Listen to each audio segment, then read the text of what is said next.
Okay, don't talk Ted. about it. All right. I'm on the fence with two for you, Ted, but I'm going to leave this with you. The last and final most misspelled word in America. Ted, you should know this one because it is bad and bougie. Ooh, that's a tough one. That's Bougie. Bougie. How do you spell- Boughie? Yeah, added one. I'm going to give you a second chance. You added one letter. Bougie? Bam! You got it. Oh, On a roll. Yeah. Nice work. I had no idea on that one. Ola, you exquisite bitches. It's my coworker Jamie's birthday today. Can you give him a cut that bitch off, andro penis, and Coach Ted giving Coke Ted a pep talk for his upcoming rehab stay? Peace, bitches, respectively, the guys in the container. Cut that bitch off. Next caller. Andro penis. All right, listen. Rehab's a great spot for a lot of people. Sometimes you go out there, whether it's alcohol, drugs, whatever. You know, it happens to the best of us. People get caught up. They don't have an off switch. Go to rehab, get that done, come out, and start living life. Coach Ted's a coward. All right, the only rehab you should be going too close to 2018. It was a pool party at the Las Vegas, at the Hard Rock in Vegas. Now that's a rehab I can get down with. That guy's heading nowhere, man. He is going to run you into the ground. That cokehead, man. Stay away from him, boys. It's the Kihio Highway. Is it on Kauai? No, it's on KAPA. Kappa, Hawaii? I've never been there. In Kappa? Is it Kappa. two A's at the end? Yeah, exactly. Yeah. Oh, that's where I'm staying. I didn't see no Smith luau. You got to look for it, man. Come on, dude. Oh, they got chicks with coconut shells on. Okay. Yeah. I mean, eventually. Smith Family Garden Luau. Yeah, it's a real thing. Look at all these white That's people. my aunt and uncle. They live in Kappa. You got to ask him about it, man, because now I'm intrigued. I'll be damned. Yeah. You were lying. Breathing fire, the whole deal. Crazy Smiths. We have a lot of listeners that will take trips to Hawaii, and people always email me and go, does this have anything to do with Smith Family Popcorn? I'm like, no. But that is my last name. Here's your question. What TV show did The Facts of Life spin off from? Facts of Life. Oh, is that the one where the guy's like, Dynamite? No, that was Good Times. Two different shows. This is very different than that. You take the good, you take the bad, you take them both, and there you have the facts of life. Is it Different Strokes? Boom! You got it. Got All it. right, very good. What is proven to exist? Are you taking UFOs, Bigfoot, the Loch Ness Monster, or ghosts? I'm going Bigfoot all the way. Bigfoot. Bigfoot. Bigfoot, little junk. All right. So what is it? Is it? Well, Jesus Christ, Dad. $10 million on Bigfoot. Now it's Bigfoot. You got $10 million. You hooking him up. Bigfoot? Yes. Yeah. Seriously? Yeah. Well, according to Anchorman, it smells down there. Apparently for $10 million, I will hook up just about anybody. Right. E.T. Bigfoot. Ted does not care. Loch Ness Monster. For $10 million, I'll make him finish in 4:30 seconds. Damn. Damn. You just might spot Bigfoot if he gets word of that. Skilled. He's going to show up at your door. I heard what you said on the radio. Hello, Matt. Get to it, Next brother. day, John Lithgow showed up. He's going to show him, so it's time to pay the piper. Time to pay that bill, brother. Don't tell anybody you saw me. Right. No pictures. No pictures. All right, your question. What is a group of deer called? A herd. I do declare.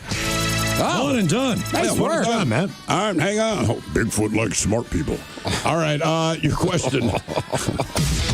Tastes like a Smurf.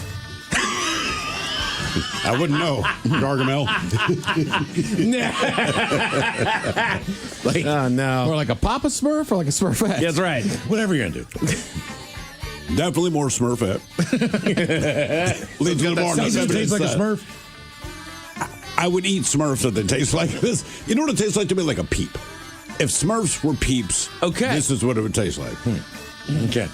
I need a Smurf. This one. I to get you a shirt that says that. Just saying, I would figure out a way to serve Smurf correctly. Keep this guy away from the kids. I would eat a Smurf. Jesus Christ. That's good. That is good. You should run for president. That's your entire campaign slogan. Kind of tastes like Curacao Blue. Yeah. Like it's You're all right. right. That's definitely a little more candy flavor because of the blue raspberry. Yeah, it's more for kids, I think. It's not bad, but again, just Also a little tougher because that Orange Dream thing was damn good. In case you're wondering, all those new flavors are available nationwide. They started last week. It'll be part of their core menu. Okay. Do you think the CEO took a full sip or just licked the tip of the straw? Just a little bit of the foam. Yeah, just a tip. Thanks, McDonald's, for sending us over. seriously. But That's maybe, awesome. I don't know, maybe upgrade next time you go. Yeah, I'm going to get High C Orange. Or you get the Orange Dream. My sister Melissa's 42nd birthday today. Please give her the following: a fart montage, a holy SJ, and maybe a Mafia Don Thrill and top hitman Ted Smith telling her and her husband what to do when they go to Disney World later this year. Keep on rocking that from Michael.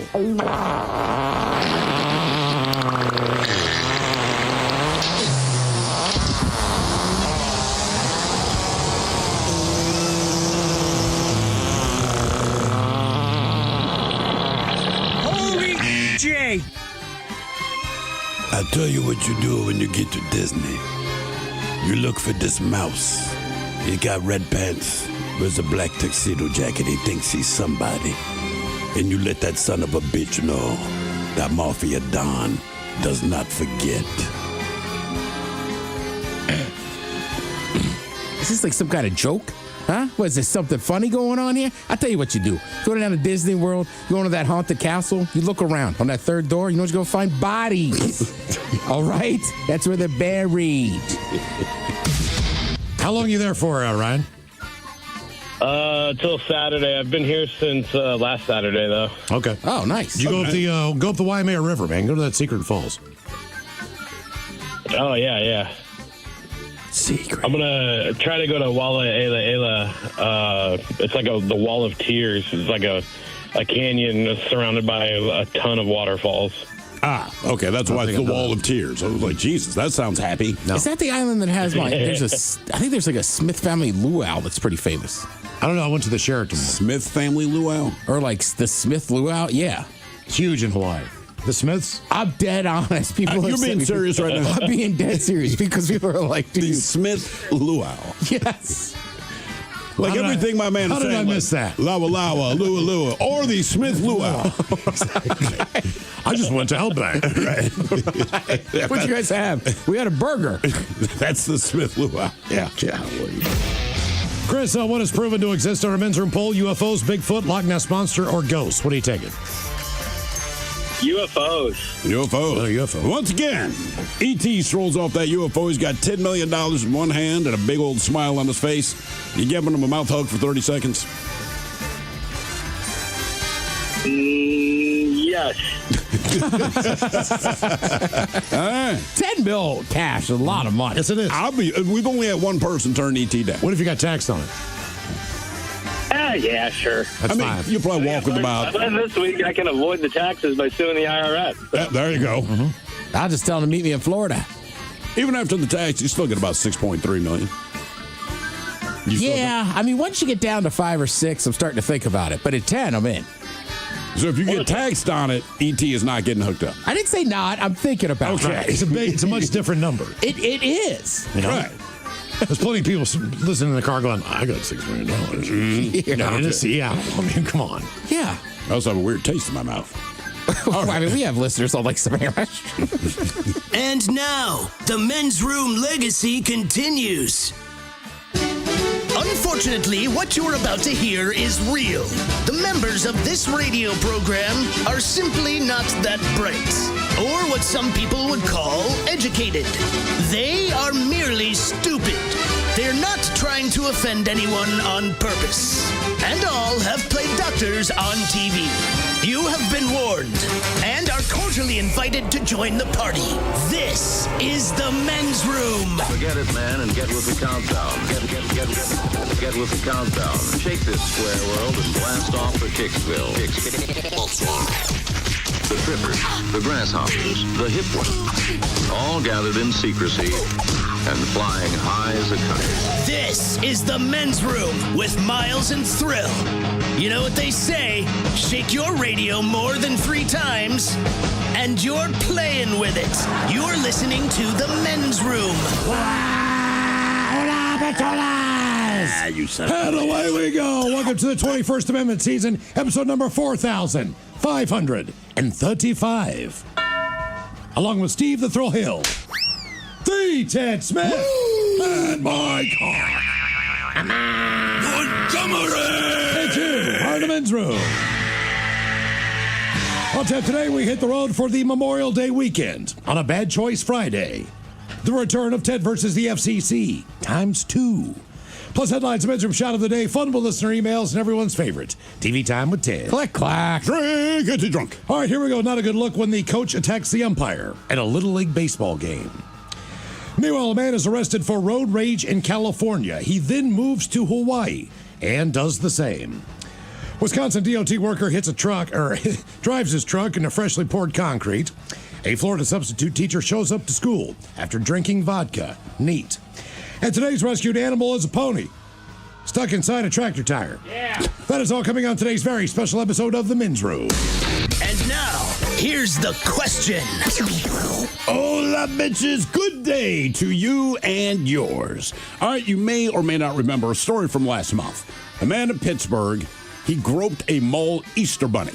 And in addition to groping the Easter bunny, the man, for reasons we cannot explain, also stuffed his fingers into the costume's nose and mouth. I don't know why that's so weird to me, man. Well, the Easter bunny is back in the news, but this time not as the victim. We go to Florida, where a man dressed as the Easter bunny, as one does, led police on a high-speed chase, reaching speeds of 120 miles per hour.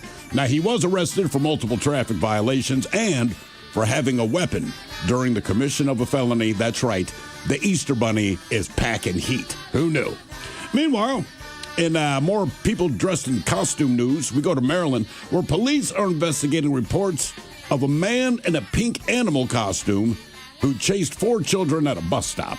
Now, the costume looks like a cross between an Energizer Bunny and Pink Panther, so that's what the cops are on the lookout for. Okay. And then in upstate New York, a man was arrested for attempting to stab a family member. It should be noted that they were dressed up as a cow at the time. We don't know why. That's just the case. He's dressed as a cow. He wants to stab a family member. And it's not really that it actually matters, but when someone does something, when someone does anything, actually, and they do it in costume, it just makes things more memorable. Look, I got arrested one time. I was dressed as the cowboy from the Village People. That's really what I remember most about that entire thing. My mugshot is me dressed as the cowboy from the frickin' Village People. But hell, man, I mean, look, there was a guy who, right now, in Oregon, a gubernatorial candidate, a man running for governor, he's dressed like a pencil. No one knows what the guy looks like. He just shows up in an inflatable pencil costume. You see what we're getting at here?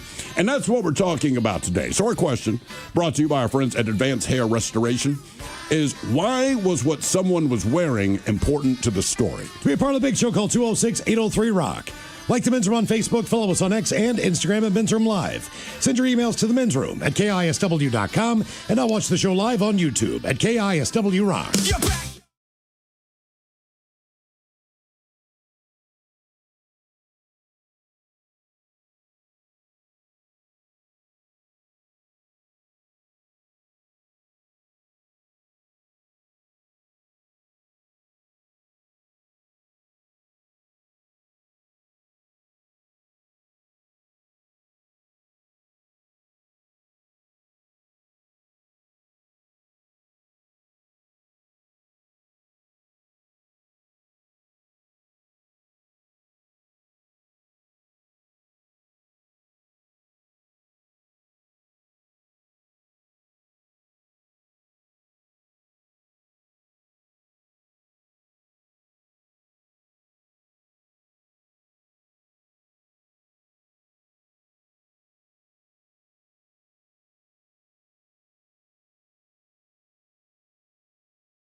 Something. I didn't have time to wipe, but everything else I got done. Yeah. So, there you go. It's going to be an exciting show today. Shout out to Metamucil. Yeah, bro, seriously, that was impressive. Golly. I'm just glad I made it back.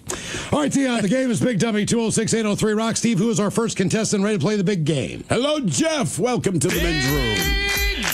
Miles doing the power poop it. Yeah. You girl and your Johnson. Hola. You girl and your Johnson. What's up, Jeff? What's up, Dad? How you gentlemen doing today? Doing good, man. It's Good, sunny. man. Got Yeah. a 2-minute poop in. Yeah. Jeff, are you sober or not sober? I'm sure you feel better. We're team sober right now. Team sober, still on the clock, just working, wrapping things up here. Okay. Men's room poll, Jeff. What is proven to exist? Are you taking UFOs, Bigfoot, Loch Ness Monster, or ghosts? We're going UFOs. UFOs. Okay. Probing and all. And I know people are going to be technical about this and say, hey, anything that's unidentified and flying is a UFO. And We know. We know that. We're just trying to make it easy for the poll. In other words, you're finding an alien, something, a space saw. You get the idea, right? It's not of this world. Hey, Jeff, since we have him, we brought this up earlier. $10 million, you give E.T. a 30-second mouth hug, yes or no? I mean, as long as I'm not catching anything, I guess I'm catching $10 million. All right. Okay. Yeah, he's disease-free. He'll be tested. Disease-free, well, I guess no one will know except everyone on the internet and everyone listening to this, but easy $10 million, I guess. Sure. Yeah. E.T. is loving this. All right. I guess. He might be back. I'm sure he is. It's me again. All right. AT2, Electric Boogaloo. Yeah. I have $10 million. And I have friends. Damn. Like, come on, E.T. It's a one-time deal. I want to do the sequel now. Why did he come back? All right, here is your question. Oh, that's so bad. I know. But 10 mil, I'm moving. He won't find He me. had that little smile on his face. Ooh, very good, Ted. That should be the caveat, is that everybody knows Everybody knows. what you did for E.T. Yeah. I would be unapologetic. I'd be like, what would you do? I got $10 million. Yeah. I never have to do anything again for the rest of my life about it. Yeah, I hooked E.T. up, so what? True. Yeah. Yeah, just one day Miles is in here and everyone's like, we know what he did. What happened to Miles?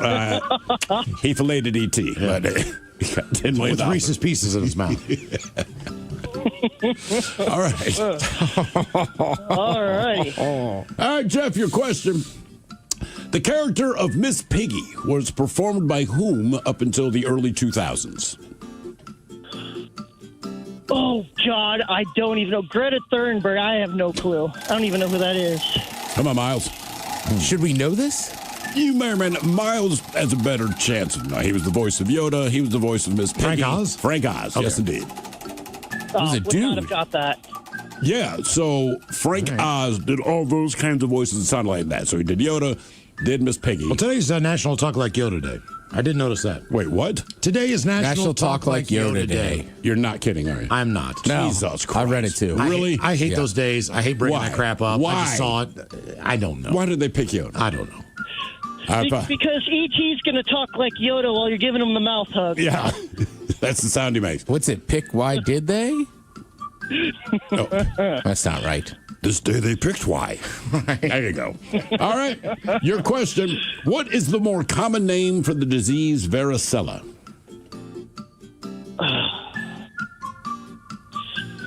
I don't know. Scoliosis.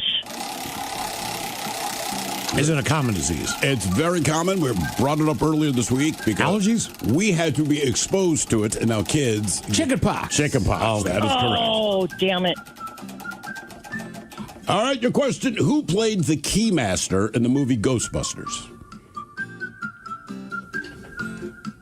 He was also Dark get for Helmet not- and Spaceballs. Oh. Dark Helmet.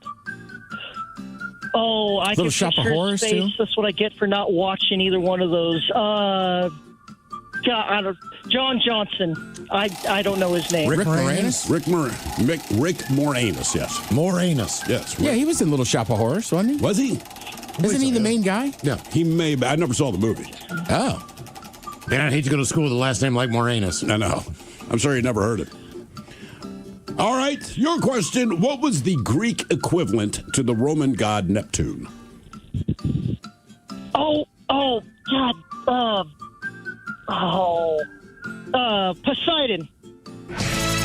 There you go. Oh, yeah, Nice yeah. job. Look at the big Greek brain. Man, you got to hope that Rick Moranis didn't have a brother named Bam. Bam Moranis. That would be unfortunate. No, hello, Tom. Welcome to the men's room. Hola, gentlemen. Tom, team sober? Team sober. Okay, welcome to Big Dummy. All right, Tom, our men's room poll, one is proven to exist. Are you taking UFOs, Bigfoot, Loch Ness Monster, or ghosts? I'm going to say Bigfoot. Bigfoot. Bigfoot. Okay. Bring a herd of Bigfoot. Do you think any of this stuff will ever happen in our lifetime? In our lifetime, what have we got? Loch Ness Monster, Bigfoot, UFOs, and go. I don't. I think the most reasonable one, the most reasonable two, would be Bigfoot or UFOs. I think in our lifetime. I think. I mean, because anything ghosts are a matter of belief, right? And you can watch these shows on TV, and they show you images and all that, but it's not so profound that it makes the news. You know what I mean? Not everyone buys it. Bigfoot is just a bigger gorilla. It's 8 feet tall. So are we going to see a megalodon shark, something like that, or a chupacabra? I mean, the thing is, the deep sea, one never really knows. We can't go down there, so those things might still be there. It's probably a party. But wouldn't one wash up on a beach or something, maybe? Yeah, I do think get there's a eaten. chance they'll finally pull out an alien spaceship or an alien. We seem to be in a period of time where just get rid of secrets to distract from other things. Yeah, you So I think? would not be shocked if all of a sudden it's just like, look, There's a freaking alien. we got his little body. Dad, I've been looking. 10 million. Tom, $10 million. You give ET a mouth hug. 30 seconds. No, I'd have to say no. Okay. All right. ET will not Are you be visited. independently wealthy? Ted can't believe No, this. but no. You don't have to explain yourself, man. It answers itself. No, I would not give ET a mouth hug. I completely understand why. All right. Your question. The Appalachian Trail runs for over 2,000 miles from Maine to what southern state? Oh, does it end in South Carolina? Is it Georgia? Georgia. Yeah. Oh, If you're watching on YouTube, Tim is doing a bang-up job with E.T. And now E.T. in a wig. Yeah. Come on. Oh, yeah. Is it blonde? It is blonde, Ted. Well, big blue Do eyes. you realize, Ted, That helps. Do you realize, Ted, that the end of that trail, if you're taking it north to south, basically ends where they filmed Deliverance? Yeah, that's bad. I know, that's what I'm saying.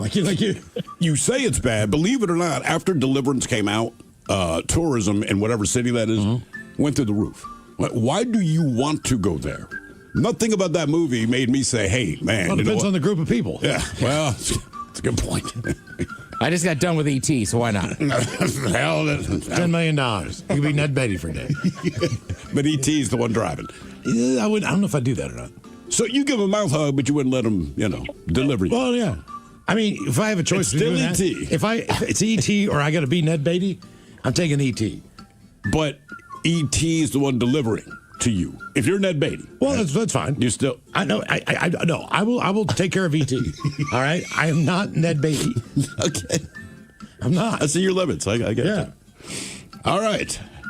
Your question. Buddha's hand is a type of what? Fruit, vegetable, fish, or tree? I'm sorry, what was the term? Buddha's hand. Is it a fruit, vegetable, fish, or tree? I'm going to say tree. Believe it or not, it's kind of fruit. Never paid attention to that. I had never heard of it before last week, but yeah, I guess it's somewhere like deep in Asia. There is a fruit called Buddha's hand that apparently looks somewhat like Buddha's hand. Okay. All right. All right, your question. Who wrote the 1988 book, A Brief History of Time? Stephen Hawking. Nice job, Tom. Very good. Well done. Davis Big Dummy 206-803-ROCK. Big Dummy! Hello, Matt. Welcome to the men's room. Hola, bicholas.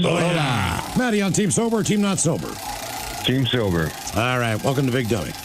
Thank you. Okay, Matt. What is proven to exist? You taking UFOs, Bigfoot, the Loch Ness Monster, or ghosts? I'll go UFOs. UFOs. UFOs. All right. I think the freakiest one, though, would be ghosts. Well, yeah, because there's nothing you can do about because it. then you also think in the afterlife, there is a distinct possibility that you could be a ghost. Yeah, it's a good point. You know? But also it means like they could be around. I think everyone would just be creeped out. Because they can be anywhere at any time.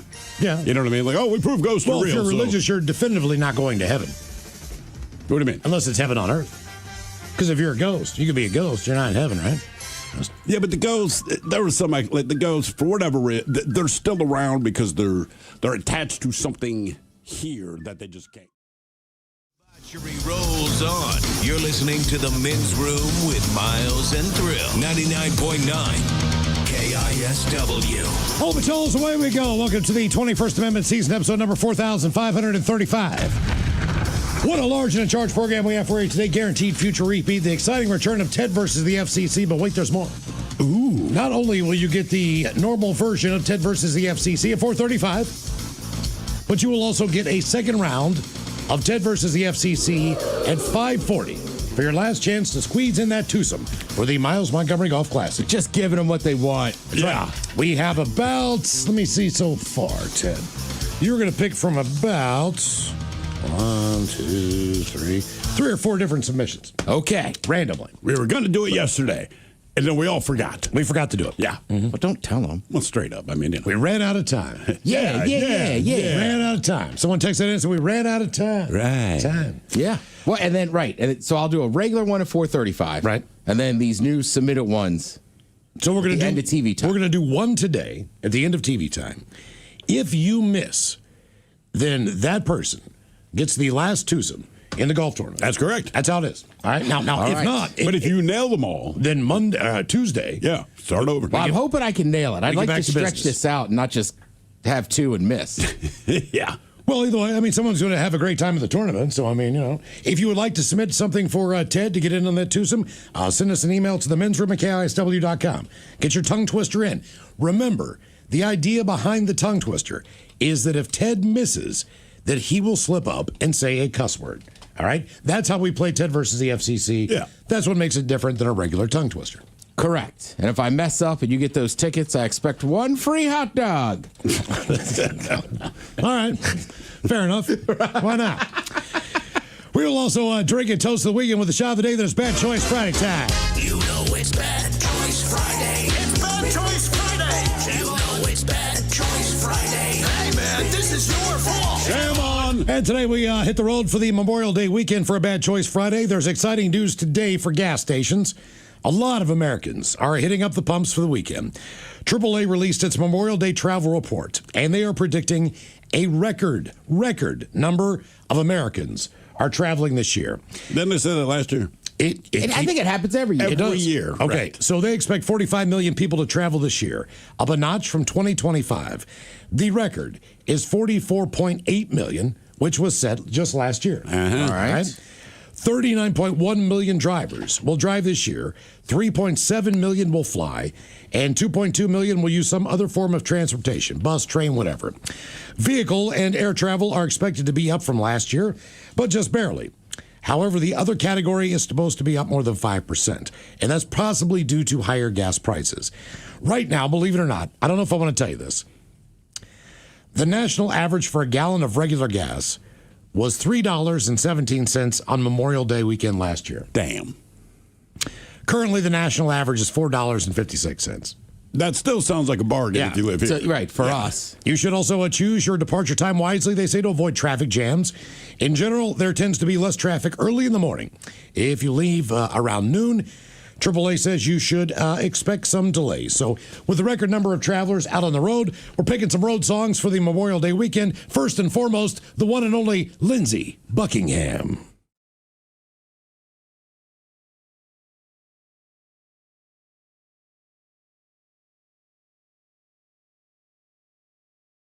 Song.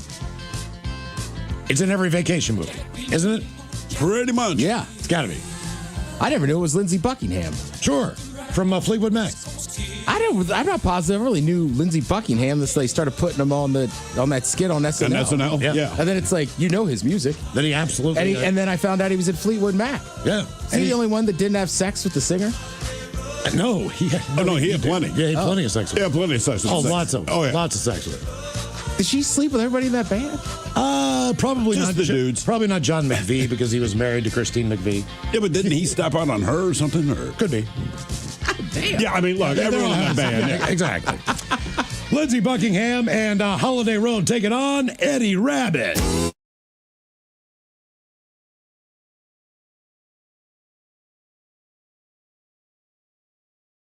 Oh, that's the song. Because you think you like Love a Rainy Night.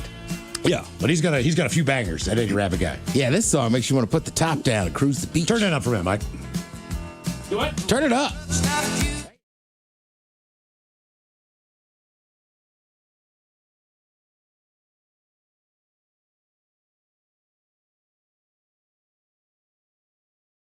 That's right. Eddie Rabbit and Driving My Life Away taking on Lindsey Buckingham and Holiday Road. There are your choices on a Bad Choice Friday. Vote now if you follow us on X at Men's Room Live. Which one do you want? It's a tough call, isn't it? I'm taking Eddie Rabbit, man. I mean, they're both great songs. I don't know, man. I might go with the Rabbit today. Yeah, I'm thinking Eddie Rabbit all the way. Since I ran over that family of bunnies in my lawnmower, I'm going to go Eddie Rabbit. You own one, yeah. Eddie Rabbit, that's right. You owe him one. Try to get one back in the win column. Like you owe him a few. Yeah, exactly. And today on the question, why was what someone was wearing important to the story? Now, we have a bunch of different stories that have taken place recently where people are wearing different attire. And that's kind of what makes the story. It really does. And look, it could be anything from a bikini malfunction to a lot of different things out there, but what you're wearing is going to be important to the story, okay? So we'll start with this one. If you're wondering how the Easter Bunny moves around the country so fast, this could be a clue. In Florida, a 29-year-old man on a motorcycle named Dalton Hubert was arrested after leading police on a high-speed chase earlier this month. He was clocked at 120 miles per hour. Strange part is that he was dressed as a bunny at the time. It wasn't a full body suit, but it was an elaborate helmet which featured giant plush ears, blue eyes, and a pink nose. There was a hole where the mouth would be to look through. He is facing charges of reckless driving, felony fleeting, and eluding law enforcement, speeding more than 50 miles per hour over the speed limit and having a weapon during the commission of a felony. So he probably is going to be locked up for a while. What was the guy? Probably been maybe a year or two. And you'd see him every once in a while. He had more of a motocross style bike. So more knobbies on the tires. He was driving around. It's kind of like more of one of those type bikes. The guy in the green outfit. Someone ran him off the road, or he got into a crash, or I don't know exactly what happened, but he was laid up for a while. But I used to see that guy constantly. He was like, not like a Green Grover, but kind of that look. It kind of looked like Oscar the Grouch. Oh. Yeah, dude, he would fly downtown, I mean, at least once a week, be out there smoking, and I mean, he'd just zip by. He had wings on his back. You were just happy to see him. It's so ridiculous, but that is what he wore. I mean, top to bottom. Yeah, it was... he got hit? Something happened to him, man. Oh, damn. Let me see if I can find this. Motorcycle guy, Seattle. I don't know why that's accident. funny. Just because he's wearing that outfit, man. Like, somehow you feel worse. I'm not familiar with him. You never saw this guy? No. Okay, yeah. I mean, I don't know if he worked down here or lived down here, but he was downtown pretty frequently. I think his name was Fluffy. He's on Instagram. Oh, okay. If it will come up. Nice. Maybe Fluffy's... Oh, there we go. Okay, here we go. Fluffy. Ah, crap. Yeah, that guy. You ever seen that guy? Huh, no. Oh, yeah. Oh, yeah. I've seen him all the time. Something happened to him, though. Like, he got hit and run crash leaves Fluffy the Dragon injured. There you go. There's a story right there. Fluffy the Dragon. He was a victim of a hit and run. There he is right there. Fluffy the Dragon. You never seen Fluffy? No. Okay. I wonder if I ever ran into him at like one of those backfire events. So this accident happened in 2024 in August. He says, I guess it's better than being dead, but it's not ideal. He said he's in a lot of pain. This is, again, a couple years ago. Makes a lot of people happy what I do. It's really the only job in my life that makes me happy. Makes other people happy, too. He is Fluffy the Dragon. Okay, there you go. Yeah, there Fluffy. All right. Story number 3. Fredericksburg police are investigating a suspect in an animal suit seen chasing children. Fredericksburg police are investigating reports that a person in an animal costume chased children near a bus stop on May 14th. In a Facebook post, Mary Camuso reported that her 2 children and their classmates, they get off the school bus and spotted someone in a pink animal costume. An image shared in the post shows a person in a pink animal costume, a flannel jacket, and brown boots. Once the bus left the area, the person in costume reportedly chased the group of 4 children. He chased after all 4 kids and tried to grab a little girl, who was the slowest. Her sister pulled her away, and they got away. A car drove by them, scaring him, and he turned and ran away. The Post said the suspect's costume had a tear in the face near the eye. The children could glimpse the person's face through the tear. They said he looked like a man and had facial hair and a tan complexion. The police department Looks like thinks the he's Pink Panther. Yes, Kind of, exactly. yeah. They still haven't caught this guy. No, well, I'm sure he's not walking around in the costume. Based on the fact that he, was wearing that. And one more story. WRGB reports that the Albany County Sheriff's Office responded to a domestic incident on Saturday. Deputies arriving at the home on Jubilee Road about 7:30 found one Anthony Papula. He was arrested after attempting to stab a male family member with a knife. According to the sheriff, he allegedly struck the victim in the leg with his car door before fleeing the area. He was found afterward and detained by police and was transferred into custody. At the time, he was wearing a cow costume, according to the sheriff. It is unclear why he was wearing the bovine outfit, they told the Times-Union, but such behavior appears to be expected from him. The victim, whose name was not released, was refused treatment. He refused treatment by the EMS. He was charged with second-degree attempted assault, second-degree reckless endangerment, blah, blah, blah, blah, blah. He was arraigned in Sunday and then released. But they have no idea why he was... Such behavior appears to be expected from him. That's what I'm saying. That says it all. That is the weirdest part of the story right there. To get beaten up and stabbed by someone who dressed as a cow. Dressed as a cow, yeah. So our question... Why was what someone was wearing important to the story? 206-803-ROCK. Hello, Mary. Welcome to the men's room. Hi, you're letting me back on after yesterday? I mean, maybe. We'll see how it goes. Oh, God, this might be a regular thing. But as far as the wearing something last Friday, not this Friday, my 15, soon-to-be 16-year-old granddaughter, who wanted me to drive her to school, decided to leave early and walk and disappear for the weekend. So then when I had to call 911 to report her missing, what was she wearing? Oh, I don't know. I know what she was wearing when she came back. I don't know if that's what she was wearing when she left. What? So I know what she was wearing today. It's another Friday. I'm going to keep it positive. We'll see. Okay, Mary. You're a strange bird, Mary. You be good to yourself. Is anybody else confused? Yes, I am. I was debating asking a question. Then I said, Mike, what did she tell you? Unfortunately, the exact thing that she told you guys. But I was like, you know what? It's Friday. I'm sure there's a story there somewhere. I don't know, Mary, but that laugh, it's a little bit like a Joker laugh. It is. I don't know what she's wearing today. I think her lipstick might be on crooked. You know what I mean? I never look in the mirror when I was on my lipstick. I stop when I get near my eye. Mother never let me laugh, so I have a permanent smile now. Mommy likes vodka in plastic bottles. Let's check two here. Why was what someone wearing important to the story? 206-803-ROCK. A lot going. She sounds like she's a happy, content Very fun. person. Very nice. Very fun. Very nice. She's going to stab us. Hello, Mark. Welcome to the men's room. Hi. Hola. How are you guys doing? We're doing good, man. It's Positive Friday. Great. Positive. So,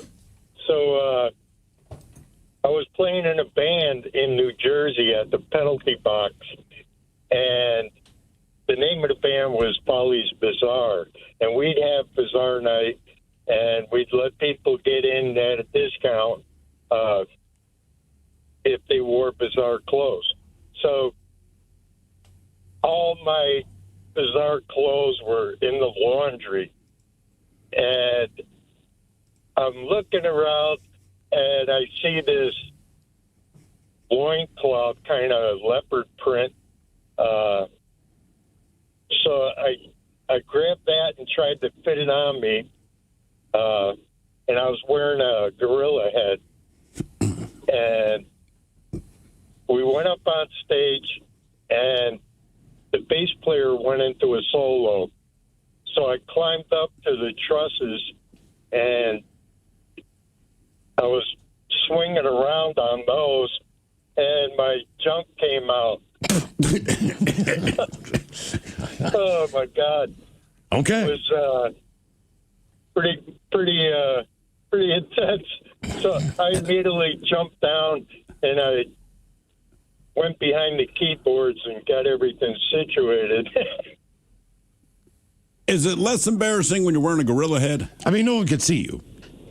That's right, it is.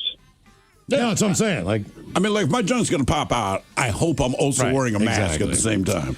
Wow. Why was what someone was wearing important to the story? 206-803-ROCK. In case you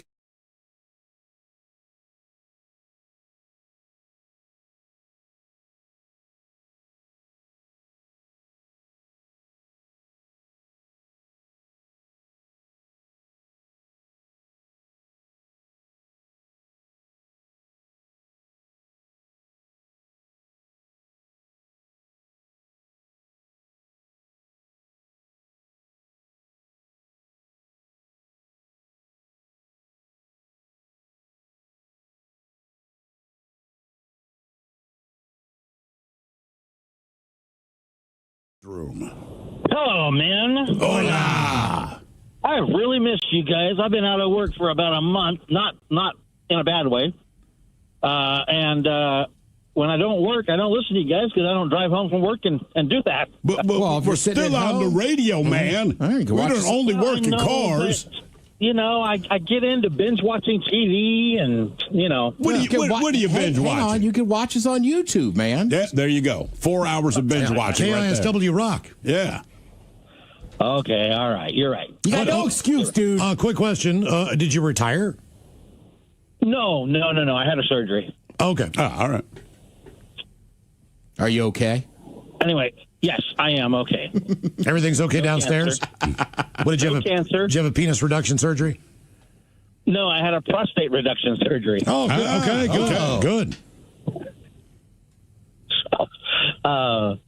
Anyway, so here's my story. I was sleeping with a woman who was married, like myself, but not to each other. KISW. The shenanigans continue. This is the men's room with Miles and Thrill. Game is Big Dummy.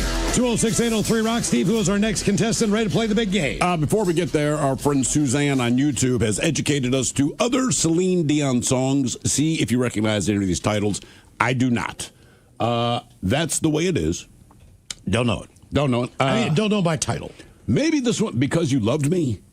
Don't know by title. I may have played that one. I worked at that crappy station. It's all coming back to me now. Oh, that one I know. You do know that one? Yes. Okay. I don't know how it goes. I just know I know that one. But you don't know how it goes. How do you not know how it goes, but you know that you know the song? The song is called It's All Coming Back to Me Now, and you don't remember it? Remember it. It's kind of ironic. Well, look, fellas, I don't sit around putting on Celine Dion a lot. All right. Game is Big Dummy. 206-803-ROCK. Hello, Ian. Welcome to the men's room. But it's all coming back to me. Oh, yeah. Oh, is that how it goes? Back to me. Thank you, Ian. What's up, guys? Ian, are you sober or not sober? Not sober, man. Doing that work thing. Or sober, doing the work thing. Okay. Jesus. Like the spirit, Ian. Whatever. Okay, our men's room poll. What is proven to exist? Ian, are you taking UFOs, Bigfoot, Loch Ness Monster, or ghosts? Let's do the UFOs. UFOs. All right. All right. Speaking of extraterrestrials, you $10 million bucks. Validate some Bigfoot hunters. But hey, man, $10 million bucks. You give ET a mouth hug. 30 seconds. if you guys can keep Henry Thomas off my back, because I'm sure he wants that money too, I'll do it. All right. E.T. has to be loving this. I'm coming back to Earth. All right. With the World Cup coming to Seattle, what does FIFA stand for?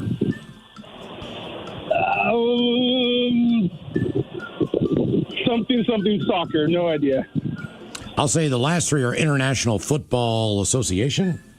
You did get that. So it's the Federation Internationale Football Association. Now everyone knows. Right, because that's FIFA. Then, like in England, you have just the FA. Right, which is what? Just the Football Association. Okay. All right, your question. Armando Dippet was the headmaster of what fictional school? I don't know, Hogwarts? Apparently do. Ah! Yeah, I couldn't name another fictional school. That's kind of my issue. That's why I was guessing Hogwarts, too. Especially when you say headmaster Ridgemont versus High. principal. But they had a principal, not a headmaster. What's the difference between a headmaster and a principal? England? Is that it? I think so. Oh, okay. Now I know. Game is Big Dummy, 206-803-ROCK. Big Dummy! Hello, Harrison. Welcome to the men's room. Liquor and whores. Liquor and whores. Harrison, are you sober or not sober? Not sober, mister. Okay.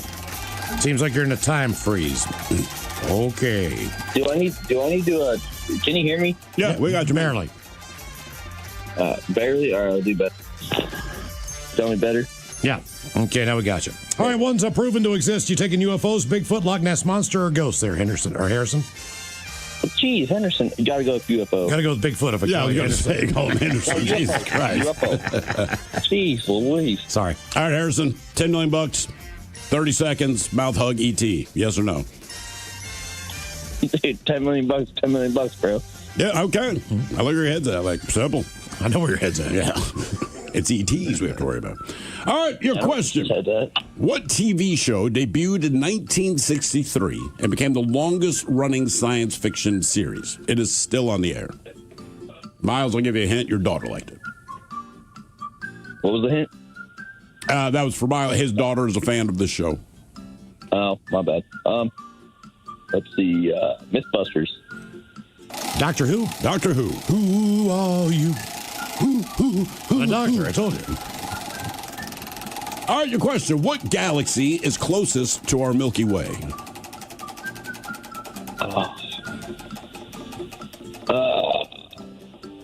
Venus.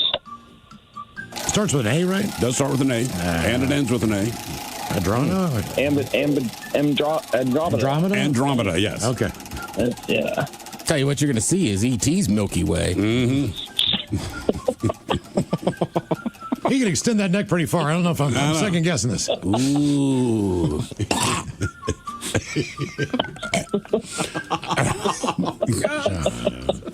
All right, your question. What 1980s president survived an assassination attempt? Harriet Tubman. Harriet Tubman. So close. Jesus. Ronald Reagan. Ronald Reagan, yeah. That's why we ended up with the, what's the guy that got Brady? shot? Yeah, the Brady Bill. Yeah. You know, I met him once. Did you? Yeah, downtown D.C. Before or after he got shot? Oh, long after. But he was doing something in D.C. and like the AFL was right by the White House, so we saw him. Very nice guy. Get away from me, kid. Yeah. All right, your question. What is the name of Montreal's CFL franchise? The Maple Leafs. Argonauts? That's Toronto. Oh, It does start with Montreal? an A. What cities? Montreal. Alouettes. The Alouettes, yes, indeed. What's an alouette? I do not know. It's French. It's French. Oh, oui, oui. I wonder what it means. I have no idea.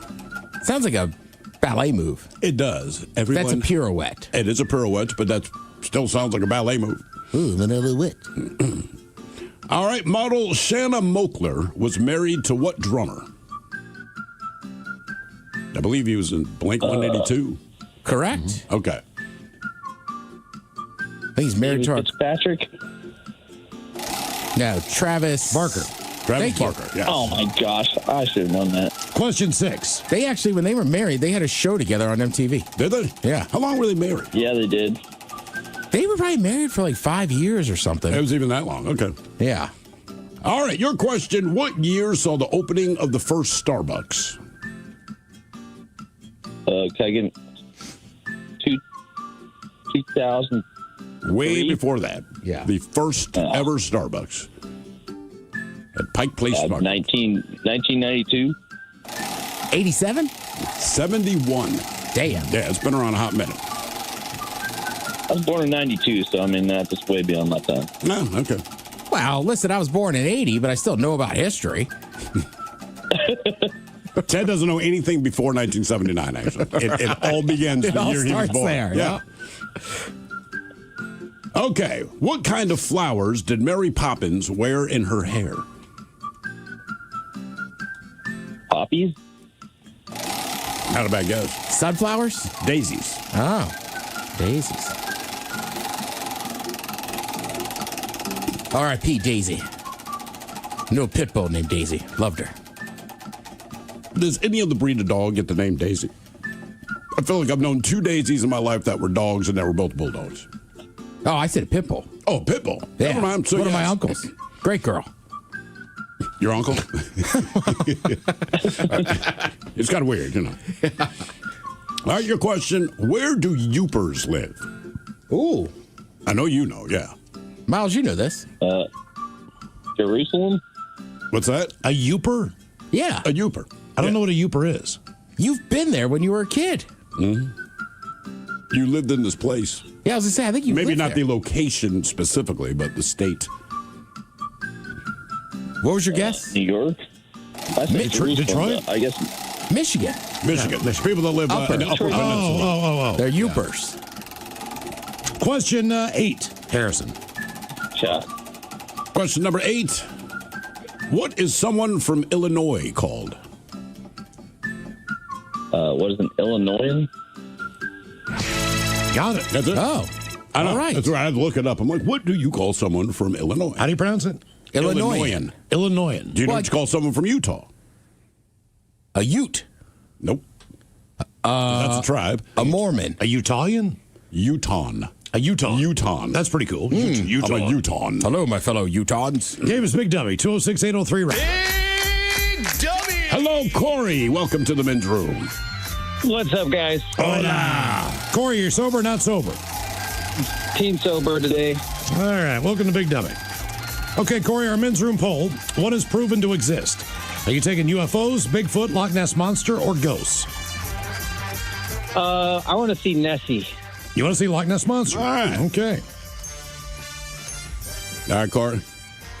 Got $10 million. Got ET. You giving him a 30-second mouth hug for $10 million.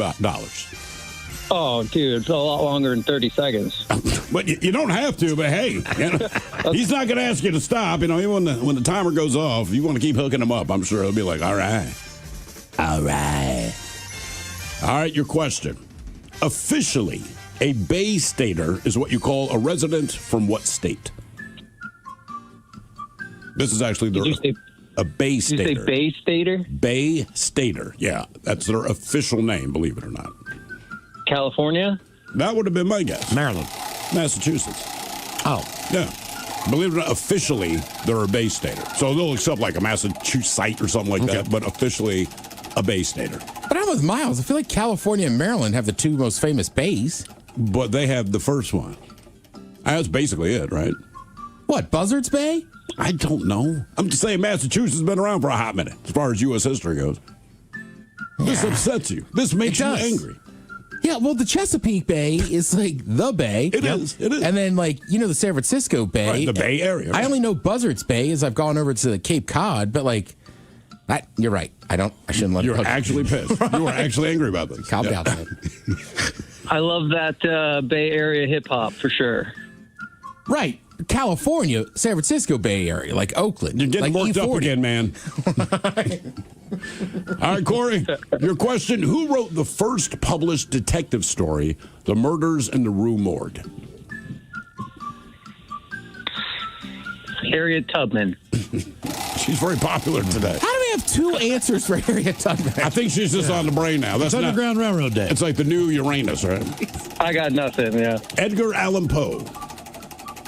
Do you think Harriet Tubman would have celebrated Talk Like Yo today? No answer. Do you think she would hook up E.T.? No answer. Miles, stay away from.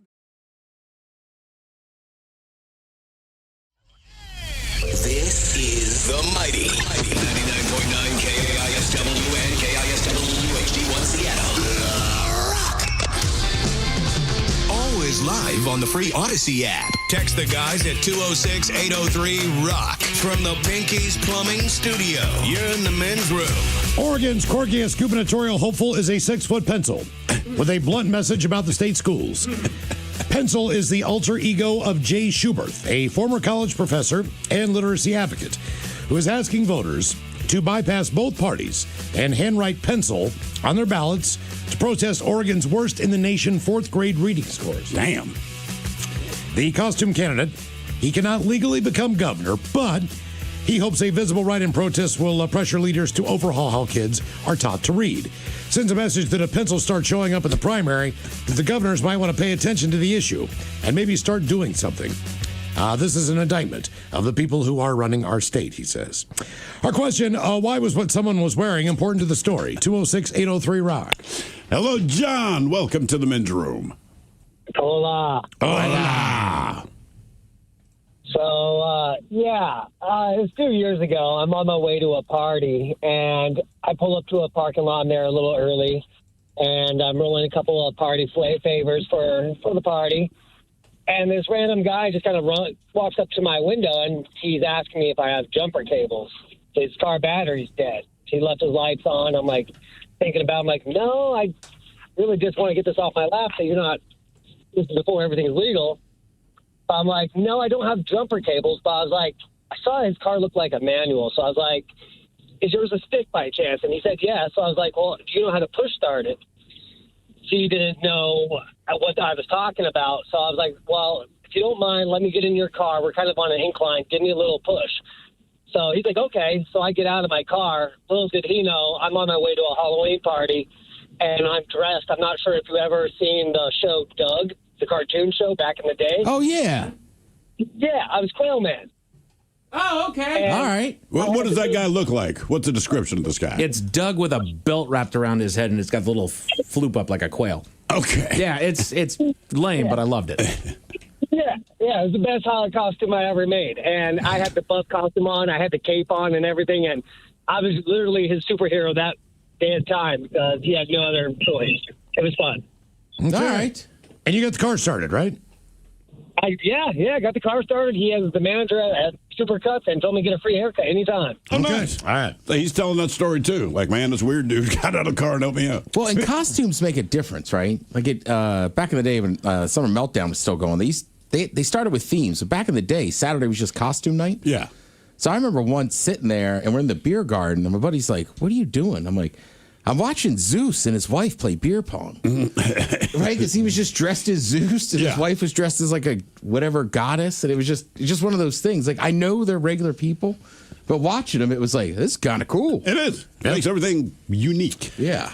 Detectives and a Department of Fish and Wildlife biologist saw right through a scam involving a human in a bear costume. Authorities said, and now 3 people in California, they have been sentenced for insurance fraud. The California Insurance Department said the 3 staged fake attacks by a person in a bear suit inside a Rolls Royce and 2 Mercedes in 2024. Then they submitted fraudulent claims seeking nearly $142,000 in payouts from insurance companies. According to the captain, Eric Hood, who led the investigation, he didn't think the insurance department had seen such a case in his 20 years on the job. It is definitely unique. Two L.A. area men and a woman pleaded no contest to felony insurance fraud, and they were sentenced to a weekend in jail, followed by probation, and they had to pay over $50,000 in restitution. They were accused of providing several videos from the San Bernardino Mountains of a bear moving inside of the vehicles to the insurance companies as part of their damage claims. Right. Photos provided by the insurance department show what appears to be scratches on the seats and doors. The biologist reviewing the footage, he concluded that's not a bear. Detectives found a bear costume in a search of the suspect's home, according to the department. Our question, why was what someone was wearing important to the story? 206-803-ROCK. Hello, Gary. Welcome to the men's room. Hola, my brother. Hola. Long-time listener, multiple-time caller. Wonderful. Can I say something before we start, please? Sure. Okay, I'd just like to say all my fellow chiefs out there, go out and celebrate and see your brothers that are not with us anymore. Oh, for sure, man. Yeah. Memorial Day weekend, brother. That's what it's about. Not just buying new mattresses. Or eating hot dogs. Yeah. Okay, following that, I served in the military, joined in 77. In 1989, I made Chief Petty Officer, which is a really big deal in the military. I don't know if it is nowadays. They all wear the same uniforms. But we switched uniforms from our dungarees to khakis And it was a big deal. It was like a college hazing event for like 30 days. All the chiefs on the base screwed with me. So how so? They made me. I was an air crewman, so my costume, I had to dress up as a flight attendant. Okay. So I had the blazer, the white shirt, the skirt, the nylons, the little shoes, all that. I mean, I went full tilt. Did you have to do it every day, everywhere you went? No, this was just for one special event where they brought all female chiefs in, master chiefs, senior chiefs, regular chiefs, and I was supposed to strip down. And did you? Out of my flight attendant costume and entertain the female chiefs. So what I did is I had a big, large female sex toy. I don't know if you can say it on. I think we know what you're talking about. Yeah. Anyway, I had that strapped in there, and they had all these female chiefs and seniors and masters, and there's some crusty ones. So when I dropped my skivvies drawers, I had this big, long tube. I swear to gosh, some of them were drooling. Nice work. Well done. Yeah. Well done. Yeah, I got back at them for making me wear that crap. Yeah, fair enough, man. Yep. Why was what someone was wearing important to the story? 206-803 Like you said, there's some crusty ones. Like, you're a dude in nylon. Yeah, I mean, just the same. We, speaking of dressing in drag, so my buddy Tony, notoriously late to everything. And we were a foursome. We're going to go bowling. Tony's going to meet us. Three of us are already together. Tony's going to meet us, and we're going to go to the bowling alley together. Of course, we get the phone call from Tony. I'm running late. It's a guarantee. And it's so freaking annoying because it's everything. So my buddy Paul's like, F it, man. Let's meet him at the bowling alley. I'm like, well, okay. He said, but we're dressing in drag. So we go through his mom's closet, man. We're wearing lipstick. We got dresses on and all this. So Tony has no idea this is going to happen. So the three of us roll to the bowling alley. You get a few looks, but for the most part, it's good-natured. People just kind of chuckle, and we start bowling. Tony gets there about 45 minutes later, and he walks right by us. He doesn't realize that it's us because, again, we're in drag. So we all just, Tony. The look on his face, because now he's the only one dressed normal, so now it makes it worse for him, if you know what I mean? Yeah. If he had shown up in drag, it would have been better for him. So he's the one normal dressed guy. We're waving to him. He looks mortified. And then now everyone in the bowling alley is looking at him like he's the freak. So he walks over and he's just like, what are you guys doing? Paul's like, it's because you're late. It's like, you guys dressed in drag because I'm late? We said, yeah. Are you embarrassed? He goes, I'm very embarrassed. We said, that's the point. This only happened because you're running late. Is he still late all the time, do you know? I don't know. Doesn't he play gigs and stuff? I mean, wouldn't that be a bad look to not show up? He does play gigs. He plays gigs like 5 nights a week, man. And he's always there on time. Okay. Best guitar player I've ever seen. But anything, if it's not specifically a performance, he's not going to be on time. He probably died 2 years ago. He just hasn't got around to being dead yet.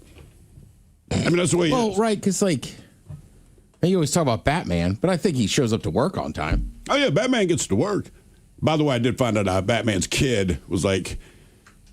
So Batman's kid is going to go to the same high school as my son, all right? And they had like a parent initiation, whatever the hell they called it, a couple of months ago. So I see him there. And I was like, dude, we were just talking about you yesterday.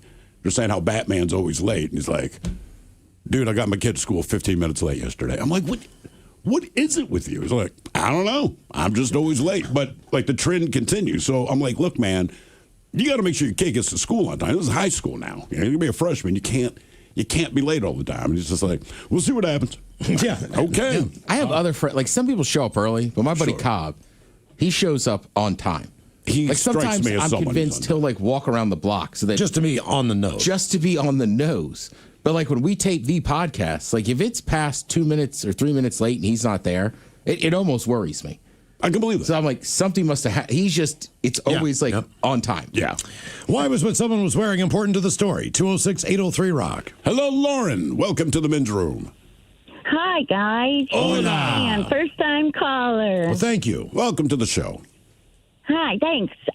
So I'm coming up on my best friend, my brother, for a long time. He just died about 3 years ago. But when he was alive, he used to make fun of me all the time, and he'd call me a great big P all the time. And so it became a joke that I would tell him, yep, biggest on the peninsula. I got lips flapping in the wind. Anyways, it became a whole joke. And I decided to make a full-body costume. that was a big vulva, basically. It was a bunch of wrinkled pink satiny fabric stuffed all the way around me. Like my head popped through the middle. My head was the clit, so I had a pink hat and pink makeup on. And then it had a skin color all the way around that. So it hung down basically to my feet, but it went all the way around my head. And then I had the bright idea to put a squirt gun underneath it. I poked a little hole, so I became a squirting vagina costume. Anyways, just to make fun of him. And then he made me go to the casino one year for Halloween dressed as that. And I was kind of worried. I didn't know how it was going to go. But I won first place, won $1,000. Oh, did you really? And I became not only the biggest P on the peninsula, but I became the most expensive. Yeah. Well, hell, man, you go to the casino dressed like that, you walk out with $1,000, that's a pretty good haul. You won $1,000 dressed like a giant vagina. I would have voted for you. Yeah, and it only cost me about $40 to make it. So How long did it take you to create your giant vagina costume? Oh, I don't know. It probably a week. I sat there every once in a while watching TV and sewing it together. All right. Okay. Not very long. It was supposed to be just a joke. It slowly started to fall apart, but there were people who came up to me later. I worked at a bar up there, and there were people who came up to me later that said they'd seen me and they just knew me as the vagina girl. No one even knew my name. It became this really big joke. There's actually quite a lot of people who recognize it. Apparently. Do you still have the costume anywhere? Actually, I just retired it. What do you mean you retired? On a fire. I burned it on a fire. It was actually growing moldy and stuff. I had hung it on the window. It was a long story. It had seen a long life. A giant moldy vagina. I like that you burned it. Exactly. It started to get some mold. So I was, okay, time to retire you, and I threw it on the fire. Mm-hmm. Okay. Costumes also, I would say costumes get you into places, right? Like me and Miggs always tell the story of going to a fish show as Bert and Ernie. Yeah. But it wasn't around Halloween. So we were like the only ones in costume. And I mean, people invited us into their suites. They were giving us free drinks. I mean, it was wild just because they were like, Bert and Ernie, get in here. Man. It is weird how that works. If it's not Halloween and you're dressed ridiculous, I'd buy you a beer. Yeah. If you rolled into the bar and you're dressed like Bert and Ernie, be like, guys, next round's on me. And I don't know why. So how did you get invited to a suite? Really? You weren't sitting in that level, were you? No, I don't think we were. Like, we never sat in our actual seats. And I feel, right, because it was still, I mean, this was years ago, so it was still the Key Arena. Yeah. I think we just kind of walked up there as people were like, Bert, Ernie, you got to come up here. And, like, security was like, go ahead, Bert and Ernie. And then, like, as we walked around. You're telling me if I'm dressed like Bert and Ernie, or at least a character that people like, security's even like, go ahead. You're fine? Look, the only thing that we ran into was one woman I remember kind of freaked out on Steve, and she was like, I hate Bert and Ernie. Like, get away from me. I know. It's a fish show. Okay. Right. And then a guy I knew walked by me. He didn't know I was in there, and he was like, oh, can I get a picture with you? And I was like, yeah. And then I just turned my head, and I was like, let's just call him Keith. Yeah. I was like, happy birthday, Keith. And he's like, oh, my God. Like, how do you know my magical? Name? And I was just like, it's dead. Do you still have the Ernie costume? I do. Do you really? Yeah. I haven't broken it out in a while. Yeah, I mean, once. Well, I mean, you got to take it to Vegas then, if you can get it in your bag. Because if you get this carte blanche access. That's my thought. I mean, now you're in Vegas. So it's going to get a little crazier. I mean, like you could be, it's kind of like, Sugar Ray Leonard. He can do whatever he wants. Yeah. You could do the same thing. Can you, would you do the show in it? In the Ernie costume? Well, we're on YouTube now. Why not? Like, the problem is I would just sound like this a lot of the time. I think it's worth it. Yeah. If I'm watching this thing on YouTube and every time I look, there's Ernie, I'm like, this is better. And he has like dead eyes. Yeah. It wasn't the most. Did you just buy this off the internet? Oh. Okay. Oh, yeah. But I mean, it's still in my costume, bin. Mm-hmm. All right. I could dig it out. Why was what someone was wearing important to the story? 206-803-ROCK.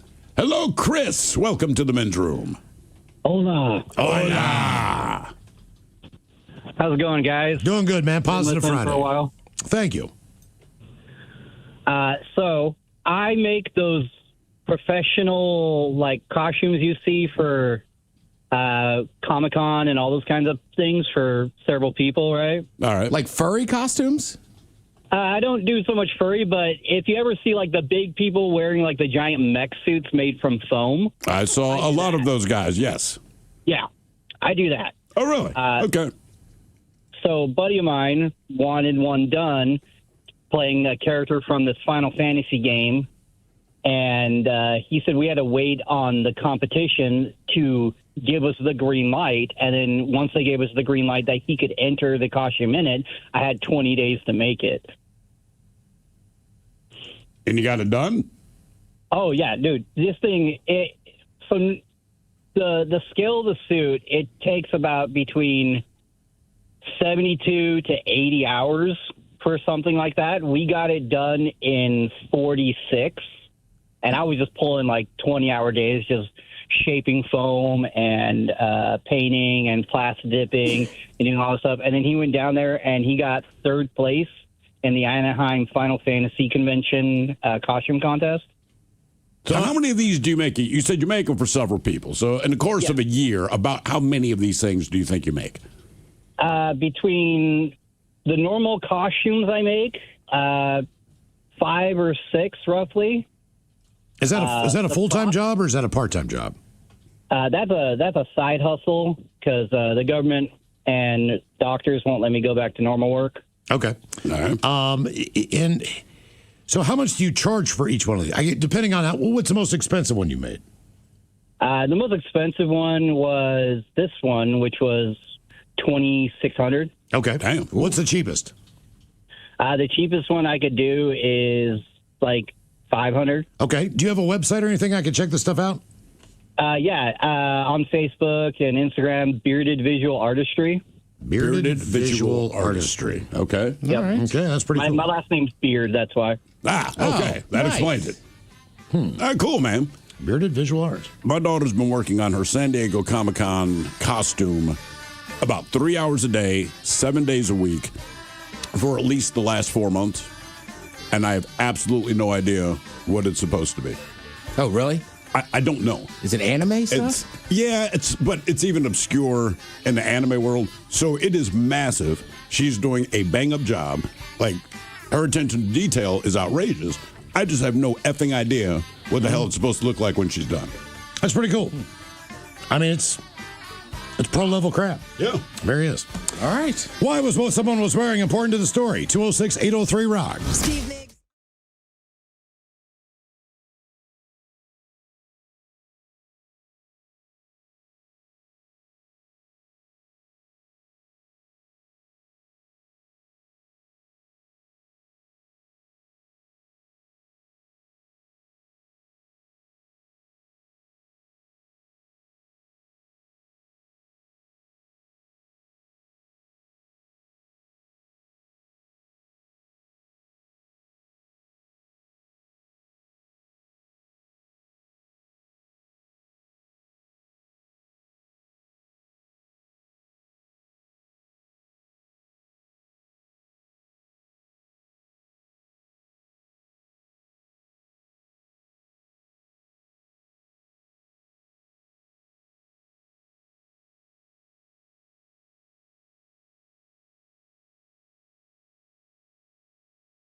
Head Chef coming up, Ted's Meat and Potatoes. We're going to try some new drinks from McDonald's. All right. I think they got 5 or 6 of them. Somewhere We got in there. 6 of them coming in today. Oh, we do. All right. Yeah. 6 brand new drinks from McDonald's Steakhouse on the way. And we're spiking these with booze, right? I think we should taste them, but from the description, I think a couple of them would work. Okay. Do we have booze? I don't believe so. That's a problem. I think we would have found it. Yeah. There is a secret stash. There is. Yep. I'm kidding. Come on. Game is Big Dummy, 206-803-ROCK. Big Dummy! Hello, Brock. Welcome to the men's room. Hola, bitches. Hola. Brock, you sober or not sober? I am sober because I'm out slinging the boxes. Hey, Miles, did you get my email? I sent one last night for the Ted versus the FCC. Maybe. All right. Hold on, I got it. Here's the problem, Brock. There are a lot of people who are sending in FCCs, and they're tongue twisters, but they don't have a slip where you can cuss. So back to what we were saying before, like Susie sells seashells by the seashore. Yeah. That is, in fact, a tongue twister. But the problem is that there's no place to slip and then cuss. So when you submit these things, Ted needs to be able to screw up, so we have to dump him. Yeah. Okay? That's the whole idea of taking on the FCC. I got it. But I'm looking, man. I'll see. Maybe I might have missed it. I sent one late last night when I was all drunk, and then I resent it this morning. So it sounded better last night than it did today. But funny how that works. Okay. Yes. I'm looking. Yeah, I'll keep looking. Was it supposed to go to the one that's mensroomlive.com? No. The men's room at KISW.com. Oh, I sent it to the wrong thing. Okay, that's why I didn't get it. Okay. Yeah. Men's room at KISW.com. You got it. Yeah, that's correct. Send it in. We'll get it. Ted's going to give it a shot at 5:40 today, Brock. So if you need to resend that in, go ahead, because he's going to pick one randomly. Yeah. So I've got 2 submissions right now he can pick from. You throw in a third, I'll do it. All right, sounds good. And then I also sent you guys some photos. When I was coming back from Vegas last week, I drove by one of the bunny ranches that was for the alien sex. Well, again, you sent it to the wrong email address. Yeah. I would have remembered that. All right, Brock. No, I texted it, but it's good. We don't get pictures on text. Yeah. With our system. Okay, one is proven just public service announcement. I'm friends with a lot of listeners on Facebook. Email this stuff in. Yeah. I'm not going to pull them over and be like, look at my Facebook. All right, what is proven to exist, Brock? You taking UFOs, Bigfoot, Loch Ness Monster, or ghosts? I'm going UFOs, but I have seen ghosts. We had, when we were in college, there was 3 of us in our dorm room that all different times saw this figure in our dorm room. Yeah, it's called mushrooms. Brock. Ted brought up the Great Gatsby's earlier. My question is, what was Gatsby's first name in the book, The Great Gatsby? Shoot. I actually just recently watched that movie. Is it any good? Trip. Yeah, it was actually. I was really surprised because it was an old 70s movie, and it was good. You remember his first name? No, I'm not. I'm just the person that played it, Robert Redford. His name was Jay Gatsby. Jay Gatsby? That's it. Jay Gatsby. Oh. Huh. I don't remember them saying his name, though. It's always just The Great Gatsby, but yeah. The Great Jay Gatsby, yeah. What is that book even about? I don't know. I never read it. I just have no interest in it. And I think because they recommended it in high school, no offense to high schools, but in my experience there, they never recommended a book I wanted to read. So it might be good. I just All right, your question. When is the only time a flag should be flown upside down? In stress? Stress or an emergency. Okay. So my question then is the Union Jack or Norway or Sweden. Like, how would you know that it's upside down? So, right? Because if you turn it upside down, it still looks like the Union Jack. I don't know. Well, didn't they accidentally do that when the king came? No, they put the wrong flag they put out. The Australian they put the Australian flag out. But I think they had a couple more that were upside down. There's got to be some way, because I have that Maryland state flag framed in my house. Yeah. But I also have a hat that just has the state flag on it. And I was on Zoom, and somebody looked behind me, and they said, your flag's upside down. I know. And I was like, it can't be. And then I looked at it, and it is. But I can't. So, I'm sure there's some way you got to really look to tell if the Union Jack's upside down. But then I thought, like Norway, right? I believe they just have the white flag with the red cross on it. So I'm like, would I know they're in distress? Or England's flag. It's just white with a red cross. Yeah, that's what I mean. Mm-hmm. Japanese flag, right? White with a red dot. Switzerland. Exactly. I'm just like, I guess it doesn't work for them. Game is Big Dummy, 206-803-ROCK. Big Dummy! Hello, Sean. Welcome to the men's room. Hola. Hola. Johnny on Team Sober or Team Not Sober? Well, Miles, to tell you the truth, Mr. 72 Ounces of Freedom last week is still inspiring me, so I am still sober. Okay. All right, Sean. One is proven to exist. Freedom. You taking UFOs, Bigfoot, Loch Ness Monster, or ghosts? I'm going UFOs. UFOs. Seems to be the popular answer. There, Sean, here's your question. What is a group of hyenas called? A group of hyenas. A pack? That'd be my guess. A cackle. A cackle. A cackle of jackals. A cackle of jackals, yes. What was Jackal's big song? Did they have a big song? Remember the guy played the chainsaw? I know they're famous for that, but I don't know the song. I thought he put like a guitar pick on the end of his drill bit or something like that, then fired it up and would play it. And that was like the cool thing. Yeah. All right, your question. Odysseus left home to fight in what war?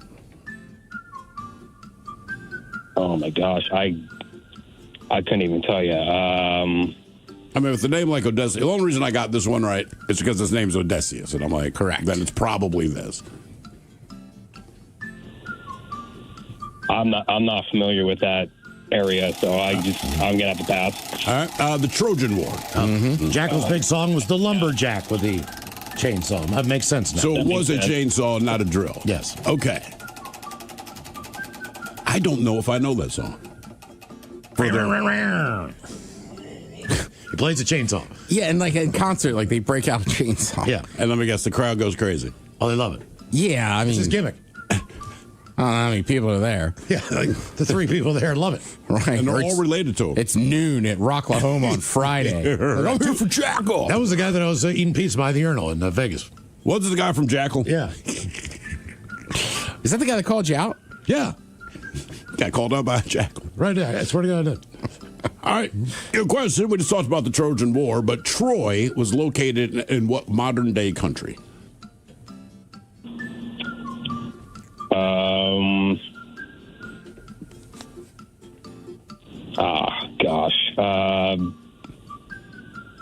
Italy?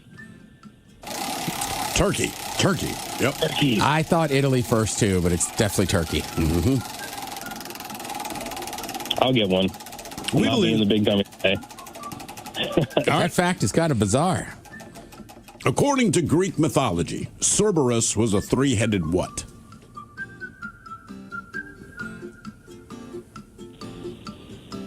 Dog? Got it. Oh, nice job. Yes, indeed. It was the guard dog of Hades. Of hell? Yeah. All right. I mean, look, I'm going to be honest with you. If you had a three-headed dog, I would not break into your house. Why do they need a guard dog in hell? Nobody wants to be there. Yeah, that's a good point. Look, people are dying to go in. Yeah, you're already in hell. How could it be any worse? Yeah. Game is Big Dummy, 206-803 round.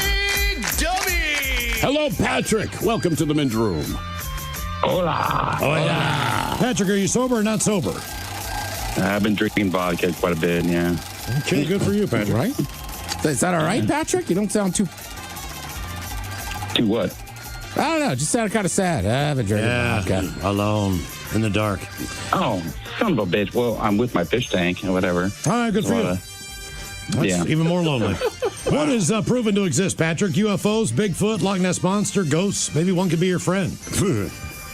Definitely UFOs, because there's something underneath the pyramids of Egypt, and we can't figure out what that is. And it's UFOs that came down here to build those. Yeah, we all know. It's right there. Everyone knows. That's why they built the KFC across the street from Exactly. I know. So the aliens could go get some chicken. Actually, aliens, they opened the first KFC franchise. Most people don't know that. All right, your question. What does BMX stand for? BMX. That's a bicycle, something, I don't know, too many springs on the bicycle. The shenanigans continue. This is the men's room with Miles and Thrill. Coming up, we'll drink a toast in the weekend, the 3-day weekend. Then it's Bad Choice Friday time. You know it's Bad Choice Friday. It's Bad Choice Friday. You know it's Bad Choice Friday. Hey, man, this is your fault. And we hit the road for the Memorial Day weekend on a Bad Choice Friday with Lindsey Buckingham.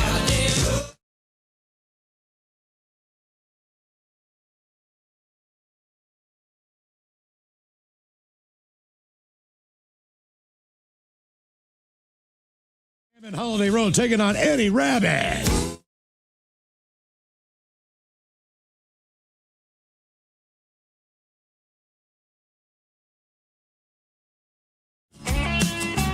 People are on the holiday road right now. Okay. Really?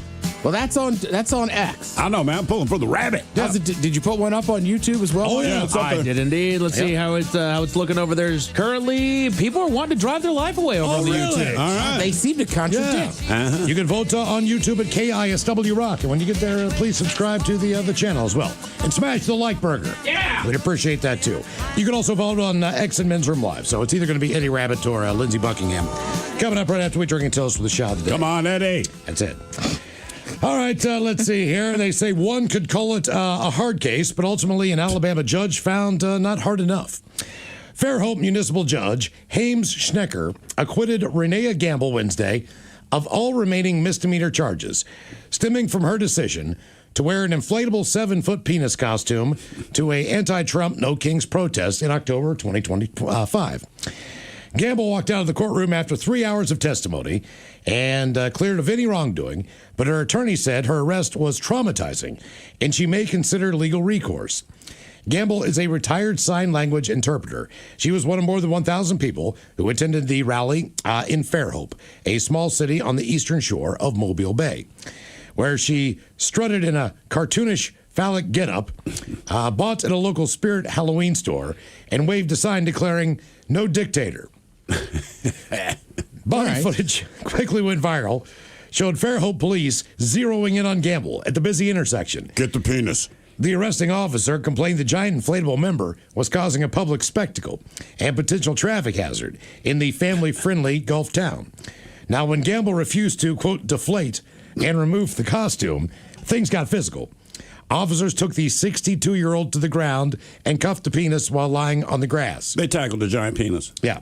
Come on, man. And then waiting for this day. More footage of the police trying to stuff the oversized penis into the squad car. During the arrest, when asked her name, Gamble fired back with Aunt Tifa. A pun there. Prosecutors later tacked on an extra charge for that bit of wordplay and for disturbing the peace with her provocative protest attire. They dropped the charge of providing a false name before holding trial because she was joking, obviously. Yeah. They testified that her large costume was restricting the view of drivers entering the road, and when asked to remove it, she was non-compliant. After Gamble turned away from him to leave, that's when the officer tackled the penis and arrested her. He says she was obstructing traffic and was a safety risk. The judge didn't buy that. Yeah, come on. So our question, why was what someone was wearing important to the story? 206-803-ROCK. I don't know if I can bring myself to tackle a penis. No? I mean, the situation would just have to be extreme if I'm squaring off against a 7-foot penis. Like I'm taking. Well, if somebody's dressed like that and they're talking S to you, I could see charging them. You charge a penis? It depends on what he said or what she said. Well, that's a woman. So I guess if a woman penis was talking S to me, I wouldn't charge her. But if it's just like Mike. You're lucky you're a lady penis. Yeah, and he gets, Otherwise, I'd spear you. Hello, Nate. Welcome to the men's room. How do you say hello in Spanish? Hola. Hey, gentlemen. So I made a Halloween costume in the early 2000s where it was a giant maxi pad, and I made it look like I bit somebody, so I had blood coming off my chin, and then I had two nunchucks that had blood on the end, and I put it on my MySpace page, and, like, the next year it just blew up, and every year it got bigger and bigger, to the point they said the name of it on Comedy Central, so... You got mentioned on Comedy Central. Ninja, that's me. What is the name again? Yeah. Tampon Ninja. Okay, hold on. No. And you had no expectation that this was going to snowball, right? No, not at all. A company in Europe actually started making my costume and selling it. I'll be damned. Okay. So you now sell that costume? Yeah, I never saw a penny off that. Yeah, you just made it. Huh. I'll be damned. Yeah, I just made it. I just took 2 pieces of foam and got an old, quilt and just made a big maxi pad, and we thought it'd be really funny. And then that picture is the only time I was in full makeup, because that Halloween I burnt my face blowing fireballs. Oh, golly. Okay. Good times. Yeah. Okay, all right. That's not the call I expected. No. Yeah. We had an event down at Showbox Soto. I don't know how many years ago this is. Probably over 10 years ago. But we were dressed as different 70s characters, so to speak. I don't know if it was Which 70s one was themed. that? Yeah. Either way, I was dressed up as Evel Knievel. So I got on Google and searched for an Evel Knievel costume. Yeah. All right. Now this thing came from China. Took about 2 weeks to get here. So I put this thing on, and it's all shiny plastic. Right. It is also a onesie. When I took it out of the package, it smelled like gasoline. It reeked. Oh yeah. To high heaven. I mean, I was like, wow, that is. Now it also it was tight enough to where I basically had to just go with just underwear on underneath it. Yeah. And wear the whole suit because that's the way it was form fitted like that. So I was like, all right, or at least I was too big for it. But anyway, I put this thing on, and there was a guy in the back of Showbox Soto. There's a back door out there where they load in, they load out. If you're a performer or whatever, you want to step outside, they open that door for you and let you back in. Yeah. Blah, blah, blah, blah, blah. So I'm walking out there to smoke a cigarette. And the guy working the door says, hey, man, he said, I know that smell. He's like, I work with chemicals during my day job. He's like, that is really, he said, if it's the same thing I think it is, and I know that smells. Yeah. He said, that is one of the most flammable things that we have in our shop. He's like, I would not go outside and smoke that cigarette with that costume on. It's that bad? He's like, yeah. He's like, are you getting dizzy? And I'm like, kind of lightheaded. Yeah. He's like, you will, man. He's like, I said, every time I open up to get a little air in my chest and it poofs back up, I was like, I feel like I'm going to pass out. He's like, man, I'm just telling you, do not get near anything hot. Do not get near anything that has a flame or anything like that until you get that thing off. And I was like, wow, okay, thanks for the heads up, brother. He's like, I'm being dead serious, man. He's like, you need to get that off as quickly as you can. Did you take it all? Or as soon as we did our stage or whatever, I went back to my normal street clothes. Okay, all right. But I was out there for like at least once. Well, my buddies owned Bacon Salt and Baconaise. I used to dress up as a piece of bacon. Yeah. But it was literally just foam that they had spray painted the color of bacon. Yeah. And like we went down to the market to take photos and everything, but that was like a giant rule. Like if people got near bacon with a cigarette, it was like, get away from me. I will go up in flames. Right. Damn. Yeah. That's Tell you what though, going back to like the costume get you in stuff. Yeah. That's when I got to catch a fish down at the market. Why? Because you were dressed like bacon. Because you were dressed as bacon. Yeah, and they were just like, bacon, get in here. You want to catch a fish? And like, I was like, yeah, sure. In my head, I was like, I've been waiting for this. Is this like back to the clipboard and walking fast and acting like? I mean, if you dress in costume, are you on a non? Yeah. Are you basically? Could you just do anything? It's not that you can do anything. It's that people invite you to do things. Okay, that's what I'm saying. You know what I mean? So I don't know if you could just walk into VIP, but like you said with the suites, they will invite you. All they have to do is see you. Like, dude, he's dressed like Barney. Come on in. I told you, if you ever go to the F1 race in Austin, there's a man who dresses like Ricky Bobby. He's in the full costume. He looks like Will Ferrell. He talks like Will Ferrell. All right. And I mean, we hunted him down. We got a picture with him. And then I watched him just walk around. And I mean, people were losing their S, but it's exactly the same thing. Like, I don't know if he has that pass. You saw him in every VIP, everything. And they're just like, get in here. I mean, is it Chad Smith? Right. It could be. From what I understand, that's like a side job he does, but he's there every year at the F1 Grand Prix in Austin. Is he wearing the Wonder Bread outfit? Correct. Okay. Like, I think if you Google him, just like, Austin, F1 Austin race, Ricky Bobby, like, he'll show up. Yeah. And just gets invited to everything. Yeah, like the first day we were at the track, we're drinking with these people's, all these Welsh people. All right. And that was like one of the first things they said, because they go every year. They're like, have you seen Ricky Bobby yet? We were like, what? What are you talking about? So it turned in, on race day, we got there really early, and it turned into like a thing. Like we had to hunt down Ricky Bobby. And everyone's treating him great. It was awesome. There was like a line. Like I waited in line to take a picture with him. But you're not sure, like, he's not like F1 sponsored. This is just something that he does. He lives down in Texas, and again, he might do it on the side as an impersonator. Yeah. But I guess just every year for the F1 race, he just shows up at the track, and it's a great thing. We got to give this a try, man. I know. There's something to it. Just figure out the costume and then just walk through town and see what perks we get. I've seen pictures of Chad Smith with a Chili Pepper drummer dressed in that Wonder Bread costume, playing drums at a Chili Pepper show. There's an old picture of it somewhere. But, yeah. You know what we should do? We should dress as jockeys and go down to Emerald Downs. You think we get special treatment? I think people would be pumped to see 4 regular size, like jockeys. Yeah. Especially you guys over 6 foot. Oh, yeah. Well, no, how about over 140 pounds? Yeah, exactly. I mean, Jesus Christ. Okay, this is another story involving the Easter Bunny. We had the story earlier about the guy who was caught going over 100 miles an hour on his bicycle. 120. Dressed as the Easter Bunny. A Pittsburgh area mall's Easter photo op ended with handcuffs instead of candy for one New Jersey man. CBS News reports that according to authorities in Bethel Park, a 36-year-old man named Shavakrishna Bera groped a woman working in a full Easter Bunny costume at the South Hills Village Mall on the Monday before Easter. Per a criminal complaint, the woman told police the suspect ignored her attempt to redirect his questions to an assistant, then touched her arm and upper chest and grabbed her breast. The assistant said the man asked if the bunny was a boy or a girl, then jammed his fingers into the costume's nose and mouth. That is so weird to me. Police say mall security in a video helped them identify the suspect. He was found asleep in a nearby AMC theater. As officers detained him, he allegedly asked if the bunny was the merchandise thing near a Five Below and later said, "That's just a doll, right?" After being told it was a person, he reportedly replied that his hand touched her by mistake. The suspect also seemed to regret having stopped to catch the film. "If I didn't watch a movie here, I wouldn't have been caught," he said. He's been charged with indecent assault. The smoking gun noted he's being held on $10,000 bail, with a court hearing set for a couple weeks after this one. I love that he assaulted somebody, but he's only mad that he fell asleep in the theater. Right. Correct. Because he wouldn't have been caught if he just kept going. Jesus, man. People are weird. I've never thought to grope the Easter Bunny. No.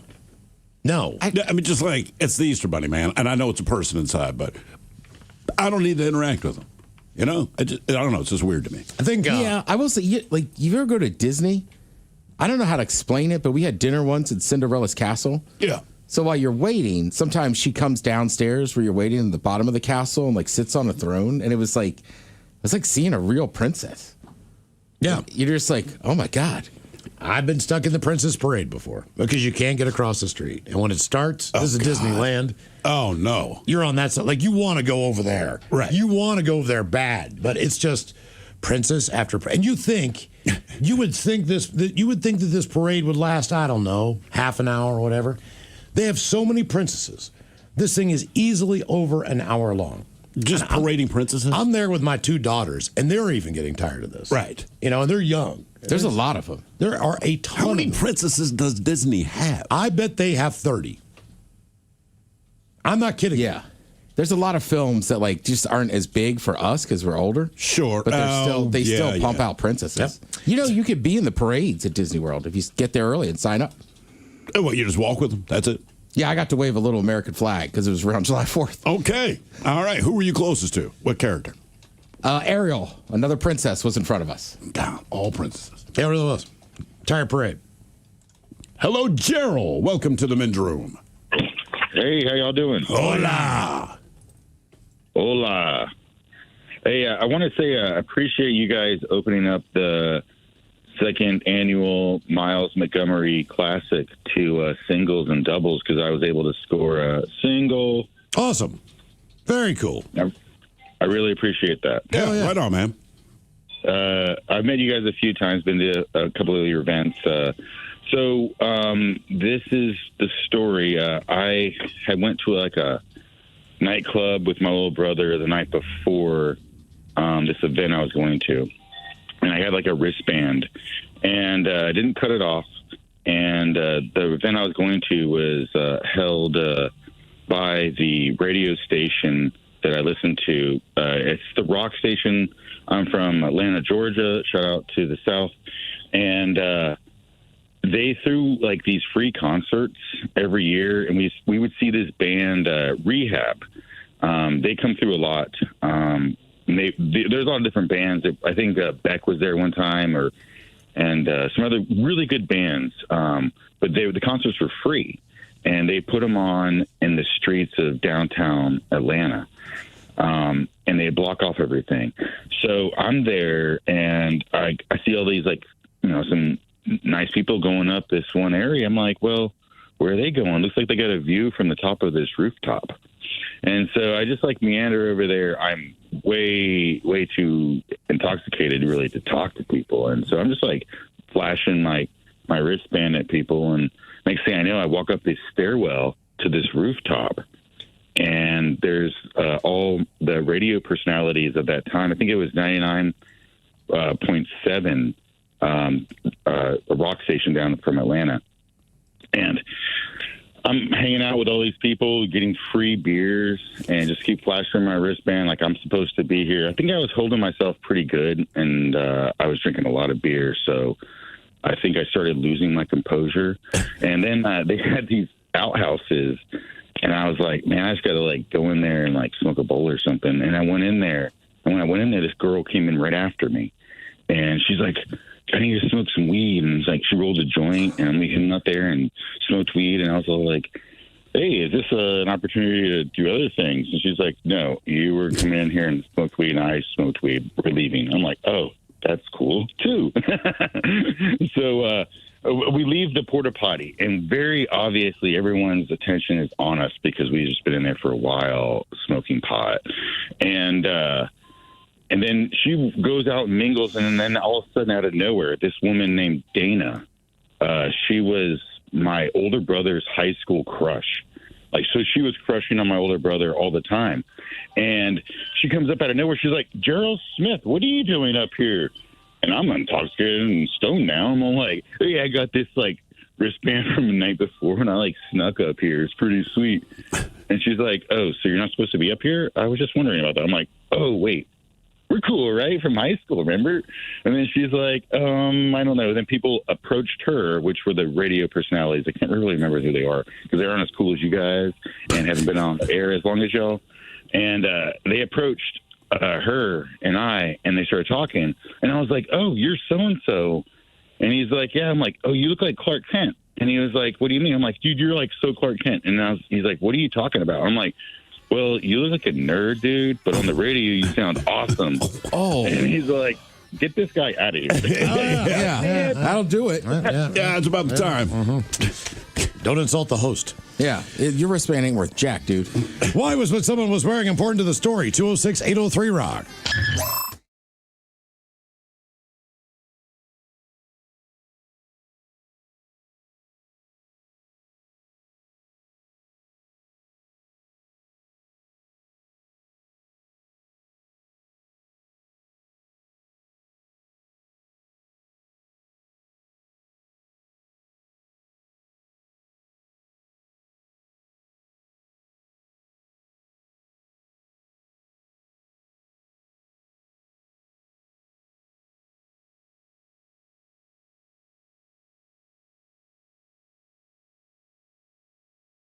No, Woodinville still might have some of the six packs of red. Okay. And it might still be on tap. They did a very limited run of that beer, but those are the two locations.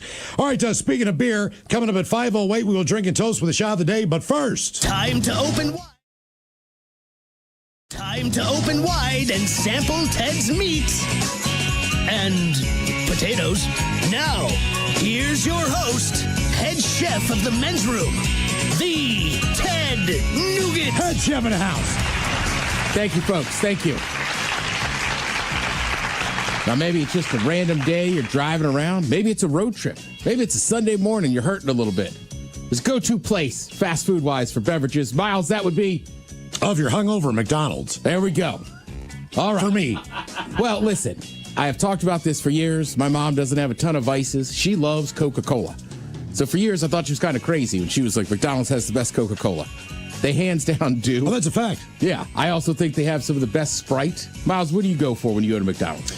Typically a large vanilla shake. Oh. Yep. Wow. All right. And a Big Mac. And fries.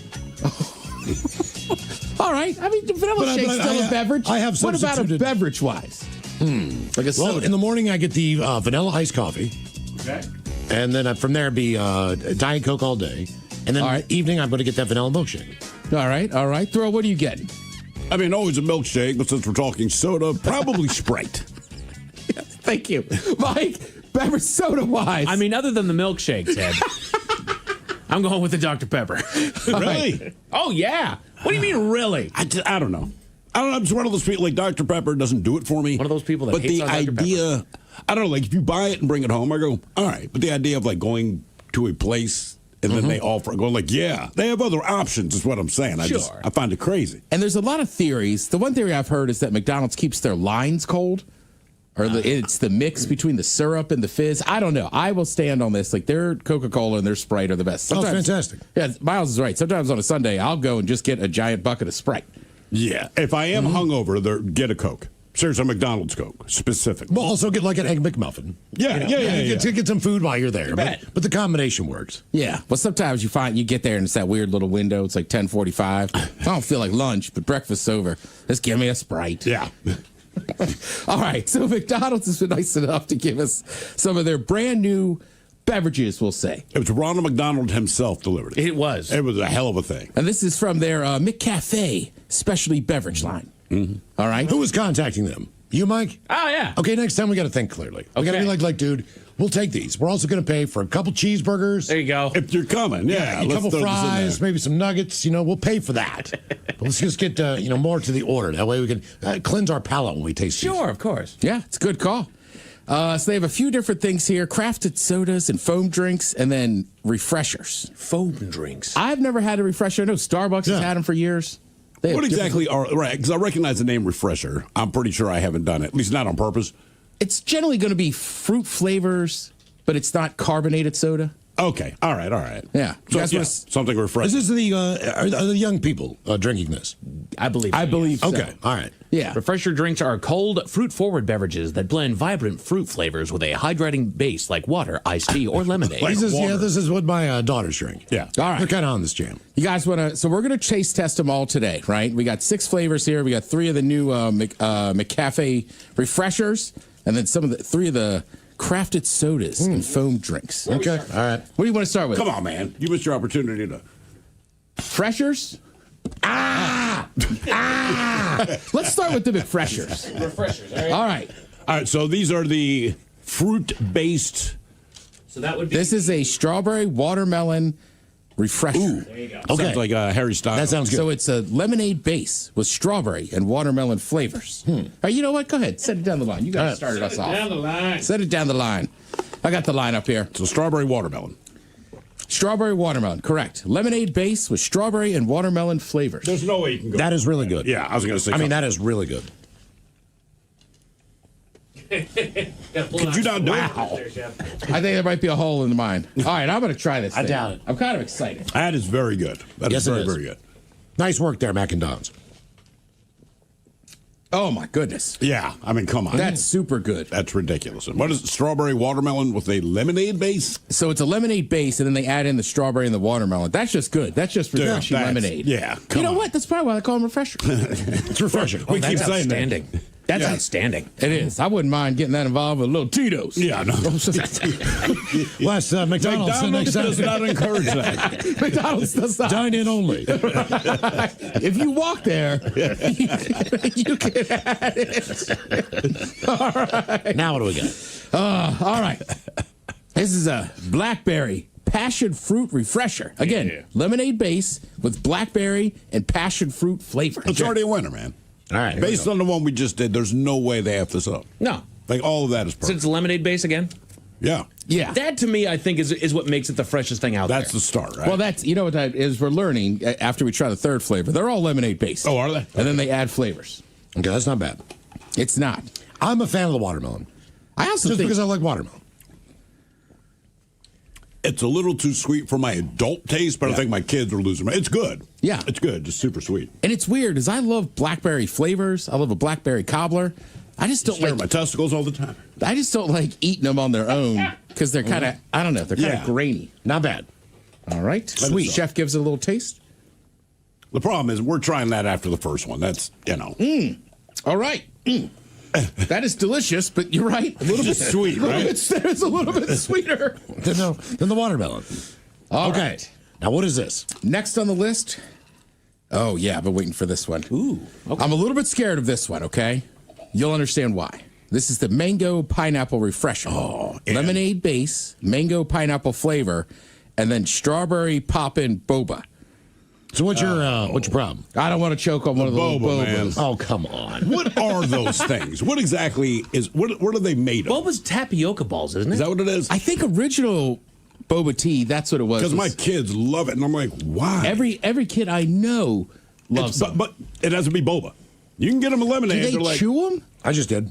I don't So know. did you get one? You'll suck down like 4 or 5 of them. Oh, you didn't go all the way down. Heyo. I do not. Because I don't want the boba. But it's very good. I just don't want scared. the boba. Get it, Tim. The word about this all You're scared of the boba? I don't want to choking on boba during the segment would not be a good way to We go got you. out. We got you. Do we? I don't know behind it. He's down. Oh. What do we do? Gently now, Did gently. you get a boba ball? I did not. I missed them. Go all the way down the bottom. Oh. Get yourself a ball. I don't like it when you talk to me like that. That good, was, though. yeah, that's a lot of mango and pineapple for my taste. I don't mind that. I'm a huge fan of both, especially that combo. So, like, that for me is pretty perfect. You get a boba bowl? I got a handful of them. Right. That's not bad, though. Yeah, it's I like good. a mango. Yeah. What do the boba balls taste like? Do they have their own flavor? Do they taste like the... They're just kind of gelatinous. You can stop there. I'm good. Like Gelatinous. right? Little jello balls. Yeah, but they also, it just seems dangerous, man. You seen those little balls that kids play with? You could like fill up a little kiddie pool Yeah, with they them. get bigger or whatever. Orbeez. Orbeez, yeah. Those look like Orbeez. They just seem I'm thinking about the unnecessary. safety of the children. To me, it's like adding unnecessary pulp. Yeah, and I'm not a pulp guy. Okay. All right. This looks good. Now, this is the Dirty Dr. Pepper. All right. I did that one first just for All you, right. Steve, so that we don't end on the note for it. AKA Dr. All right. Stink Finger. I'm positive Now- this is going to be my favorite. This me is too. Dr. Pepper with coconut syrup topped with cold foam. My son kind of does that at home. He doesn't have the cold foam, but he gets Dr. Pepper, Oh, man. the coconut coffee creamer, Okay. All right. That might be my new drink. and something else. Good. Next time you see my son, he will hook you up. Gotcha. I didn't know the coconut It was almost involved. tastes, so it this is almost gonna be- tastes like a Dr. Pepper float. Okay. Yeah. Didn't know the coconut was a part of it, so we'll see. We'll see how that It's how that not tracks. bad, man. It's just not for me. I could see Yeah. Miles maybe the next morning after entertaining a house guest being like, want some dirty Dr. Pepper?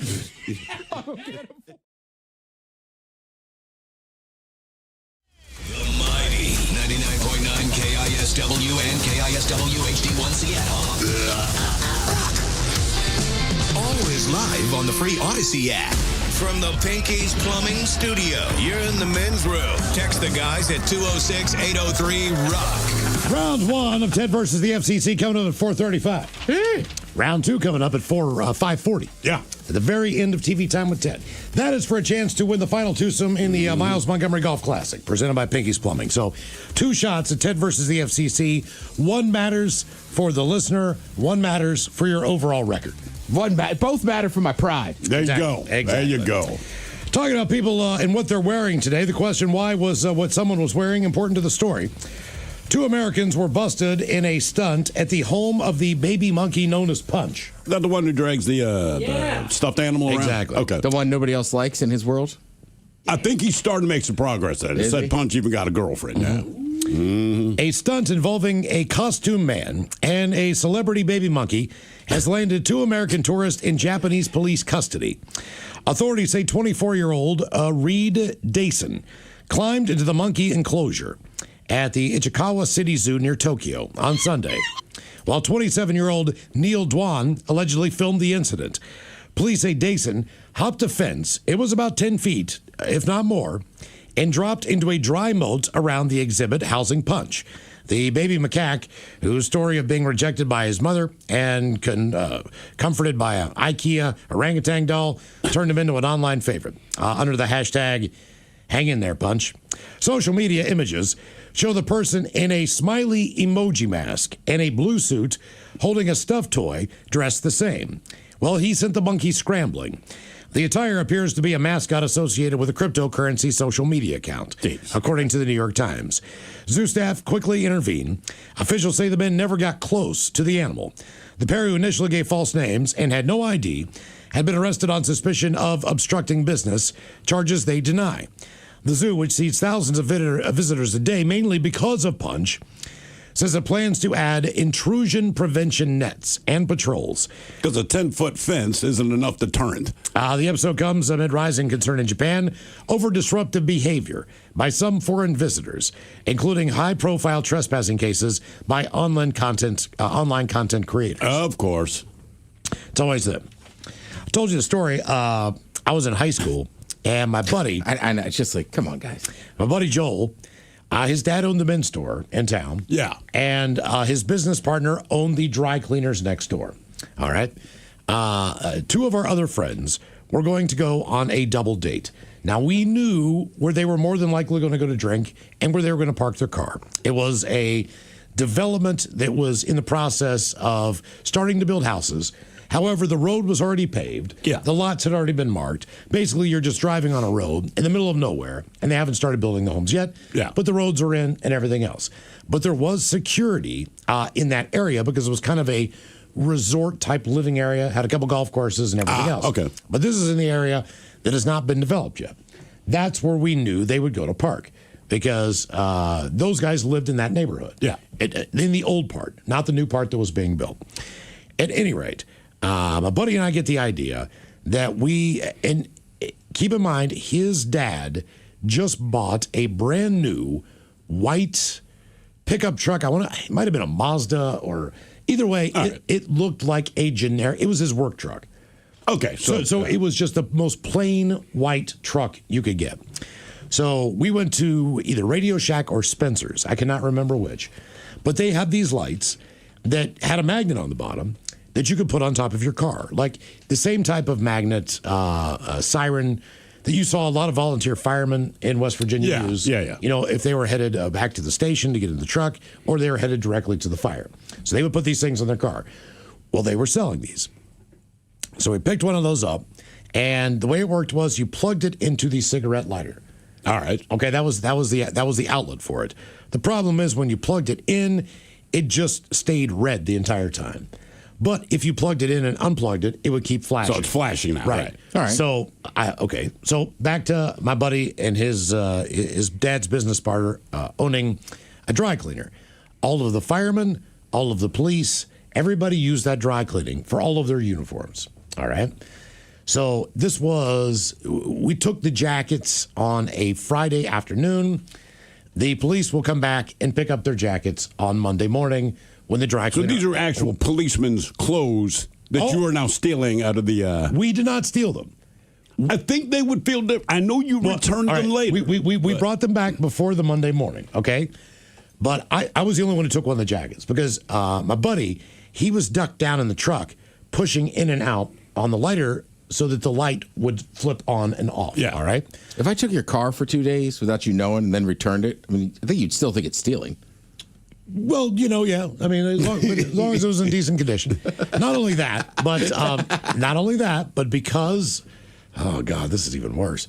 Because of the fact that it is a dry cleaner place, they would find a lot of stuff in officers' pockets. Yeah. All right.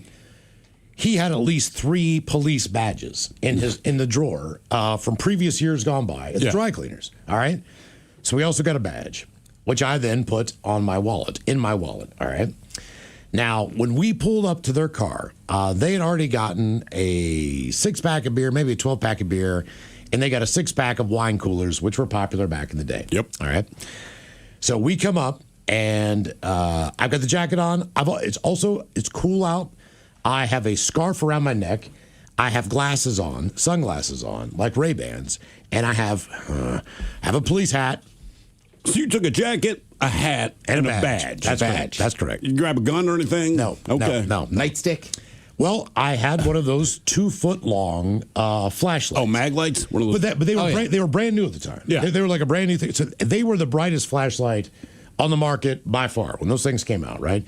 But again, It seemed like every police force used them forever. Yeah. Oh, yeah. I mean, it was long. There might have been 6 D batteries in there, right, if not more. We put the brights on them. We start blinking the lights, all right? So I get out of the car, slam the door, and I go up. And the first thing that I do is I hit all 4 of them in the eyes with this mag light. Like, they bang, bang, bang. Temporary blind them for a second. Like I need to see ID. My buddy gives me his ID, and it's his real ID. This, again, the guy in the car, we used to make fake IDs. Right. So there was a chance he was going to give me a fake ID. I was going to confiscate it. But he gave me his real ID, and I flashed the light in the back again, and I'm like, this says here you're 16 years old. I see a 12-pack of beer back there and 4-pack of Seagram's wine coolers. He goes, Yes, officer. I said, let me see the wine coolers right now, son. And he hands them out to me.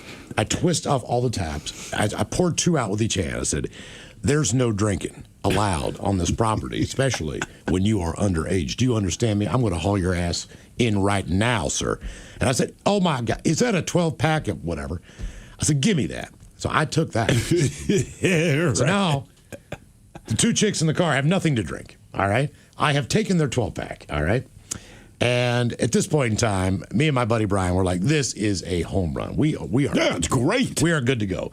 So I said, son, you need to pull your ass out of here right now. I'm following you out of here. You are not ever to be seen on this property again. So he pulls out. I follow him. Right. How nice was he? Like, how nervous is he when he thinks he's talking to a cop? Yes, sir. No, sir. Yeah, I mean, he was himself. He was very cooperative. I didn't tell him to get out of the car or anything like that. I did ask him if they were drunk, and he said, no, sir, they haven't been opened yet. I knew that because we knew basically what time that they were going out on a date, what time they were going to get there. So we take the 12-pack, and me and my buddy go, and they were probably out 2 to 3 hours. Yeah. His parents were not home this weekend. That was part of their deal. They were going to go, and then they were going to go back and crash or party or do whatever they wanted to do there. So we sat there and drank every single, and we were in walking distance of going home. Yeah. So we'd already taken his dad's truck back. We just sat there and just threw beer cans all over the front yard.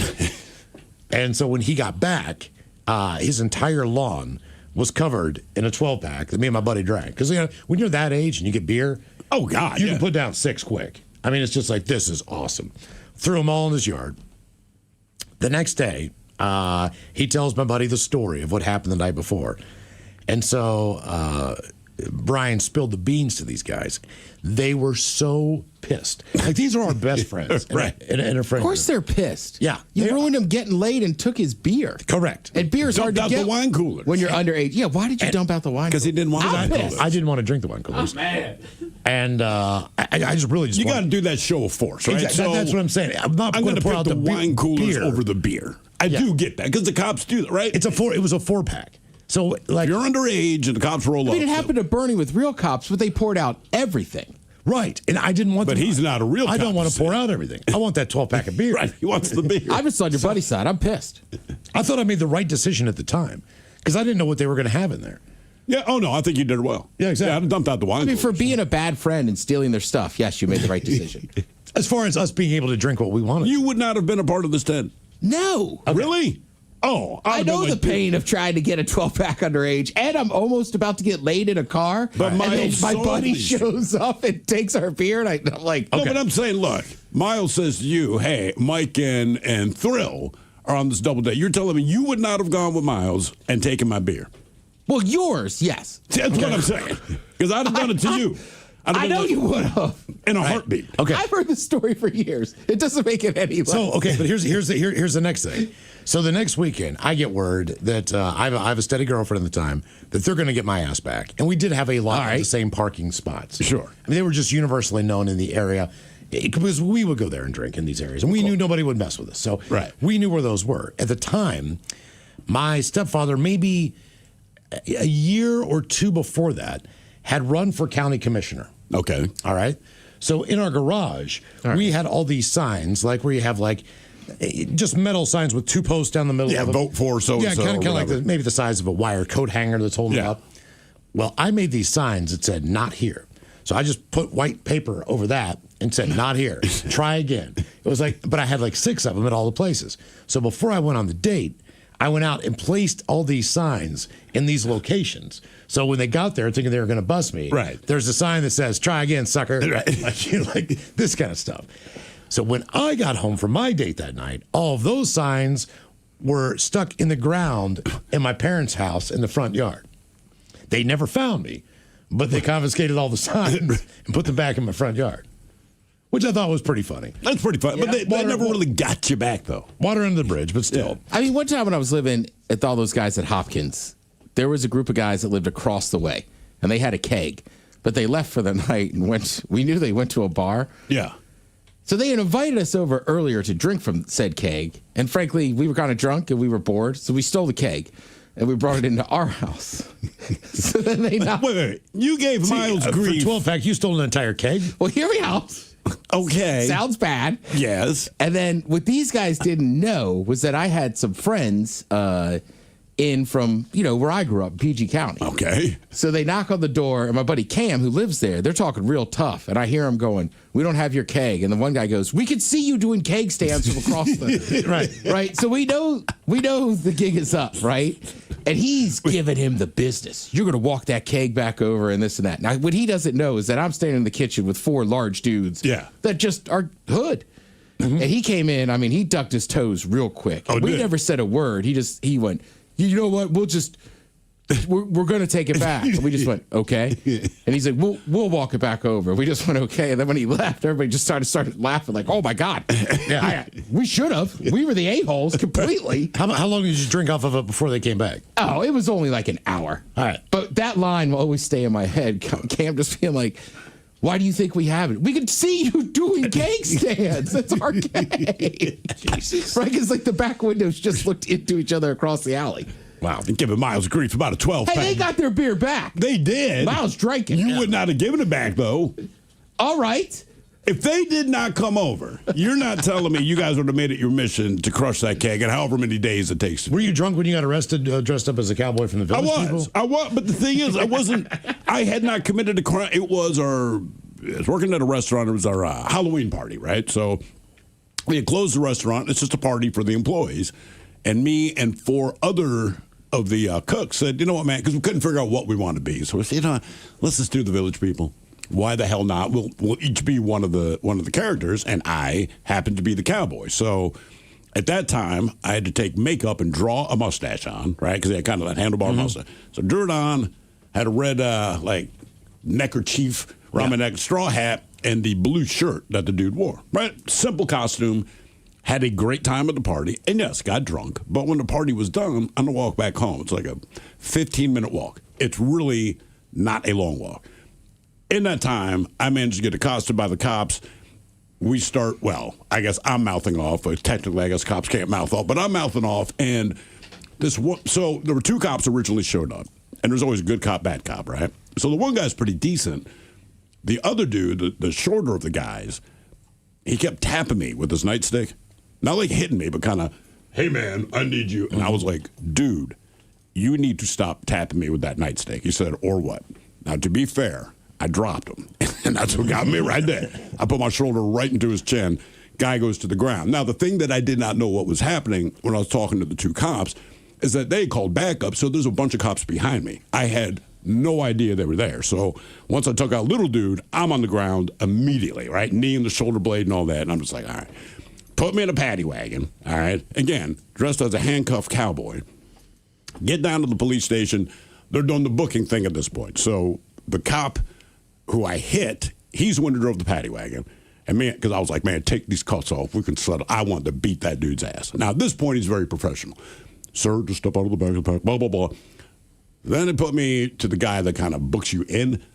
And when he rolls out, he gives me this big, long speech. But the one thing he said is, "And I don't like to repeat myself." I'm like, okay, that's who this guy is, right? So he's asking me the questions. He's filling out this paperwork. And then he asked me something, but I honestly didn't understand what he said.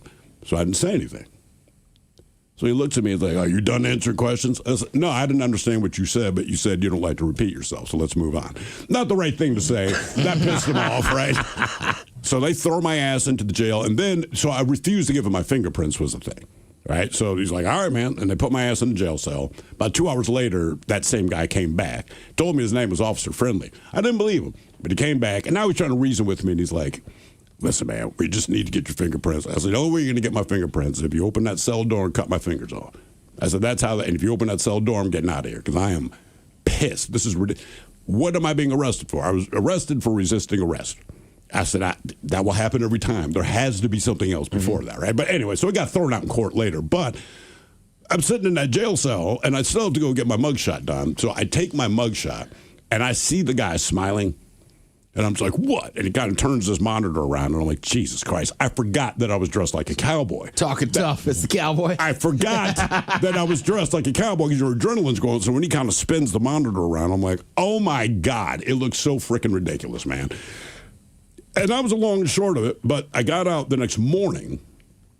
Oh, and I'm leaving the next morning. This was. Do you know how long you're going to be in? You have no idea, man, because this was a Friday night when he put me in there, and Officer Friendly, as he called himself, because I just refused to cooperate with this guy. And he's like, "No skin off my nose, man. I'm back Monday." So in my mind, I'm like, I'm going to be here all weekend. I wasn't. They did let me out the next day. But where Baltimore Central Booking is right next to, like, the notorious strip club area, and there's a ton of prostitutes, whether they're gay or straight.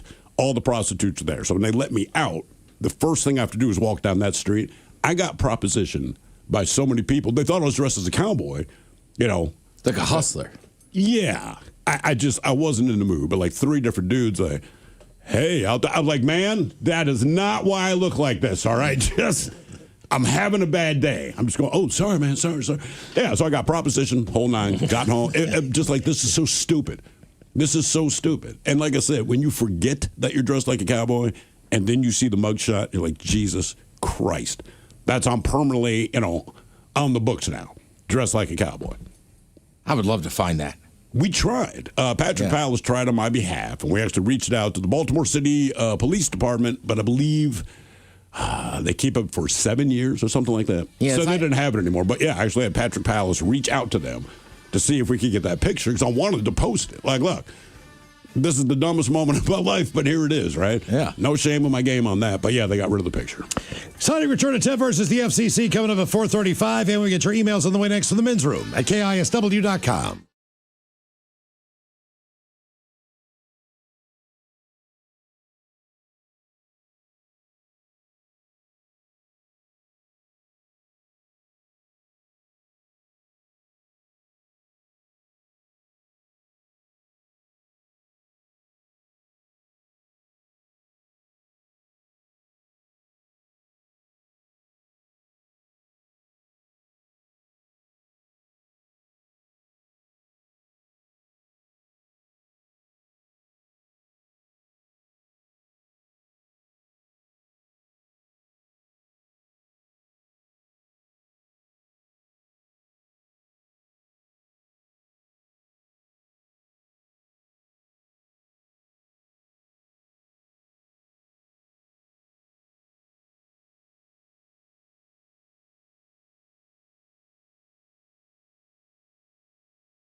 from coast to coast and around the world. If it's not important, you'll hear it here, exclusively on Inaction News. Here now are Stone Ledbetter and Felix Foxworthy.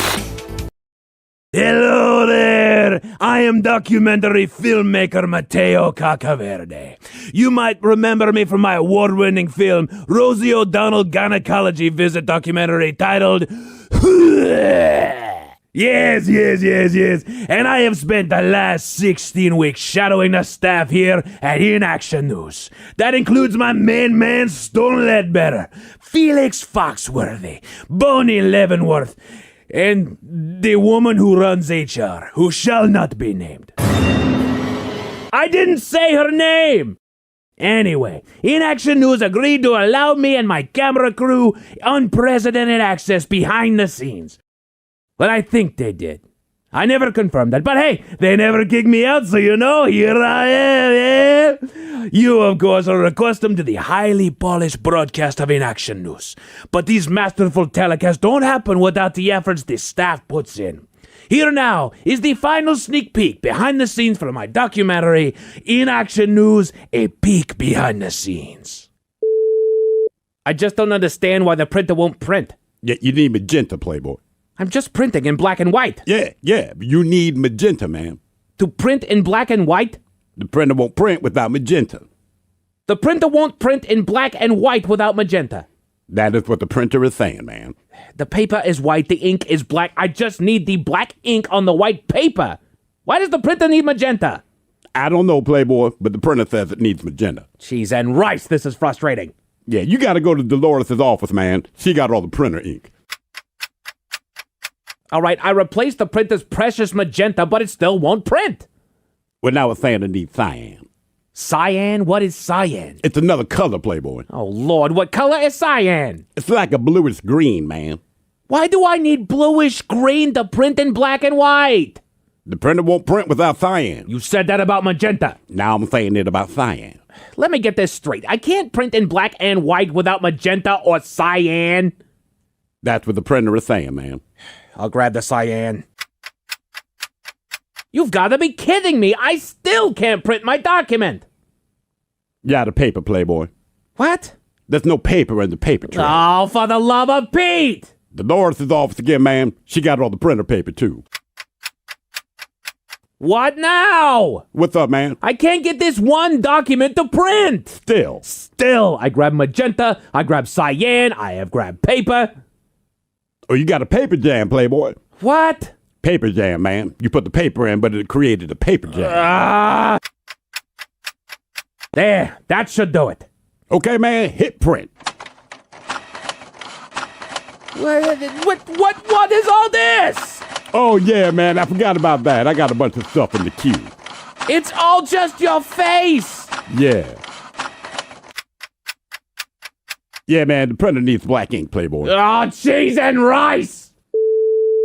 Thank you so much for watching the sneak peek behind my documentary, Inaction News, A Peek Behind the Scenes. It will be released sometime.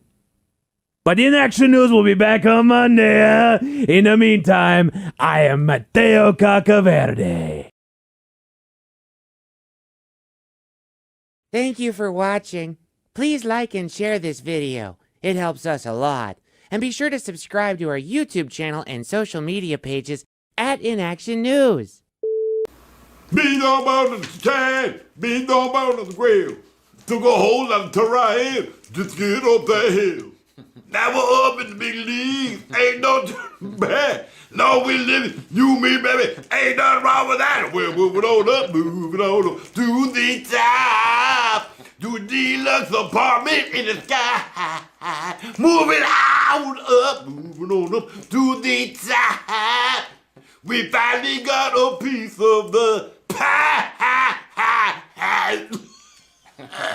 Sorry, man, I didn't mean to cough in your hair, you know. It's mostly on the scalp because you're going bald, you know. All right, where's his...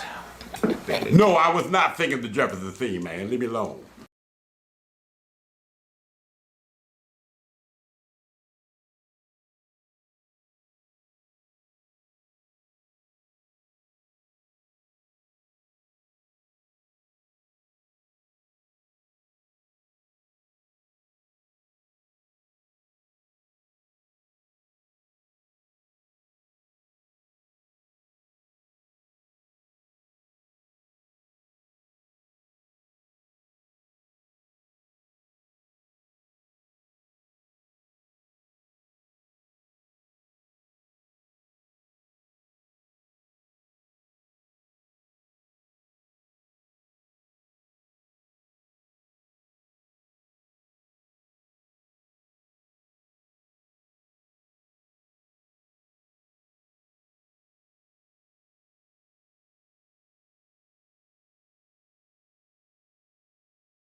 KISW. We return to the men's room with Miles and Thrill. Coming up, we'll drink a toast into the 3-day weekend with a shot of the day. Then it's Bad Choice Friday time. You know it's Bad Choice Friday. It's Bad Choice Friday. You know it's Bad Choice Friday. Hey, man, this is your fault. Shame on. They say a record number of Americans will hit the road for the 3-day Memorial Day weekend. We celebrate on a Bad Choice Friday with Lindsey Buckingham.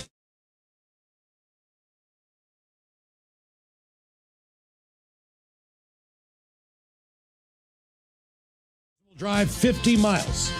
50 miles to get to their destination for their Memorial Day plans.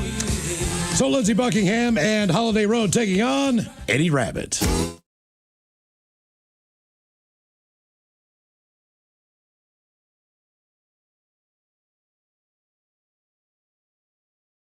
We're doing pretty well. I think this is in a commercial. Yeah, we're playing. I know Eddie Rabbit has passed on. Yeah. But what is it? Les Schwab. Oh, it's Les Schwab. Yeah, we literally just had it on. Oh, really? Like in the last break. Okay. Yeah. That's how you know the song, maybe. Yeah. I knew it when it came out, but then again, I'm old. That makes sense, man. They're always so nice in there. Well, Les Schwab? Yeah. That's what they're known for, right? Yeah. I wish I had a car when they used to give out free beef, though. Free beef? That was the whole thing. What?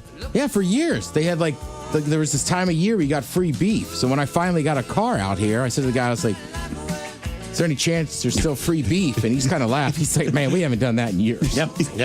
I'm only here for the beef. Right, you need tires, but beef is better. Vote now if you follow us on X and Men's Room Live, or you're watching the show on YouTube there. That's a KISW Rock. There's a poll up there as well. All right. Speaking of Les Schwab, I got to tell you this story real quick, Ted. This was probably a year ago or 2 years ago. The state of Washington has a law where at one point in time in the spring, it's a Saturday, if you have knobbies or the studs on your tires, you have to take those off. Correct. So, you can't be driving them around. It's a Saturday. And I'm driving to Oregon. I'm just getting into Tacoma. And a nail goes in my tire, man. And my tire it goes down quick. Right. How fast that thing just went flat. So I pull over the side of the road, change my tire. And the next stop, there is a Les Schwab. Now, what I don't know. Tell me you got free beef. Well, what I don't know is this day. This day is that day where you got to take those tires off your car. All right. So I walk up to the front counter.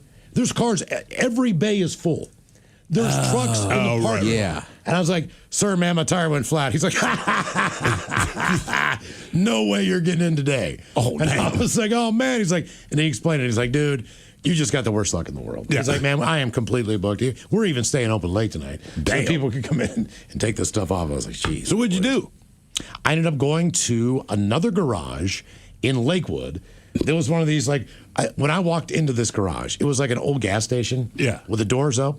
The guy was asleep behind the counter. And he lifted his head up when I walked in. He's like, hey, man, good morning. And I'm like, well, it's the afternoon, but yeah. He's like, I was like, can you help me with this tire? That guy changed that thing in about 5 minutes. Yep. He passed it. I was on my way. I was like, he's like, how much do I owe you, man? He's like, I don't know, man. Just give me like $20 or something. I gave him 40. I was like, dude, thanks for looking at me. That old Topaz I used to drive, where the battery was situated, changing the light bulb in the left headlight was just very hard to do. All right. So I went to a gas station, College Park, whatever, and the guy basically belittled me. I'd say for 5 to 7 minutes. About what? You can't change your own headlight? He's like, you're a 21-year-old male. And I go, well, it's a little bit. So this goes on seriously for 5 to 10 minutes. Then he's struggling. Oh, really? And finally he's like, all right, I get it now. And I was just like, yeah, I told you. Why? I mean, you didn't have to insult my manhood for 5 minutes. All right, do we have time for a few birthday emails brought to you by Men's Room Roasted Red Salsa from San Juan Salsa Company?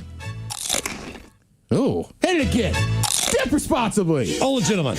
Yes. Want to wish my dip responsibly lovely sister Alicia happy birthday. She's the most amazing person, and hold on. Yeah, the hell with it. Loving person I've ever met with. Although she sounds like a sailor when she talks. I hope Eric and the girls spoil you today.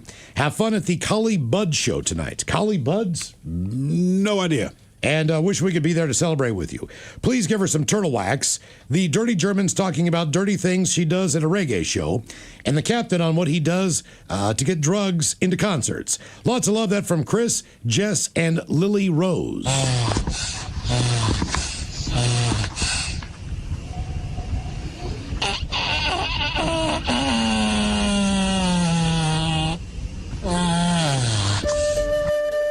Yeah, I do not know what this collie bud situation is, but maybe practice some collie butt. Yeah, it sounds like she'll be sucking on a lot of things. It's this reggae show. Yeah. Rent a Ross. Yeah, it's a reggae band. All right. Oh, it is? Yeah. Okay. All right, there you go. Captain. Afternoon, brethren. Captain, sorry. Ooh, well, ahoy there. Slow you roll, Miles. Jumping the gun today. I need to give her a little 411 on how to smuggle drugs into a reggae show. Well, the El Capitan was blessed with an unusually elastic rectum. So I have no problem hiding all the drugs I need in my backside. That also includes an incomplete handle of Jack Daniels. Yeah, it fits. It's more fun pulling it out, though. Crunch berries. Tip responsibly. Afternoon, brethren. Today marks the last year of our friend Alyssa Brown being in her 20s. She turns 29 today. What an amazing soul she is. Awesome, amazing, shy, quirky, and got a heart of gold. Can we just all say together, happy 29th birthday, Alyssa? Happy 29th birthday, Elisa. And Coach Ted on being the last year before hitting 30. And also a birthday wish for Jordan, too. They celebrate the same day. Thanks, guys. That from the Elk Plain Drifter, Amy Jean, and the Weekend Party crew. All right, 29. Now, this is a sweet birthday here, right? Next year, you'll turn 30. You'll be freaking out. Probably throw some big party. Maybe do something you regret. But 29 is right in that sweet spot. Still in your 20s. Go out there, get loose, and make fun of everybody this year that's over 30. Oh, guys, since you mentioned tongue twisters that weren't fit for the FCC, I thought I would get Ted to do my favorite for my 39th. Rhubarb Barbara. Or at least that last bit, since it's long. Cheers, Ted, and thank you, everyone, for keeping us entertained. He wants you to give that a shot. Rhubarb Barbara. You can't really mess up. It's just an amazing tongue twister to try to get through. What, all of it? Where does it start? The middle paragraph. Jesus Christ, man. That's a long thing. Yeah, it is. I'll zip my pants. What is the joke here? I don't think there is one. I don't trust you. I don't trust this guy.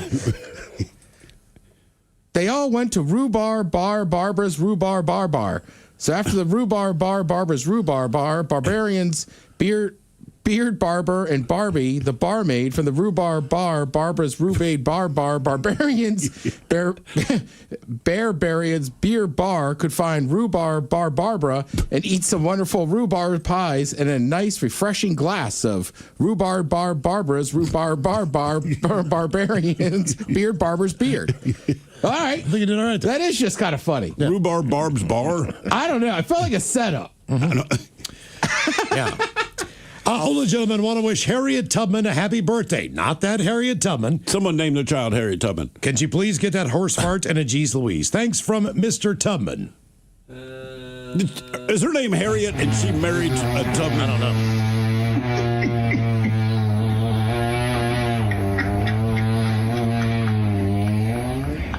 What else?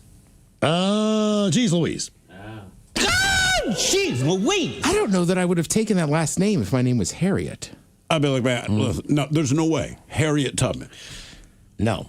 I'm not being named Harriet. I hope it's a white I've known lady. one Harriet. Well, that's what I was going to say, too. I hope desperately that this Harriet Tubman is a white woman. Just so she says, my name's Harriet Tubman. Hey, easy. Yeah. Is that more awkward for you or me? For her. Konnichiwa, degenerates. I do declare it is the birthday of Rich, pronounced Smoke Master Flex's birthday today in honor of him spending his Memorial Weekend out joining Tammy with a capital T. Can Coach Ted give him advice on how to have a fun red, white, and blue time? And Miles bringing some questionable dad jokes. That said, enjoy the weekend, amigos. That from Bacon. All right. You want classic red, white, and blue holiday fun? First of all, we're going to need hot dogs. Maybe some potato salad. Maybe a baked bean. Maybe some corn. You can either give a shout out to Mexico and make some elote. Other than that, I recommend a 6-pack of the Men's Room IPA. Then after that, drink some Freedom beers. Freedom. 72 ounces of freedom. All right, Rich. The dad, you're going to get all of them. The Lord said, Peter, come forth. But Peter came in third and took bronze.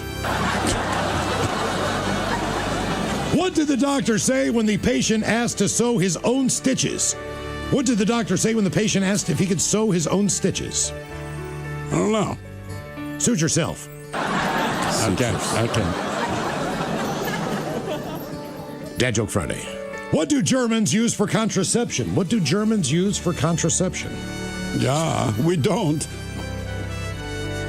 I don't know what. Their personalities. Oh, damn. Damn. So I'm having a very fine time. Here's one that Jerry sent in. Dad joke from Jerry. Guys, unfortunately, my grief counselor passed away.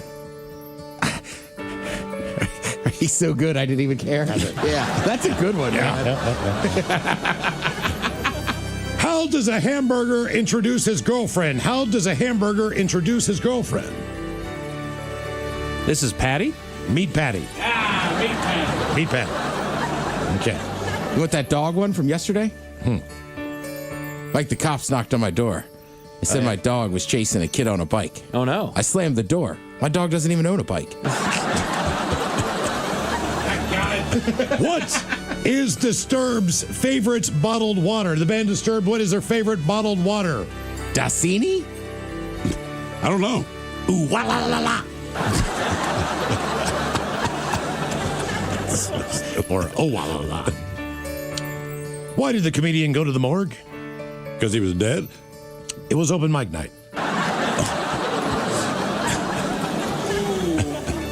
How do you kill a person that only listens to 80s soft rock? How do you kill a person that only listens to 80s soft rock? Softly with his song? You cut off their air supply. Okay. All right. Air supply joke. And finally, my girl told me I was the worst sex that she has ever had. Oh, yeah? I told her there's no way to figure that out in 15 seconds. Yep.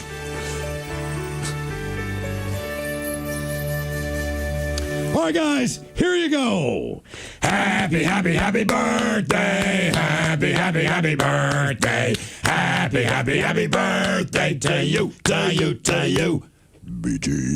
Ya's a Dirty Germans brought to you by Men's Room Original Sausage. Available through Uli's world famous sausage, mensroomlive.com, and other fine retailers. Schweinefleisch. Thank you, Alvin. Oh, this is kind of a cool email right here. All right. Why is that? Okay. When we did the Smash auction, one of the items up for bids was Little Woody's. They were offering up a specialty hamburger for one of our listeners who had the highest bid that they could create and would be the burger special of the week at all of the Little Woody's locations. All right. I was one of the first people to bid on this hamburger. Unfortunately, I got outbid by a lot. I was going to say, you were one of the first people to be outbid. Yes. It's just how you phrase it. Taryn jumped in from the Daily Mix Morning Show. Well, you outbid her, right? Didn't you? No, she outbid me. Oh. Ryan Castle came in, outbid her. And it was back and forth, back and forth. And all of a sudden, I had a secret buyer in there. You did? do? I did. I knew, and he ran it up as high as he could. But this guy, Mark went over the top. Mark comes through. But Mark, he gets an email from Jonna at Little Woody's. Said contacting you for the auction-winning Create Your Burger at Little Woody's contest. So we typically approach it with, choice of protein, whether you want beef or chicken, what type of bun you want. Then your creativity comes into play. Something you grew up with, your favorite culinary style, whatever. We can look at various veggies, fresh pickled stuff, incorporate a flavor into an aioli, add something crunchy with texture, you name it. But basically, getting back to Mark and saying, hey, look, we'd like to get this thing put together, and hopefully we can get the burger out in September. Okay. All right. But ideally nail down the ingredients of what you want. Sure, so they can get ready. As soon as you can. So Mark writes back to Jonna at Little Woody's. And he says, hi, Jonna. Thanks for reaching out. I'd like to discuss assigning the task to Miles in the men's room on the show. They're ones that made it happen. Miles was one of the first bidders for the auction. He sounded like he was really into it. So between him and the guys, I'm sure they can knock it out of the park. If you could do me a favor and ask them to create the burger, I truly would appreciate it. I think that's appropriate. Let me know what they say. Thanks in advance. How about that? So this is what you wanted more than anything. We have now been tasked. Well, here's the hard part about this, okay? All four of us are going to have to get involved in this, which means, from Steve's perspective, he's not going to want to eat vegetables on this thing. That is correct. Which to me, that kind of sucks. Because I like. What would you put on the burger? I'm trying to think. Would you be good with grilled onions or something like that? Onions are fine. I don't like tomato, pickle, and lettuce. Right? Those are the ones. Those are the standard. I think it might be easier to give Miles our absolute no's, and then you design the burger. My only no, and I know you like it, is blue cheese. Yes. Okay. Blue cheese. No blue cheese. I'm with you. No. Okay. My only no, and I don't care what anyone says. They can, themselves. No pretzel bun. Look, do they even offer that? She said basically, look, if you need some specialty things like different kinds of... that's what I see. We need to get this thing put together early so we can prepare for whatever it is you want. I might, on the flip side, reach out to Jonna and see if we could do the idea we originally came up with, which was 3 separate sliders. All on one tray. And that way, each one of us, right? So mine is the one that has no vegetables. Miles is the one that definitely has vegetables. Yep. Ted's one that has blue cheese, right? So maybe we could break it down like that. But we need to talk to Little Woodies about that. Because we're not going to agree. We don't know if we can burger. or not, but either way, we're going to create a burger. What? We're just not going to agree on a burger. Yeah, I mean, it's just not going to happen. We're also going to come up with a name for the burger. I mean, for that one, it's the men's room slider platter. I mean, are you going to order that? The men's room slider platter? I mean, did you think about the first thing that Steve's mom said when we got the sausage? She goes, what'd you guys call it? I said, it's just men's room sausage. Her response, and I quote, ew. And I'm like, I said, we didn't think about it. We're used to the name, but I'm like, now that I'm saying it out loud, that sounds terrible. Men's room sausage. Yeah, ew. And if we just make one, I still think on this one, Miles, because you were so about it. Yeah. You design it just with the nose, and we call it like the Miles Mac. The Miles Mac? Miles Mac. All right. You like Big Macs? You like Little Wood? I'm trying to help. I know. Have we done this one before? That one on top? I'm not sure. Show it to Mike. Mike, the one that's highlighted. Have we done that 10 versus the FCC? Yes, I don't want to double up. I've done so many of them, dude. No, I know. I'm like Tom Brady. No, I don't think we've done this one before. Okay. No, All right. We'll stick with that one. Okay. Okay, so I think it's time that we go back in time to the last time that we played Ted versus the FCC. If we could, let's go back in time. Some say sheep that struggle from sexual frustration sit on ships and sip on Schlitz. So sheepishly, sitting Schlitz sippers sent ships of sexually frustrated sheep to sit on sheets of silt slits. 3 times fast. Some sheep that struggle from sexual frustration sit on ships and sip on slitch. So sheepishly sitting Schlitz sippers sent ships of sexually frustrated sheep to sit on sheets of silt. On silk. And now, everyone's favorite daytime game show, where one person could lose $325,000 and their job, or win and walk away with nothing. It's time for Ted versus the FCC. And away we go again on Ted versus the FCC. Let's go. Yep. I can't believe how many more listener submitted Ted versus the FCCs we've had now that we stopped working hard on Thursday nights. If we had known that, we'd have stopped working so hard. How's the sleep going? Oh, much better now. Yeah, get in bed early. Yeah, a little bit for you guys. One day at a time there. Okay, this comes from our buddy Eric, who says, suck it, Ted. He sent in a couple submissions already this year. Is this the same Eric that already beat me this? Yeah. Jesus. Oh, no, he's out to get you. Yeah, I could tell. Hey, look, man, if you're going to come up with this stuff on your own, we're gonna do it. Yeah. That's how the game's played. This one has to do with Buck. He likes to make fudge. And it goes something like this. Buck makes fudge suckers. Fred likes to suck Buck's fudge. Buck watches Fred suck his fudge. Buck fudgers and Fred suckers. Or is it Fred fudgers and Buck's suckers? All right. The way that we do Ted versus the FCC is 1 time through, then 3 times fast.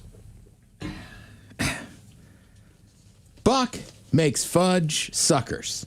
Fred likes to suck Buck fudge. Buck watches Fred suck his fudge. Buck fudgers and Fred suckers.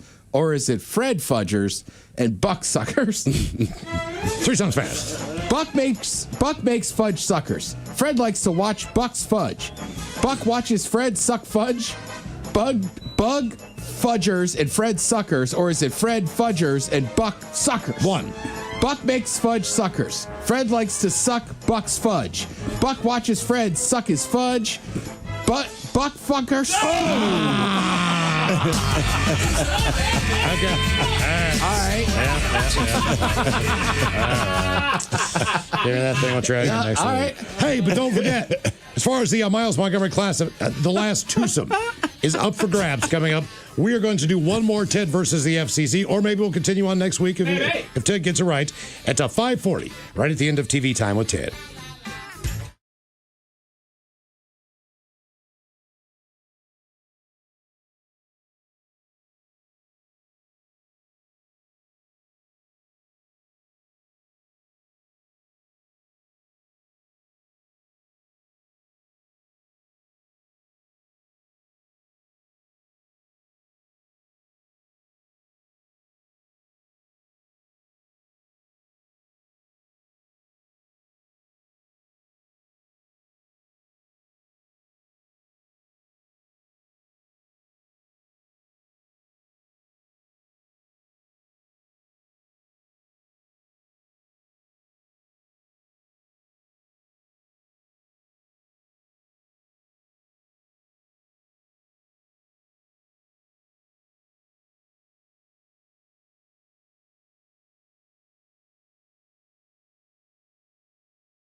From coast to coast and around the world.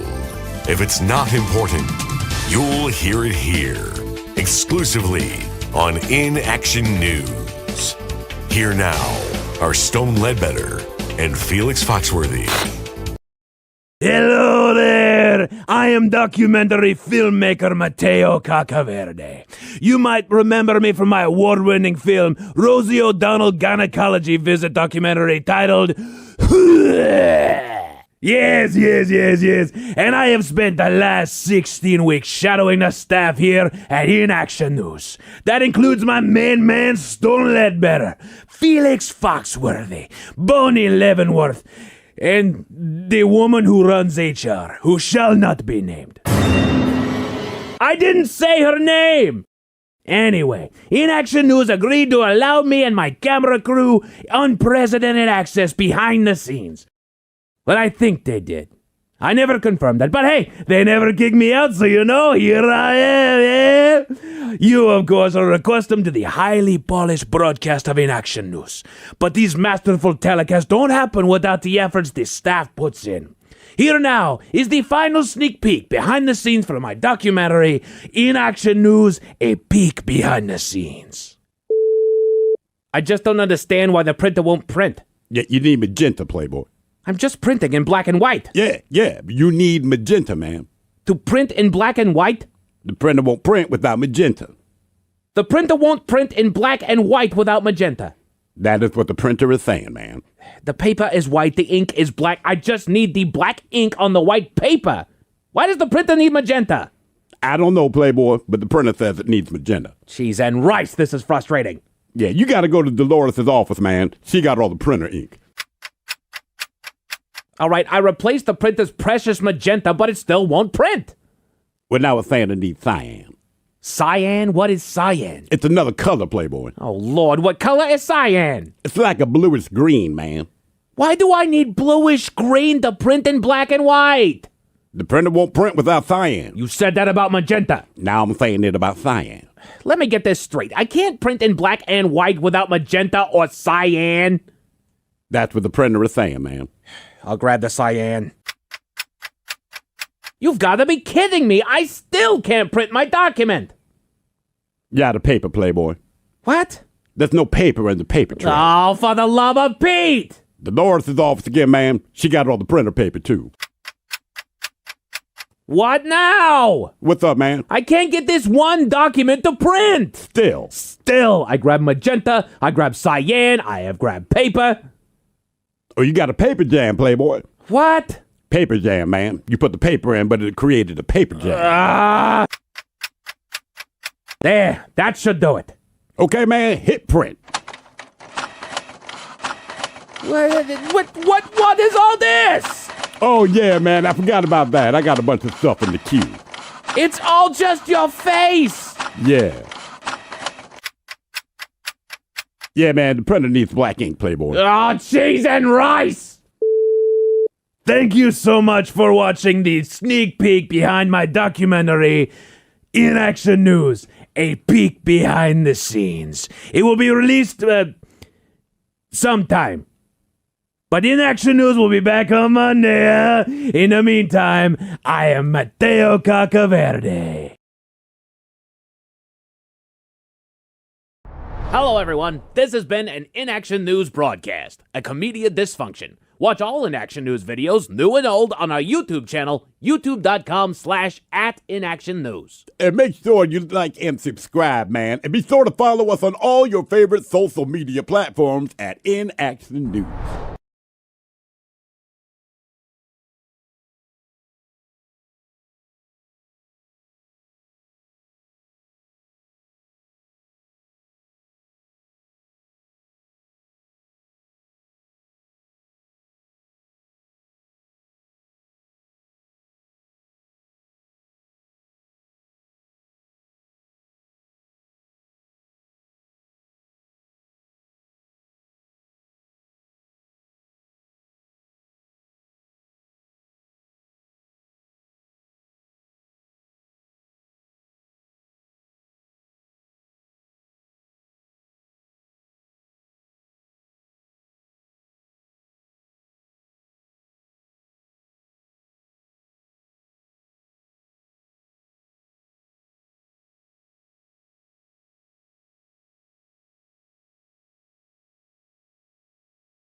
KISW.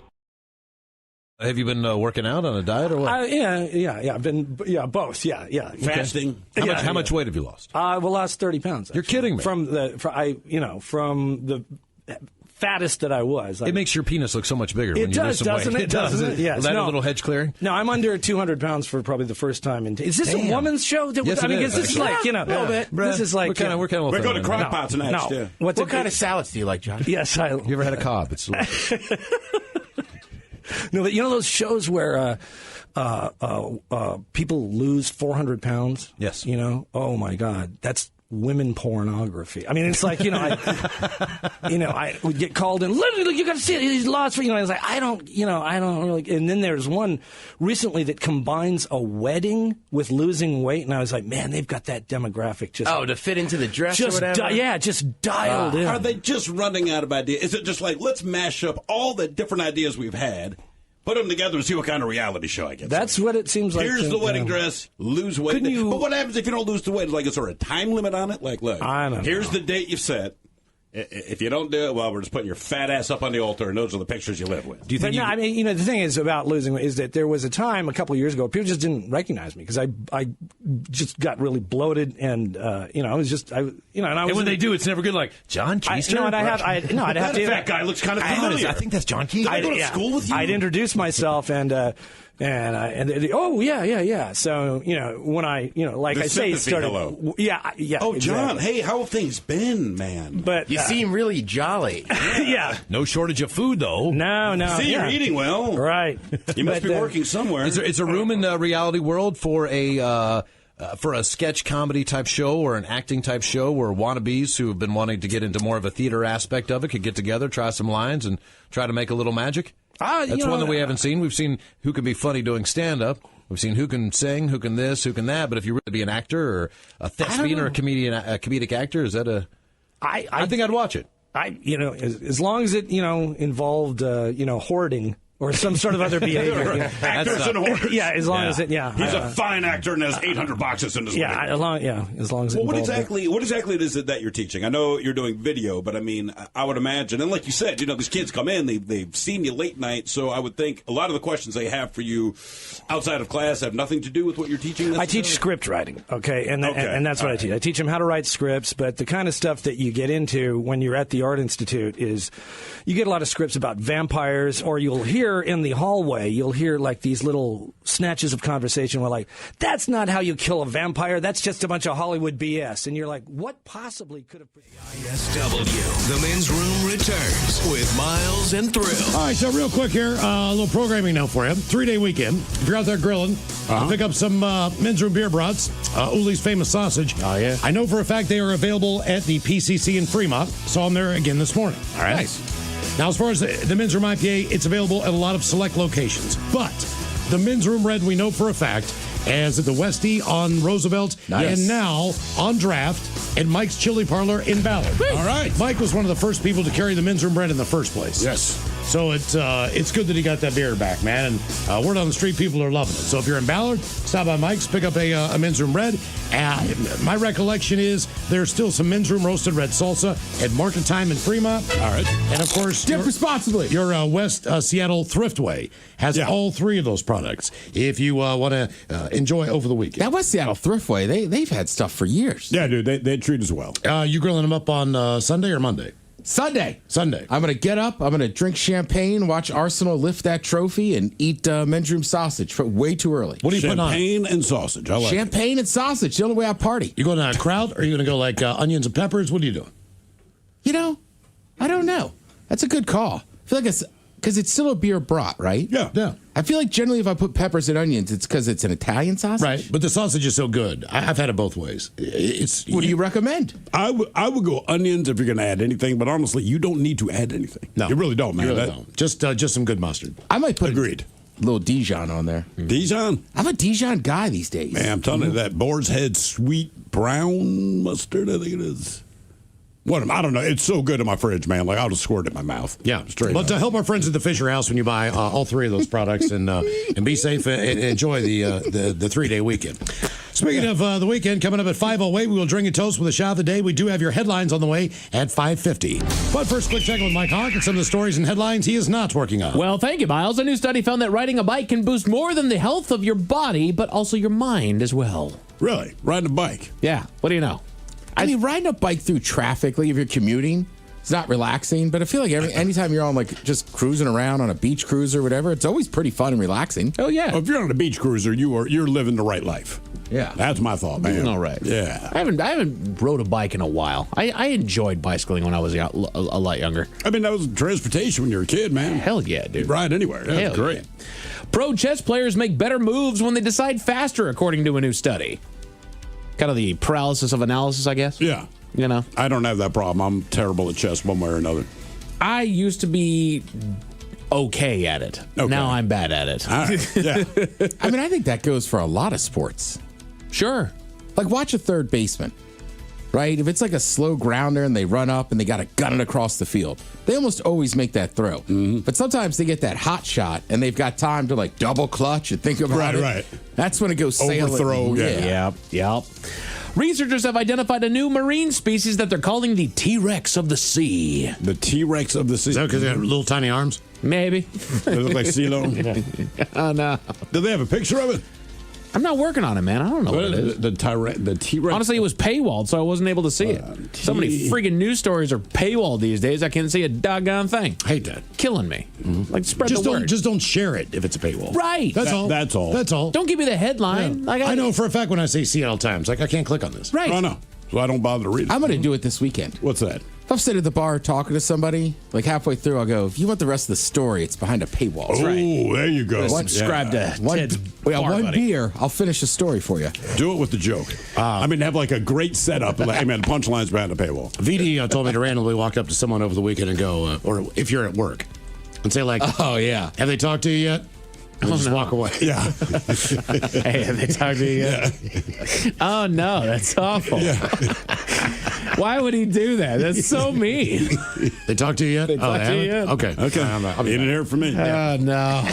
It'd be funny, too, if somebody just flipped out. Like, I effing knew it. Let's just get it over with. They found all my porn stashes. Walk right in the office. F you. Call that applause. You gotta do it like a man to my face. Put your thinking caps on. Just time for the Merriam-Webster word of the day. I give y'all a 70% chance of success on this, and it is an adjective brought to you by the letter F. Ted, you're on the bench for right now just because you had a good string. Miles, Thrill, you guys get the first crack. This describes something that causes or involves a lot of emotional stress or worry. An F word that describes something that causes or involves a lot of emotional stress or worry. The sentence is, the paper was poorly researched and blank with errors. Fraught? Fraught. Steve the Thrill Hill, nice. you got it. Nice work. Well done, Yeah. sir. Fraught. I fought the law won. Glad you got one this week, buddy. Oh. Thanks, Ted. Ted does hold the gold for the week. Well done. Round of applause for Ted. He owns the gold for the week. Mike. Well done. Smartest man alive. There's another guy that says it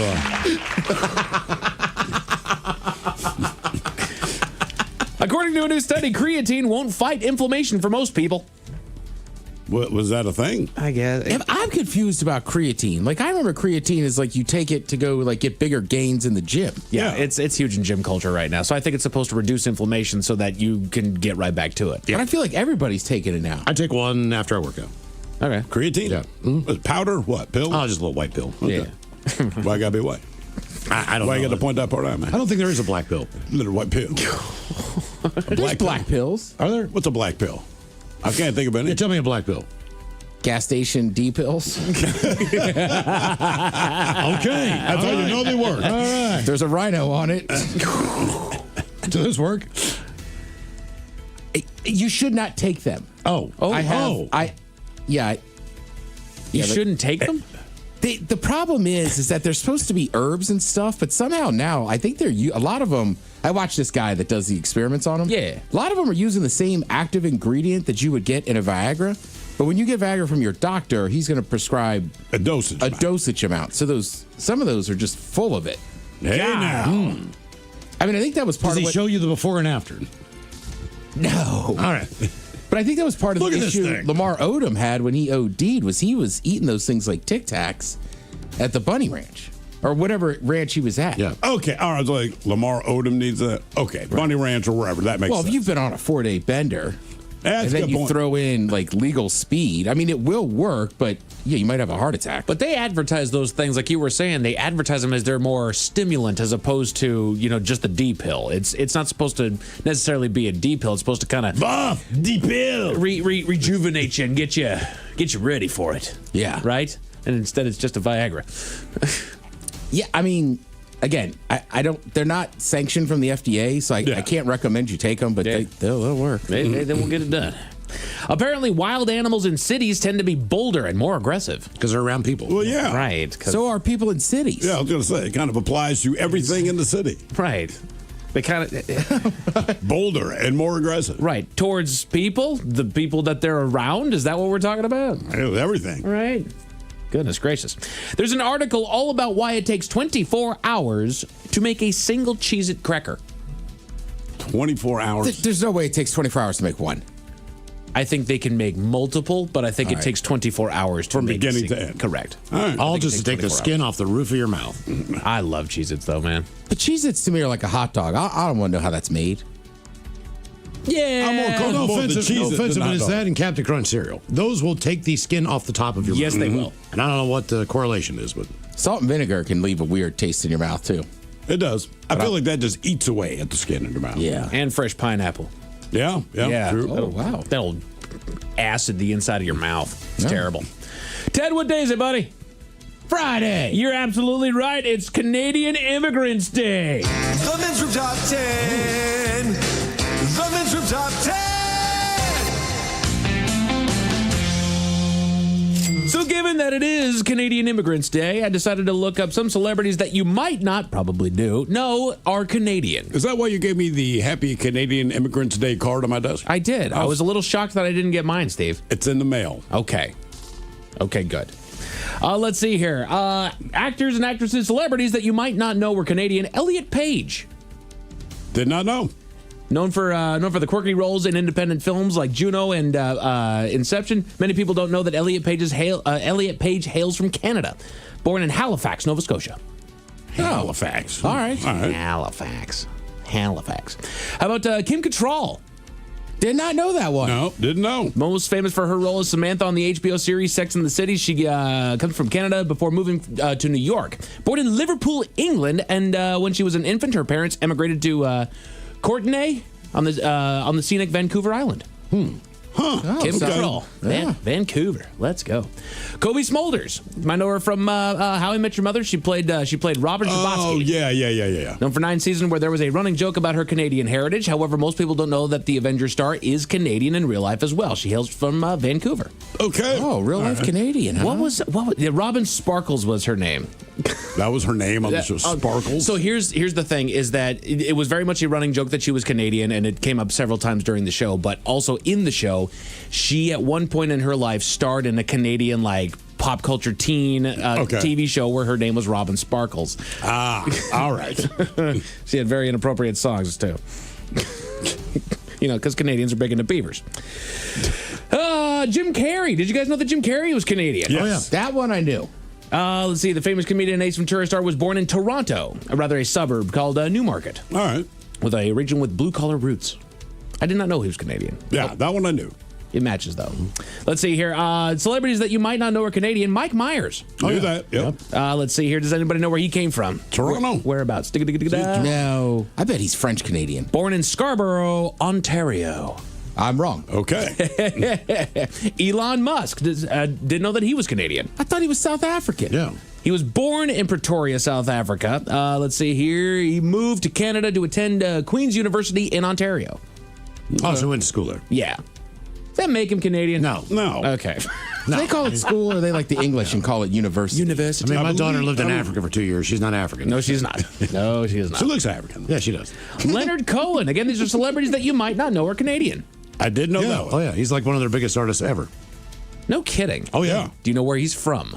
Leonard, no. Any guesses? Leonard Cohen. Where would Leonard Cohen be from? Alberta. I think it's like Winnipeg or something. City or province? Go province.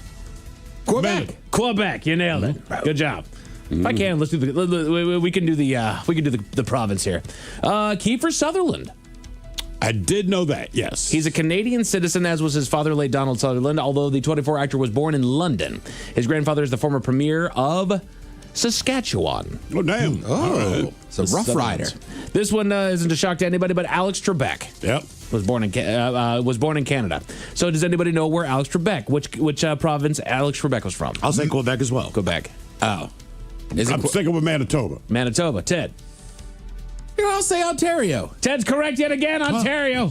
I know my Canadians. Sudbury, Ontario. And he attended University of Ottawa. Oh, the capital. Yeah. Dwayne "The Rock" Johnson. What?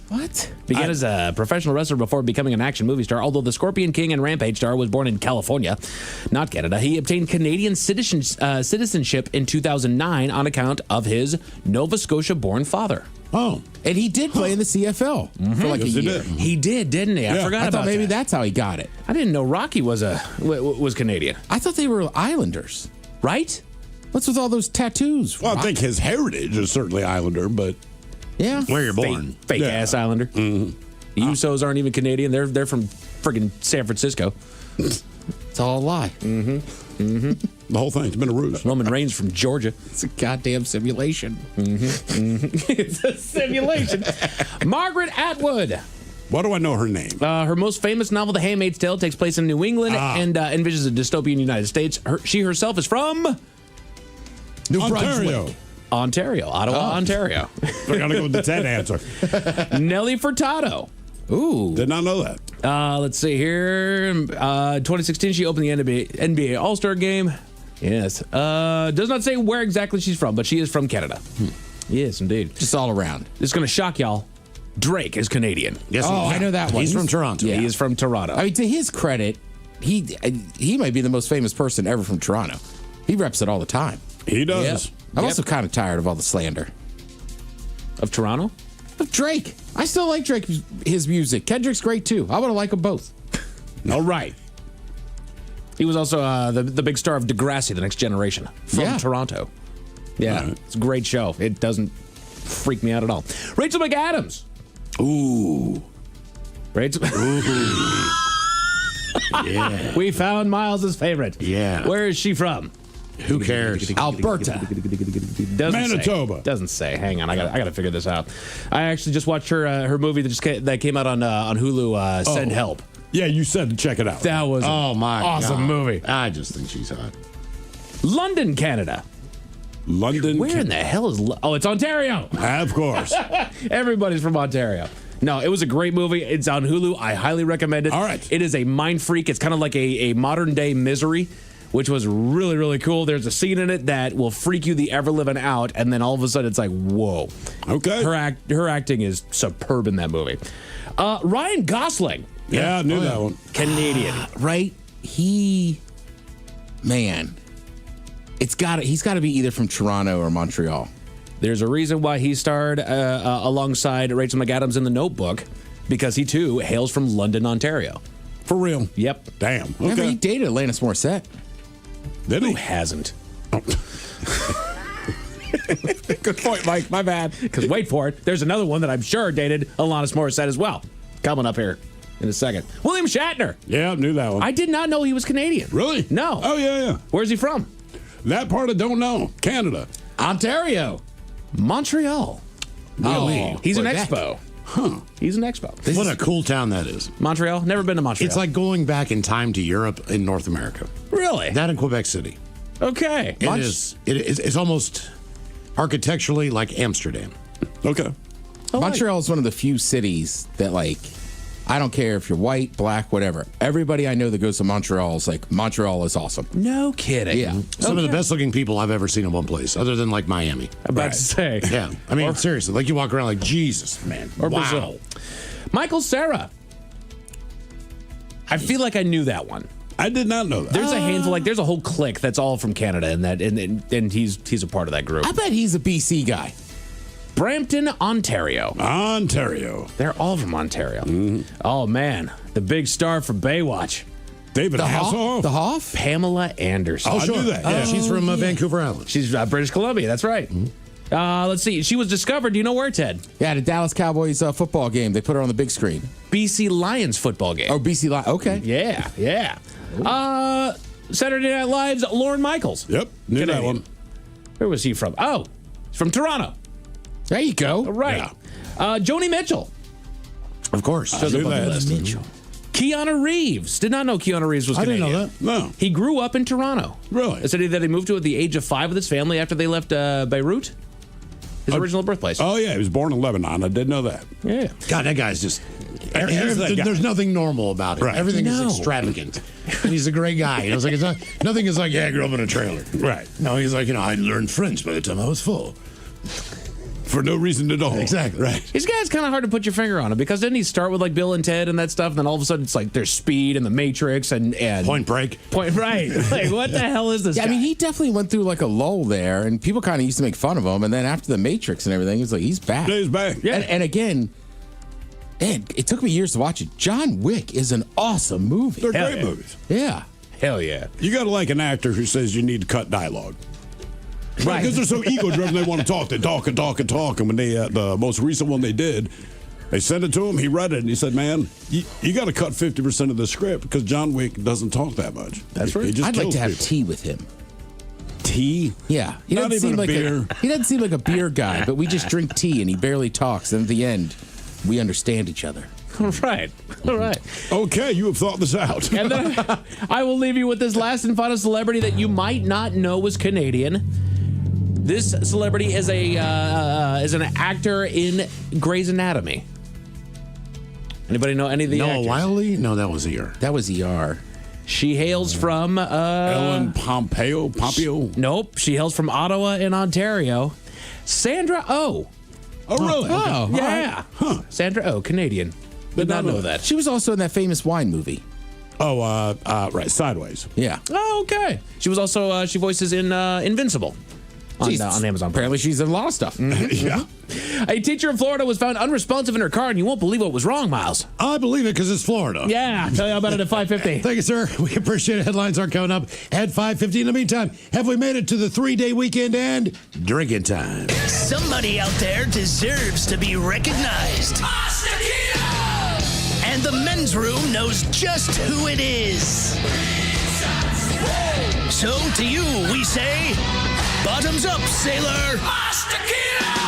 You're the toast of our shot of the day. Drink time it is, and as usual, we head to the drink desk and Steve will throw a hill to find out who we're toasting. Yes, indeed. I believe, Mike, you might have this story in headlines, but today we toast an unidentified man from Milwaukee, Wisconsin.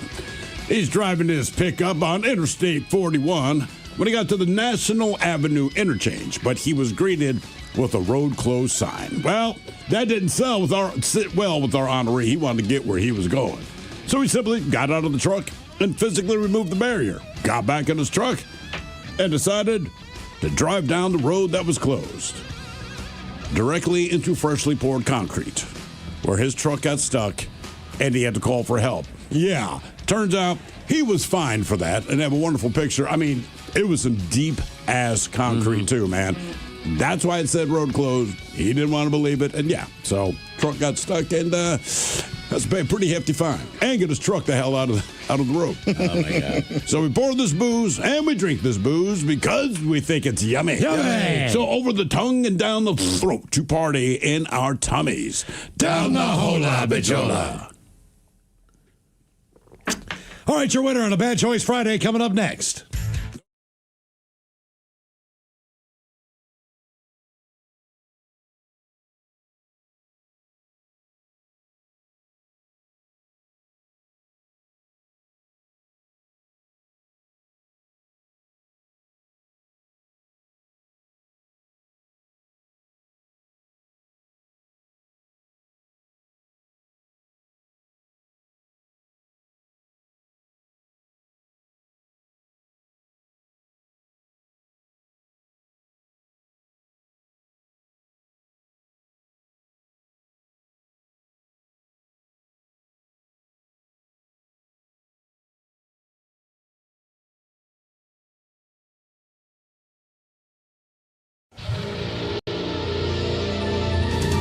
From coast to coast and around the world.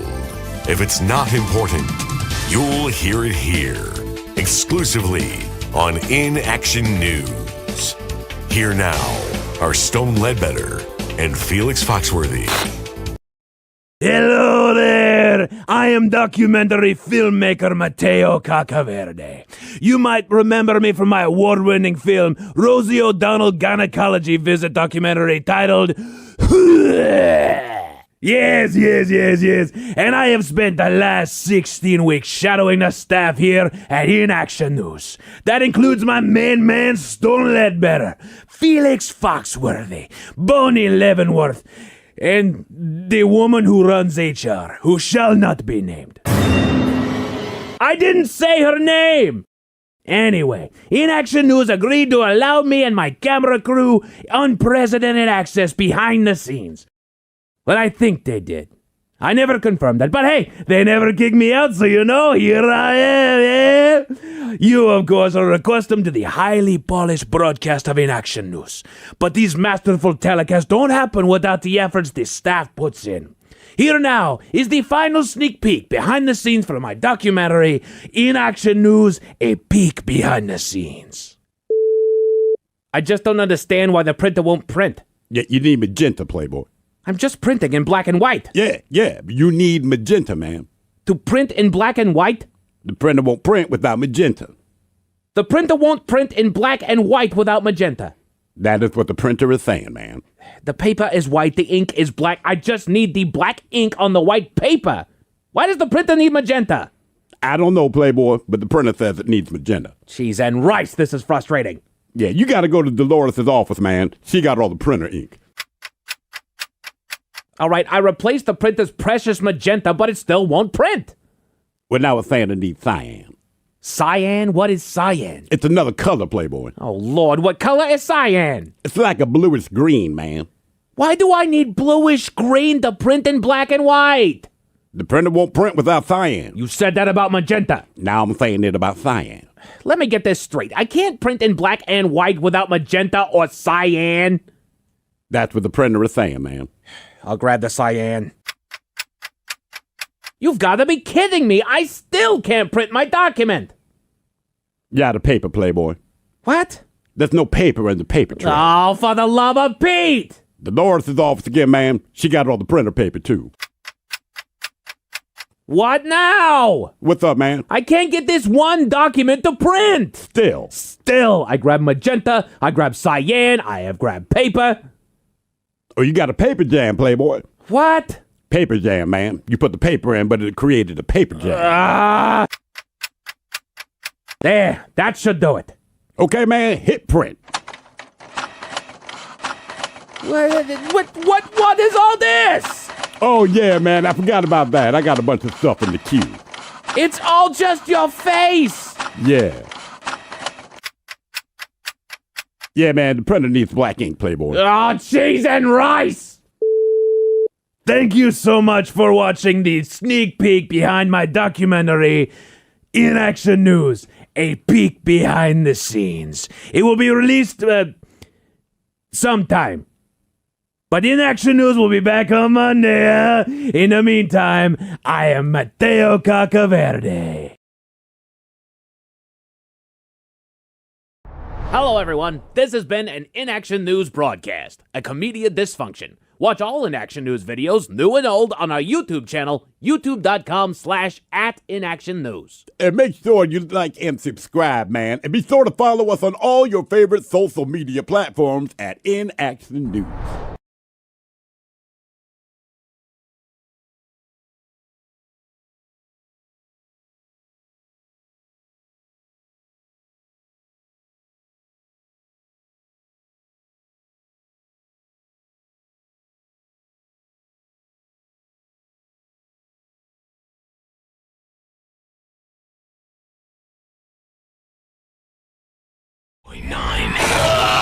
KISW.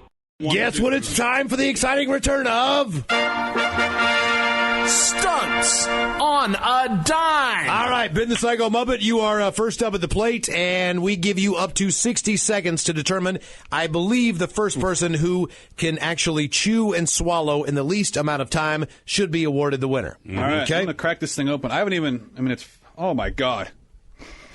Damn it. And it just smells like vinegar, which I hate to begin with. Look at it. Let me get a shot of this here.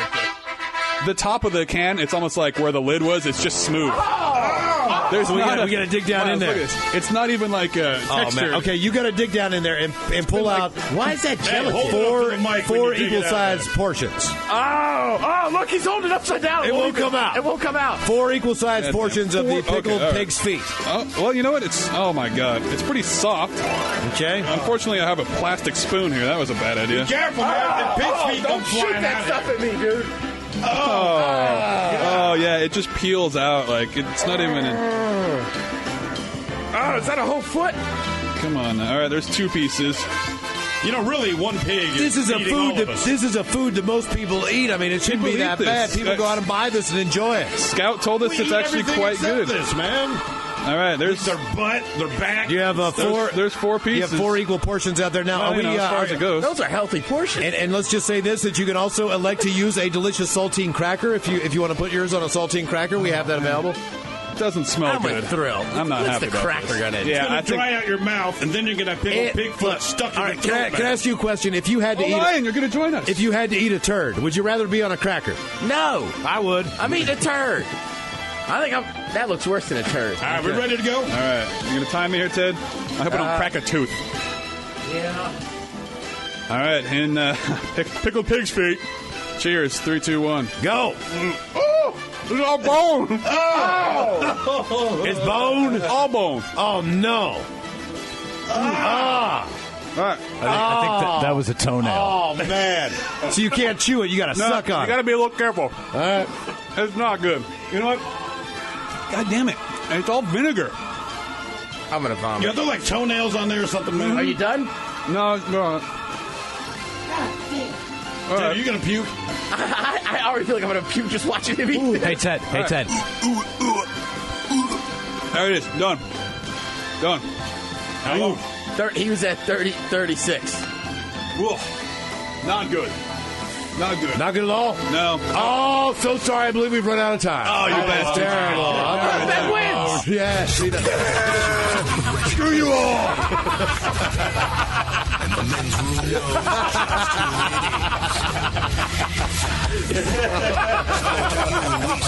Hey, Ben, with friends like that. You're the toast of our show. Miles. Oh, my goodness, already. Look, it's drinking time. Who knew? Before he gets back, thank you. I don't want to eat that. Dude, seriously, I started getting ill. The Miles is like trying to wave to you, and I'm like, what the hell is going on? It's like, yeah. I saw him pull those out. We don't have. We have to go to the drink desk and see the thrill hill to find out who we're toasting. You jerks. Once you bit into bone, I knew I was out. Friday, we were reading the story about if you ever have a problem at a Burger King, you can call the president. Which is amazing, right? Because that does not happen. I don't know how the hell he got our number, but if this is for real, is Tom there? Hello, Tom. Welcome to the men's room. Hey, guys. You know, it's funny. I'm calling back people, and I didn't know I was going to run into a radio station. Okay, so look, here's the thing. All right? So on Friday's show, we were doing a news segment, and the news came out that the president of Burger King, if there's some kind of major complaint someone wanted to file, they could call you directly, okay? So we just covered the story, but we never called you. Now, that said, there's a strong possibility that our morning show may have placed a call to you. Or one of our listeners did. But what's amazing to us the morning show is that you're making good. The morning show would have been the Daily Miggs show with Steve Miggs and Taryn Daly. That was a woman, I think, that left a message. That would have been Taryn. Okay, she did leave a message. Now, did she say what this is in reference to? You're getting a hold of her, Mike? I'm trying to, yeah. No, she said, hey, whatever her name was, Karen, did you say? Taryn with a T, yeah. This is Karen, and love what you're doing, and just want to, we get these voicemails, and the voicemails are translated through, I don't know, AI or something, and I couldn't make out what it said, so I was calling Karen back to find out either, because we get half praise, half people saying what we want you to do better. Us too. We understand what she wanted. Well, I will say it was confirmed. It was the morning show. It was the morning show. Taryn just texted me. They said that they did. Okay, all right, so Tom, you're the president of Burger King. First of all, we love you. That's all. I still like the original chicken sandwich. But our co-host here, Miles, years ago, he worked for 2 weeks at Burger King. Yeah. He's still claiming that he worked for you. No. Is that stolen valor? I'm a graduate of BKU. I trust you. I believe you. He worked for 2 weeks, and he talks about this. Is that 1986 in the brown uniform? Right, the brown polyester uniform. Because they never wanted me to return it after they fired my ass, and so I would wear it. I would wear it to like Halloween parties and stuff. Listen, I get it, and I think I guess it's gone by now. But if you need a new one for next Halloween, I'll hook you up. Do you actually have the old brown polyester style uniforms? Well, I have access to all the old uniforms, but I actually only started here 5 years ago, so I wasn't privileged to wear that with pride. Yes. Well, I don't think anyone wore it with pride. I remember those uniforms. So do you guys kind of keep like an archive of all the uniforms or logos, everything that's kind of come and gone? I think we keep an archive of about everything. We don't keep any of the old Whoppers around, but anything non-food we'll keep. Well, truth be told, you guys have the best hash rounds for breakfast of any fast food place. That's I've heard that, and the original chicken sandwich is alive and well. I was very surprised at how many people called me with that one. Yeah, I'm with you, dude. I still love it, and it's just, I don't know if it's because I grew up on it or whatever, but it's great. What are some of the things, not necessarily their complaints, people complain about everything, so put that aside, but as far as the things that people are giving you accolades for, like if you're the president of Burger King, what are like two of the things where you're like, I cannot believe how much people like blank? Well, I already said the chicken sandwich, and this is not surprising, but everybody loves us for the Whopper. And everybody, let's see, what else are we getting a lot of love for? And the hash browns, too. Like you said, we're getting a lot for the hash browns. And then we're getting a lot about changing the fries. Like, can you change the fries? But it's hard to know what to do with it because and I'd love to hear what you guys have to say. Some people love the thick cut fries that we have. Some people want more of a shoestring fry. Like those guys, whatever those guys are with the golden arches. I can't remember their name. Right. Somebody out there. We've heard of it. I would say, man, honestly, with Burger King, I think we had a discussion about this either Friday or maybe even yesterday, but Burger King changes its fries, we feel like, more than any other fast food place. Too much. So it's like, man, look, just find you're not going to make everybody happy. I have a wife. I cannot make her happy all the time. So you live with these things, right? But like, figure out whatever you think the best version is and then freaking stick with it. And then if you want to introduce a different fry, give people, quote unquote, a limited time choice, right? It's much better than In-N-Out Burger's fries. I'll tell you that right now. Is. Well, and Burger King also, like, you got the onion rings. Yes. Yep. You know, I mean, Tom, this could sound stupid, but as long as I got you on the phone, is that just a mistake when I get a couple onion rings in my fries? Is that like a surprise Or are they hooking me up? Because everybody's happy when it happens. Yeah, it is. And no, it's a clever marketing ploy that makes somebody's day special, right? It does. I'm grinning ear to ear just thinking about it. So, Tom, when I was working, I was doing the chicken sandwich. Oh, here we go. Shut up. You're listening to The Men's Room with Miles and Thrill. 99.9 KISW. Now for all TV news all the time, and it's time for TV Time with T. And now, because your pathetic life is confined to countless hours in front of a talking box, The Men's Room presents TV Time with Ted. All right, yesterday during TV Time, talked a little bit about how not just that Stephen Colbert was leaving The Late Show, but it was the end of The Late Show as we know it. Yeah. So obviously they had some pretty cool stuff on there. I didn't realize it had been 11 years he had been doing that. He had celebrities show up. Like I said, thinking they were his last guest. Bryan Cranston. There you go, Mike. Yeah. Paul Rudd, Tim Meadows, Ryan Reynolds. He also had the real last guest was Paul McCartney. All right. So before we get to how Colbert ended the show, I thought this was kind of funny. He's just talking, look, Paul McCartney is a Beatle.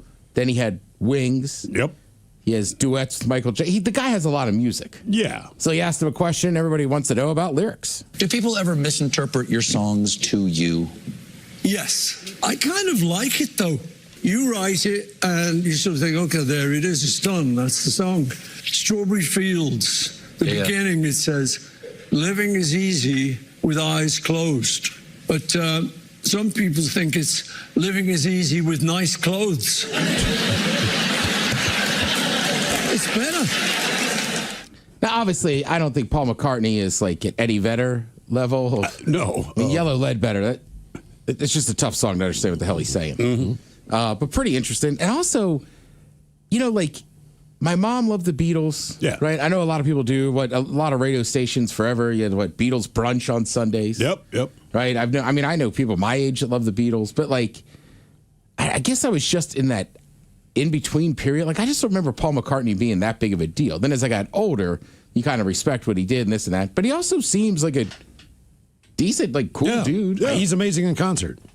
I've seen him twice. He puts on a show. Really? Oh, yeah. Okay. It's hit after hit, of course, after hit after hit, and it's just like, wow, you're not even scratching the surface on your library.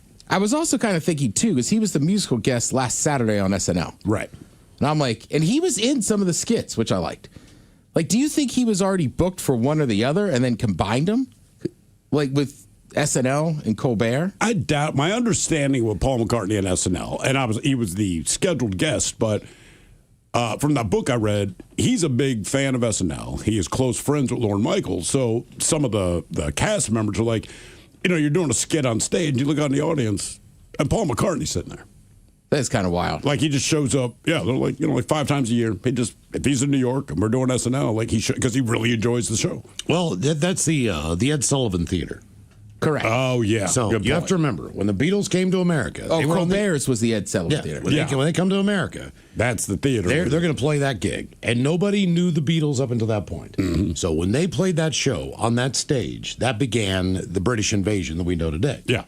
So the historical significance of him coming back is basically that jump-started his career around the world. All right. Well, and then I remember, I want to say it was Jimmy Fallon years ago had Paul McCartney on. Okay. And they basically were in that giant NBC building.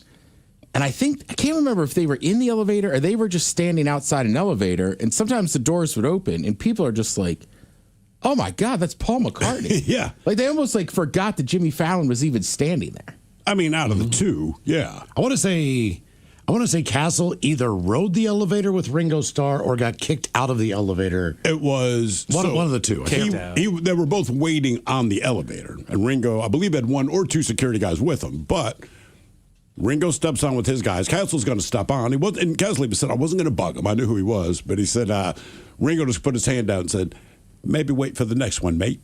And then the doors closed, and yeah, that was the entire interaction. Yeah, so he's kicked off. I like that Ringo Starr's like, oh, yeah. No, I'm not with you. Not with you, dude. It's pretty funny. Let's see. So obviously that was Colbert's final show. The other late night hosts, they were all there hanging out with him as well. And then, I like the way he kind of wrapped it up in the end and kind of put a bow on it. This show has been a joy for us to do for you. In fact, we call this show the Joy Machine. We call it the Joy Machine because to do this many shows, it has to be a machine. But the thing is, if you choose to do it with joy, it doesn't hurt as much when your fingers get caught in the gears. On night one of the Colbert Report, back in the day, I said, anyone can read the news to you.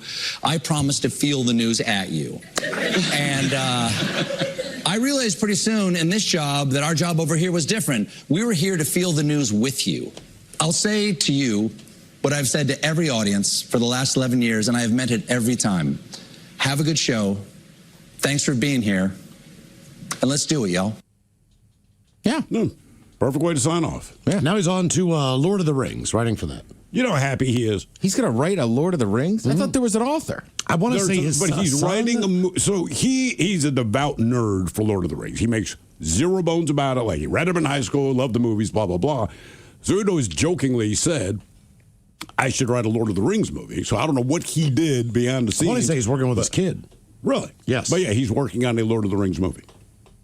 Okay. I mean, that's just like, dude, if that's what you've nerded out with your entire life and now you actually get to do it, like, good on you, man. What movie or TV show do you think you could write? Ooh. I'm sure I could write Star Wars. All right. A Star Wars movie, anyway. I want to go with Sesame Street. I don't think you could. I think it'd be tougher to write a Sesame Street than it would a Star Wars. I do, because you got to think about your audience, right? In Star Wars, here's my good guy, here's my bad guy. Figure out your conflict. Right, that's about as easy of a thing as it gets. Sesame Street, like, how do you relate to preschoolers in song in a way that's going to resonate? That I'm like, maybe there's conflict. Maybe Big Bird cheats on his girl. There you go. Is Big Bird a boy or girl? Maybe Big Bird cheats on his man. Big Bird's a dude. Is it a dude? Yeah. How do I know that? Well, I feel like you look between his legs. No. Big Bird's a boy. Big Bird's a boy. Told you. All right. Okay. Hey, you were right. Fine. I just wasn't sure. I think I could easily write like a comedy episode of a good show. Like I could come up with a Seinfeld, I think. You could probably do but that, yeah. I would love to write like a gritty, like either gangster show. I know you would. Or a cop drama. Like there's something going on there. And like he's not sure what side of the law he's on anymore, man. He's lost his way. I've never obviously thought about it. Yeah. Ted's going to write a cop drama that cops can't watch because of all the holes that are in it. Or it's too gritty and realistic. Oh, man. Yeah, I'd turn it off, Ted. It's too realistic. We really shot that guy in the head. This was my Saving Private Ryan. I had to walk away. You know what's funny? I just watched the whole thing on that opening scene of Saving Private Ryan when they're on D-Day. Yeah. They used actual blanks, so the gunfire is real. Well, the sound effects is real, right? They had they got some weapons from that day, and they filmed it on a beach in Ireland. Obviously, France was like, no, these are sacred places. And then they hired some people that actually had already been missing limbs to blow off them. Who's the director? Was that Spielberg? Spielberg. That was Spielberg, yeah. He actually filmed 40% of it himself. Really? Which is unheard of anymore for a director to pick up the camera and actually do it. It was wild. And then you see a lot of military people that are like, after the first 20 minutes, like they're like, I need a break. Yeah. That was way too realistic. I want to say Black Hawk Down is another one that they got all the things pretty much on point. Where like some people that are military are like, it's too much. Too much, yeah. Yeah. And it obviously important. I love that movie, but I feel bad when I'm always like, God, what a great movie. I mean, it is a very good movie, but you don't feel great watching it. Yeah. I mean, you know they did well because you feel like crap when you watch the movie. All right, now a lot of people do Dancing with the Stars. They got a new season coming out. Yay. You ever thought about who turns down Dancing with the Stars? I'm sure they ask everybody. Yeah, the list of people that have turned this down is pretty impressive. All right. So they asked Bill Clinton once. Well, I was going to say, anybody who's an A-lister is going to say no. We know that already, but they're still going to ask, right? So like Charlie Sheen. All right. Which... Probably better that he didn't. I still think Charlie, bless you, counts as an A-lister, though. Yeah. People, everybody knows who he is. Correct. And Charlie Sheen, for all the antics and everything, again, he's made some really great films. Yeah. Like Platoon. Hot Shots. Yeah, well, Hot Shots is super funny. And so is Hot Shots Part 2. But like Platoon's a great film. Major League. Right? It is. The It's a great original movie. Wall Street's a great film. What's the one where he's a garbage man with Emilio? Men at Work. Men at Work. Here's another good. Yeah. Underrated movie. I love that movie. Let's see. Lindsay Lohan turned down Dancing with the Stars. Lindsay, I'd call him back. All right. Jamie Lee Curtis. Oh. Doesn't she live in Dubai now? Lindsay Lohan. Didn't she marry somebody from there? Like a prince or something? I don't know if she still lives there. She may have come. Was it Dubai? Yeah, it was somewhere. Yeah. Qatar, something. Rosie O'Donnell. Okay. Which some of these people are probably also turning this down because they can't dance. They have some people up there that can't dance. Right. Rosie O'Donnell did the world a favor by not going on that show. Yeah. Weird Al Yankovic turned it down. Oh, He'd have been- shoot. He would yeah. have been fun. I would love to see Weird Al. Like, that would make me kind of, well, I don't know if I'd watch it, but that would make me more interested in it if Weird Al was out there I would dancing. watch the clips of him dancing. You think they would have done it to one of his songs? Probably. I hope so. Weird Al He has Night, to, yeah. Right, he has to play like an accordion version of something. He should be a musical guest on SNL. Hell yeah. Go out there and just do like a medley of all his good stuff.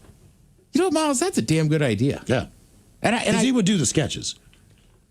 Yeah, and like, you don't meet a lot of, like, I've never met anybody that's like, oh, I hate Weird Al. Right. No, I mean, well, there was a petition to get him into the Rock and Roll Hall of Fame on the fact of just his comic genius and the fact that he does. He should be there. If Madonna's in there, Weird Al should be in there. Yeah. Come on. Well, and like Thriller He did said like a before, sturgeon. too, like, he's actually like a musician. He's an actual musician. That's the He thing. Right? knows what he's doing.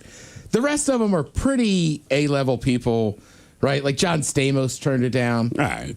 Martha Stewart, Roseanne, Betty White, R.I.P. Probably like, dude, come on. You know. She's dead, man. It doesn't matter what year they asked her. She was already old. But like Freddie Prinze Jr., I like that guy. He was a pretty big actor back in the day. Summer Catch, good film. Star Wars writer. Freddie Prinze Jr. is. What? Mm-hmm. You're being serious. Big time writer in Star Wars, yes. All right, before we get to this last Ted versus the FCC, a lot of stuff going on this weekend sports-wise. All right. Sunday's a massive day. All right, you can get up in the morning. If you watch anything in the English Premier League, every team is playing at the same time. That coverage starts at 8 o'clock. Two important things to watch for. A, watch Arsenal lift that trophy, North London forever. B, hopefully watch Tottenham lose and get relegated like some jackasses. All right, so you got that going. You're also going to have the Indianapolis 500, supposed to start at 9:45 a.m. for us. There's rain in the forecast, so who knows? Your Mariners on Sunday are on at 11.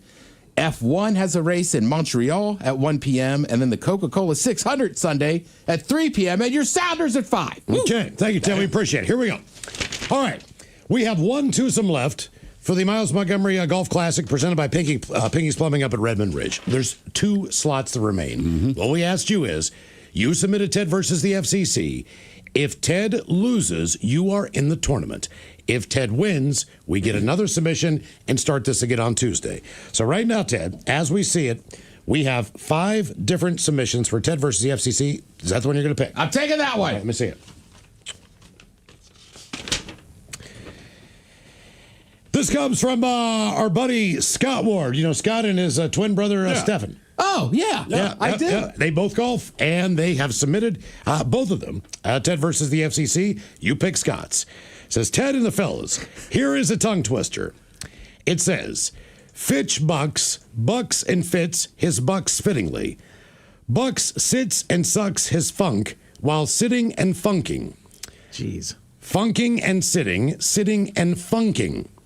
Fitch bucks, sometimes sits, sometimes funking too. Fitch bucks, funks, and funks while sitting. God, that's a marathon. Jesus, man. Hit those ends, Ted. Hey, careful. All right. Come on. I'm in the room, dude. The way we do Ted versus the FCC, 1 time through, then 3 times fast. Fitch bucks, and fits his bucks fittingly. Buck sits and sucks his funk while sitting and funking. Funking and sitting, sitting and funking. Fitch bucks sometimes sits, funking too. Fitch bucks, funks, and funks while sitting. Sorry. All right. 3 times fast. Fitch bucks, and fits his bucks fittingly. Buck sits and sucks his funk while sitting and funking. Funking and sitting, sitting and funking. Fitch bucks sometimes sits, sometimes funking too. Fitch bucks, funks, and funks while sitting. 1. Fitch bucks, and fits his bucks fittingly. Buck sit and sucks on his funk while sitting and fucking. I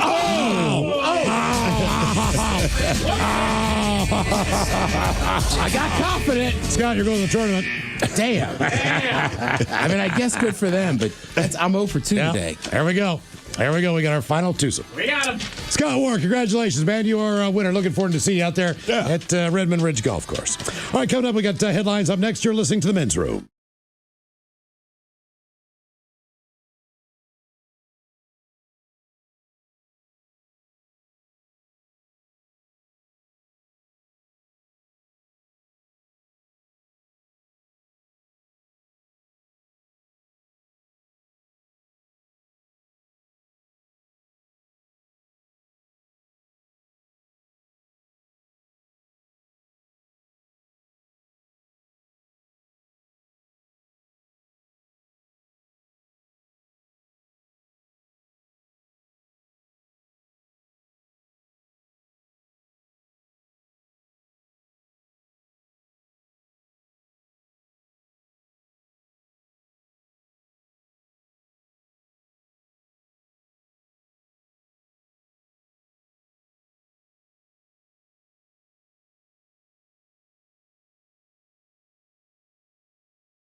From coast to coast and around the world. If it's not important, you'll hear it here. Exclusively on Inaction News. Here now are Stone Ledbetter and Felix Foxworthy. Hello there! I am documentary filmmaker Mateo Cacaverde. You might remember me from my award-winning film Rosie O'Donnell Gynecology Visit documentary titled Yes. And I have spent the last 16 weeks shadowing the staff here at Inaction News. That includes my main man Stone Ledbetter, Felix Foxworthy, Bonnie Leavenworth, and the woman who runs HR, who shall not be named. I didn't say her name. Anyway, Inaction News agreed to allow me and my camera crew unprecedented access behind the scenes. Well, I think they did. I never confirmed that, but hey, they never kicked me out, so you know, here I am, yeah? You, of course, are accustomed to the highly polished broadcast of Inaction News, but these masterful telecasts don't happen without the efforts the staff puts in. Here now is the final sneak peek behind the scenes for my documentary, Inaction News, A Peek Behind the Scenes. I just don't understand why the printer won't print. Yeah, you need magenta, Playboy. I'm just printing in black and white. Yeah, but you need magenta, man. To print in black and white? The printer won't print without magenta.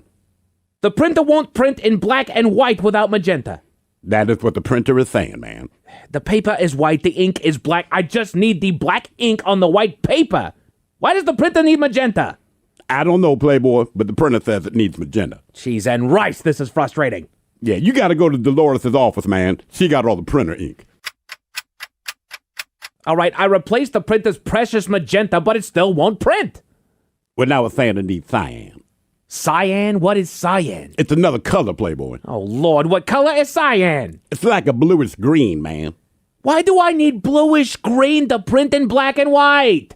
The printer won't print without cyan. You said that about magenta. Now I'm saying it about cyan. Let me get this straight. I can't print in black and white without magenta or cyan. That's what the printer is saying, man. I'll grab the cyan. You've got to be kidding me. I still can't print my document. You out of paper, Playboy. What? There's no paper in the paper tray. Oh, for the love of Pete! Dolores' office again, man. She got all the printer paper, too.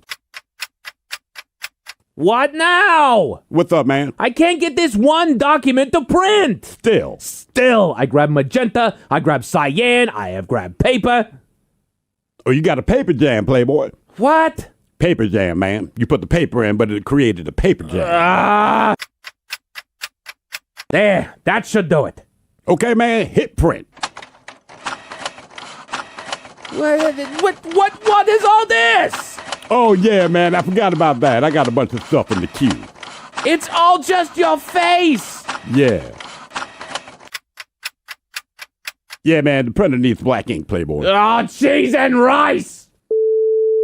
Thank you so much for watching the sneak peek behind my documentary, Inaction News, A Peek Behind the Scenes. It will be released sometime. But Inaction News will be back on Monday. In the meantime, I am Mateo Cacaverde.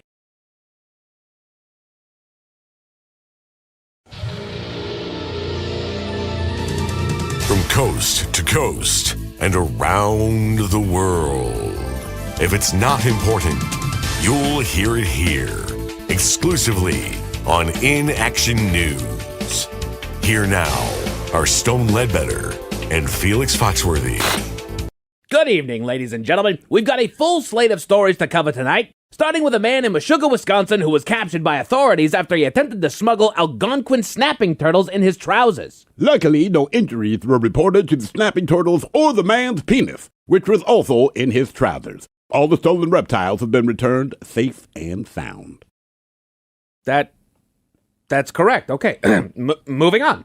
There's been a recall of Happy Brand beets due to the toxins in the dye that gives them their distinct teal coloring. It's said to contain the compound midextrin, which has been shown to have lasting effects when consumed in large amounts. Yes, indeed. Beets have never been my favorite. You like beets, man? Beets are fine. Is that all you have to say on the matter? Well, as you can see by the teleprompter, yes. And also, beets aren't that exciting, my guy. Uh-huh.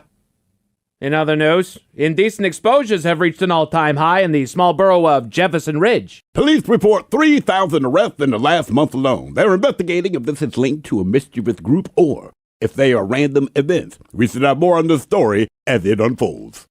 What are you doing? I'm conducting a news broadcast, Stone. I know. That's what worries me. Then I would call that a mistake of chosen profession. It's your line, by the way. I suppose it is. Okay. Authorities are on the lookout for an escaped animal. You really have zero commentary on anything that we're talking about here. No witty remarks, No tasteless allegories or obscure tales of extended relatives and long-lost acquaintances to derail this otherwise professional broadcast. That would be unprofessional, Stone. Yes, it would! It's been your modus operandi since joining this team. Yeah, I don't recall any such instances that you are referring to. Oh, of course you don't. What lowbrow shenanigans have you conjured up now? Have you covered my seat in maple syrup? Not that seat, no. Have filled my desk drawer with gym sweat? That is repulsive. But you've done it before! And that is when I realized that filling your drawer with gym sweat is repulsive. Is there a monkey in my office? How in the world would I conjure up a monkey to put in your office? I'm sure you know somebody that could get a monkey in my office, Felix. I do. My cousin Linus. Linus always has monkeys available. But no, I did not put a monkey in your office. You mind if we continue the broadcast? It's sweeps, man. And this no detective routine that you're putting on can't be doing us any favors, man. Oh, no, you don't. I refuse to fall for this. Fall for what? Yes! Your sudden professionalism. I will not let you get this bone over on me. What have you done to ruin my day today? You okay, Stone? You want me to take the next story, man? I want you to come clean. Like to work? Because I soured today already, man. You know what I mean. Can't say that I do, Playboy. Sorry, folks. My co-host here keeps getting off track. Authorities are on the lookout for an escaped animal. Is it the teleprompter? You've sabotaged the teleprompter again, haven't you? Let's just take a look at your handiwork then, shall we? Authorities are on the lookout for an escaped animal believed to be infected with the rabies virus. It's considered to be irritable and dangerous. Locals are urged to keep the distance if they spot the creature. What did you think it was going to say? You want to go to break, man? Cool off a bit, maybe grab some water. It's my water, isn't it? You put something in my water. Why would I put something in your water? Because that's the kind of person you are. You're not wrong, Stone. We'll be back, folks.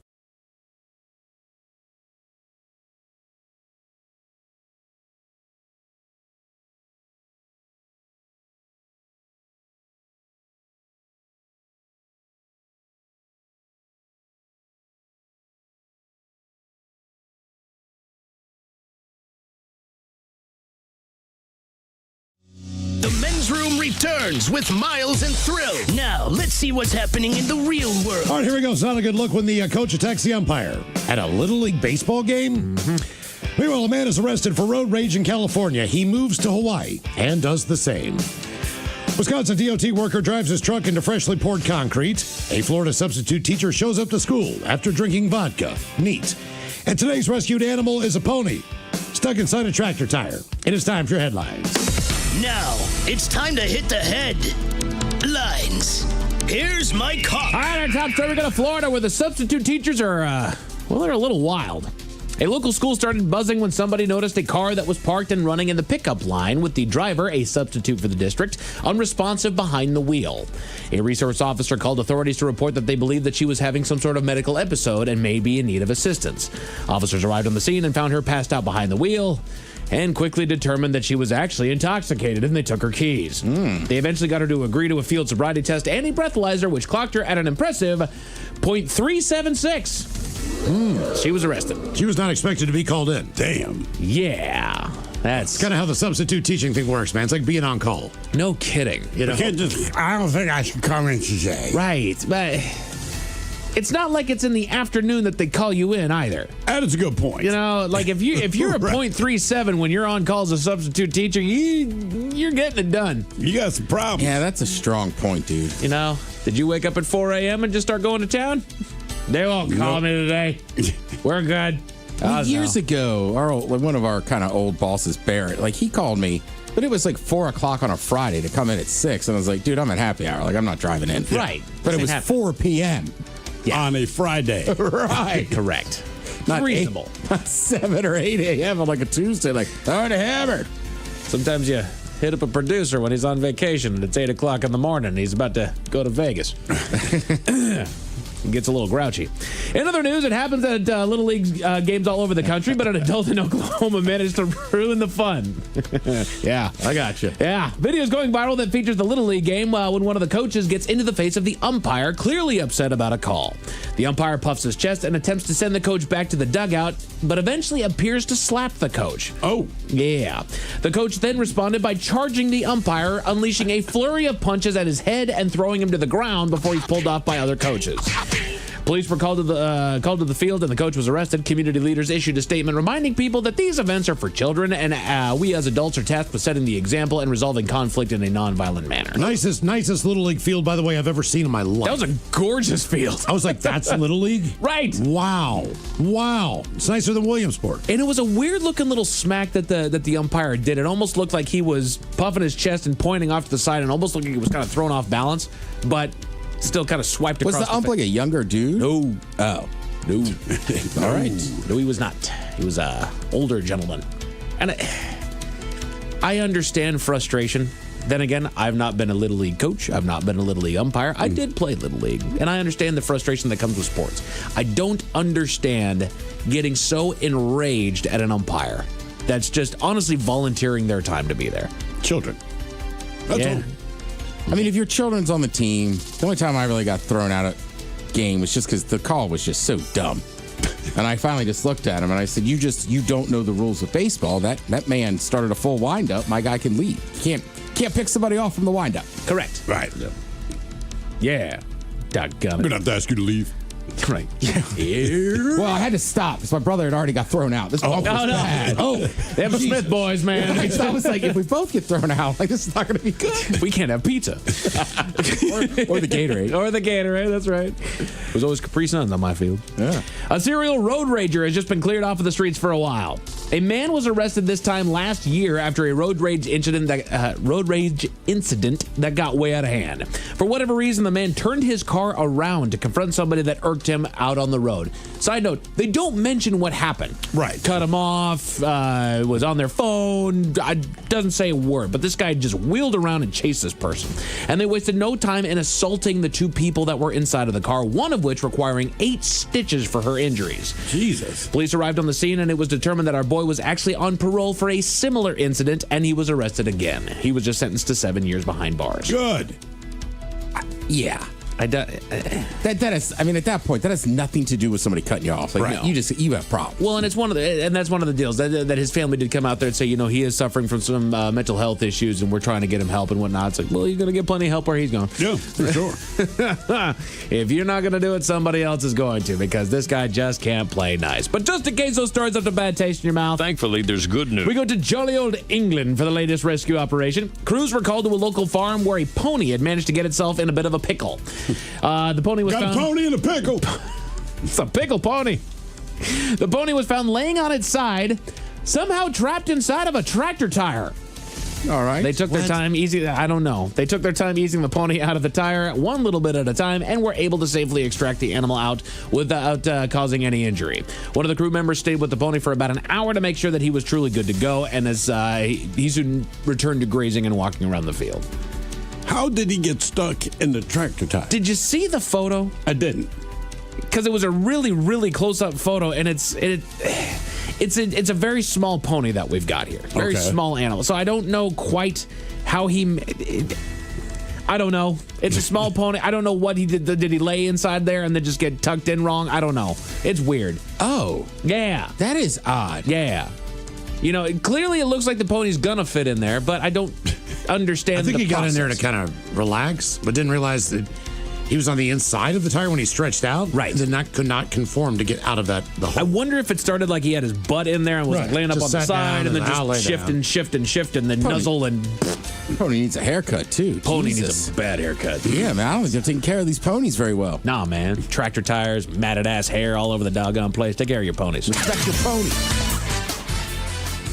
Got your pony stuck in the tire.